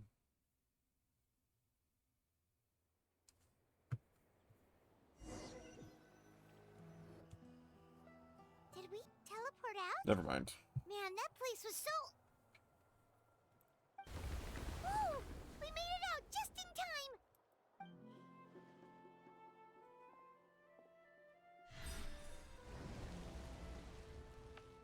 Wonder what happened to the Fatui guy and the others. He was most likely trapped inside that space, just like us. The external structures supporting that space would have collapsed with the ruin. Unless he managed to escape, he would have been crushed. He still preferred that to being caught, huh? But the Bontanians. They were standing a bit further away, right? They probably weren't pulled into the space. Maybe they already made a run for it. Hello? It's one of Malu Son's employees! Quick, restrain him! Oh, I can explain. I had no idea Malu-san was such a terrible person. I couldn't stop him from running, so I stayed behind and tried to find people to help rescue you. I'm so glad you managed to get out of there. Either way, the guards will take you back to the tribe. You'll be their problem. I understand. Anyway, I'm not here to harp on you. I just need to know one thing. Which way did he run? He went that way, but I'm not sure if you can catch up. That way? Huh. Unless he suddenly grows a pair of wings, I think we're okay. Traveler, Paimon, come with me.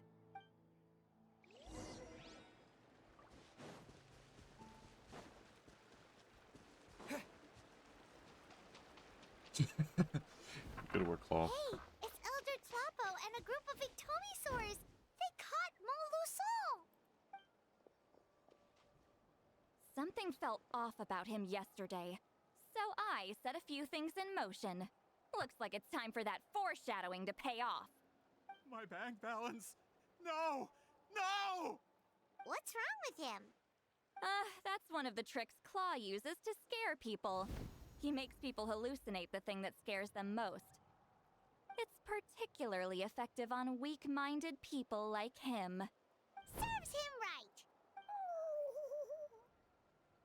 I know, it was a lot to ask, making you come all the way out here during the day. Was that a declaration? Elder Tlapo didn't appoint us to a whole other task, did he? Forget about him for now. The Ictomisaurs will make sure Montluçon doesn't escape before the guards arrive. In the meantime, we have unfinished business, remember? Right, the special scroll. But the die is buried underneath a bunch of rubble now. Don't worry, Huitzilin's technique hasn't been lost at all. Come with me, I'll explain everything at my house. Oh, and Traveler? Everything you said about memory, I finally figured out my answer. I knew you'd want to tag along. Let's go.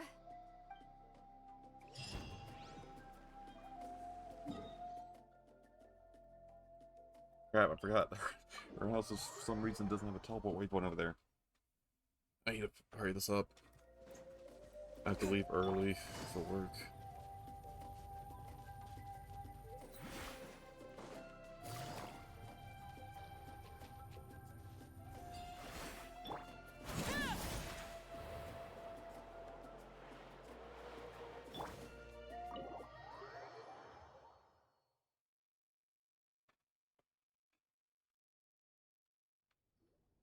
Now, when it comes to weaving the scroll itself, you don't actually need to lift a finger. But if we're going to pass on Huitzilin's technique, your participation is critical. What are you saying, Sweet Lolly? Follow me.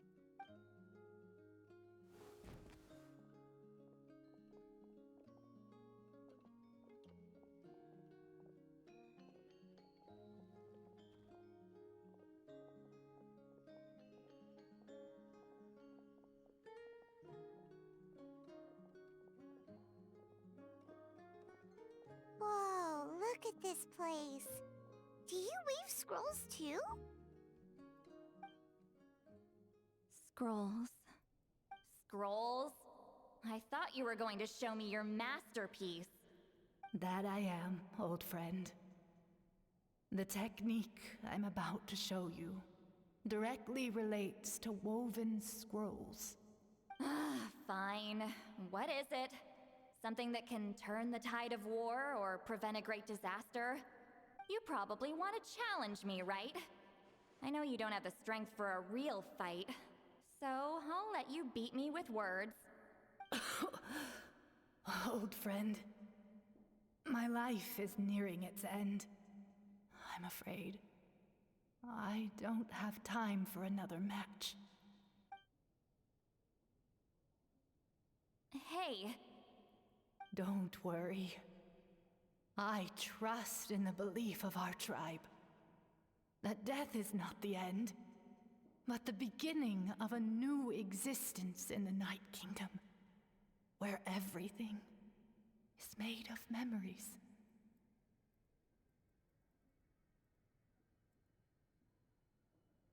So, do you know why our ancestors because history is the memory of a people. I did not mean to do that. Do you know why our ancestors insisted on using colorful, woven scrolls to record our history? Because history is the memory of a people. We give our scrolls an orange hue, so the dead can still feel the warmth of the setting sun. We decorate them with kernels of grain fruit, so the dead can still enjoy the abundance of our harvests. I know that, but something this important? Why entrust it to me and not one of your students? 1 second. As your friend, I admit, I'm being a bit selfish.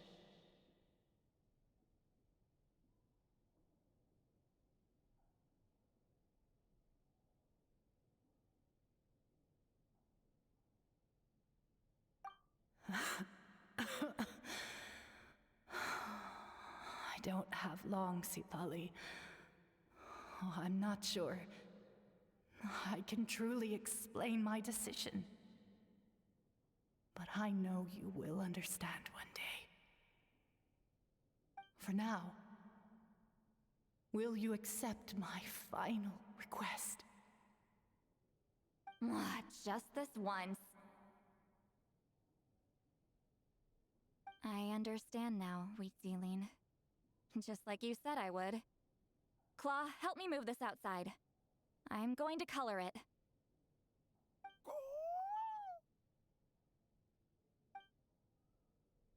Traveler, Paimon, come with me.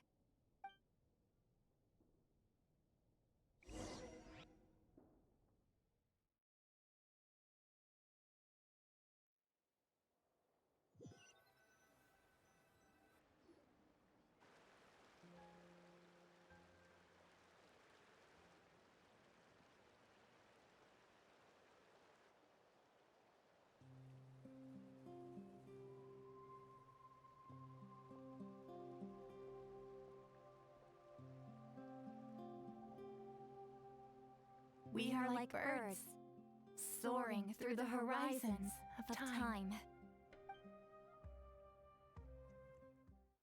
I linger between brushes of memory, seeking the color of my final journey.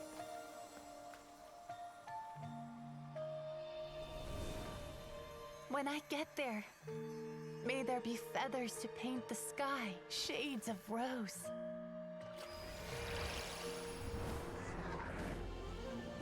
And fields of green to beckon adventurous souls. And azure oceans with which to sail into the unknown. And volcanoes too, where, despite the danger, hidden treasure waits to be found. And graffiti art, of course. Without that color, just imagine the dullness of night. Anything else? In the end, I hope everyone remembers my color too.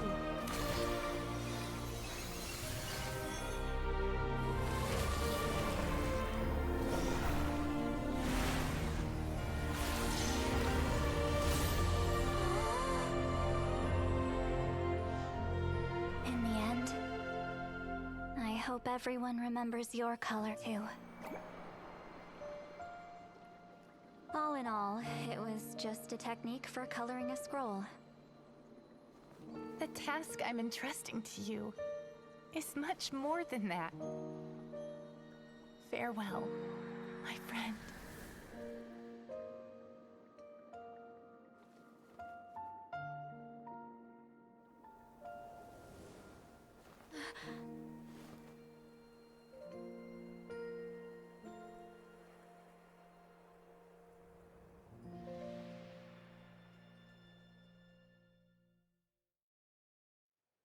I knew you would understand. This is the special scroll. How did you know how to weave it, Citlali? Remember the gift from the spirits? Hold on! You've lived for more than 200 years. You know how to weave the special scroll. That must mean... you're the one behind the gifts from the spirits! Oh, well, it's not like I wanted to interact with the Appointed. So whenever I delivered the scroll, I used illusions to confuse them. The fact that it turned into some kind of divine intervention is because no one was skilled enough to see through my tricks. Why not just tell him? You've carried the duty alone for all these years? Even if you don't like interacting with people, why not teach someone else how to do it?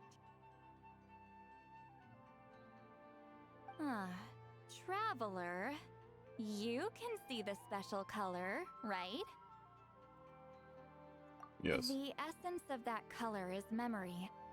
That means completing the special scroll is a process of searching for color within your memories. Passing the technique on to someone means sharing your memories with them. You need to leave traces of your color in their memory, and they must do the same. Even though I only confirmed that today, I've had suspicions for a long time. And, well, ever since Sweet Celine died, I haven't wanted to form that kind of connection with people. Oh, yeah. It was her final wish, so I kind of resigned myself to taking on the burden forever. After all, I have all the time in the world. But Claw never stopped appointing new candidates to weave the scroll, despite knowing exactly how I felt about the situation. You mean he's never tried stopping? He's never stopped trying to find new friends for you? I knew exactly what he was doing. And yeah, if I ever did share my memories with someone, I guess that person would be a friend. But it never got to that point. This time, though, you win, Claw. Take this. I guess it's my response to what you told me the other night. What is it? If I had to choose my color, it would be the color of this handkerchief. Countless people exist in my memories, and I know one day that will be my fate, too. A memory living on in someone else's head. Since you have a long lifespan, you're the perfect candidate to bear this memory and carry my color in your mind. Does this mean I'm officially your friend? Just keep it safe. And you better not forget my color when I'm gone. Whoa. It's a little early to talk about death, don't you think? It's only been a few seconds since we made the friendship official. Isn't that what friends are for? Okay, this is a serious commitment. Well, Seat Lolly, if the Traveler's going to leave their color in your mind too, it'll probably be gold, right? Actually, their mark is already there. Remember the mind reading effect I couldn't fix? Well, I finally got to the bottom of it. Sharing senses allows communication to occur between the consciousness of different people. Naturally, memories are also involved in that process. Although I didn't know it at the time, we both have the ability to see the color of memory, which means that when I shared my senses with you, a connection was created between our memories. And that connection is what caused my original spell to go haywire. So, you can hear the Traveler's thoughts because you left traces of color in each other's memories? And that's why the Traveler could hear your thoughts too, because it works both ways, right? Quick thinking, but only those trained in the mystic arts can maintain that level of connection. That's why I can still hear the Traveler's thoughts, but not the other way around. There's no need to worry, though. Now that I've figured out how it works, I'll get rid of it in no time. Oh. I lied. Hearing each other's thoughts actually depends on the strength of the connection between our memories. So, after everything we just went through, I bet you can hear me again.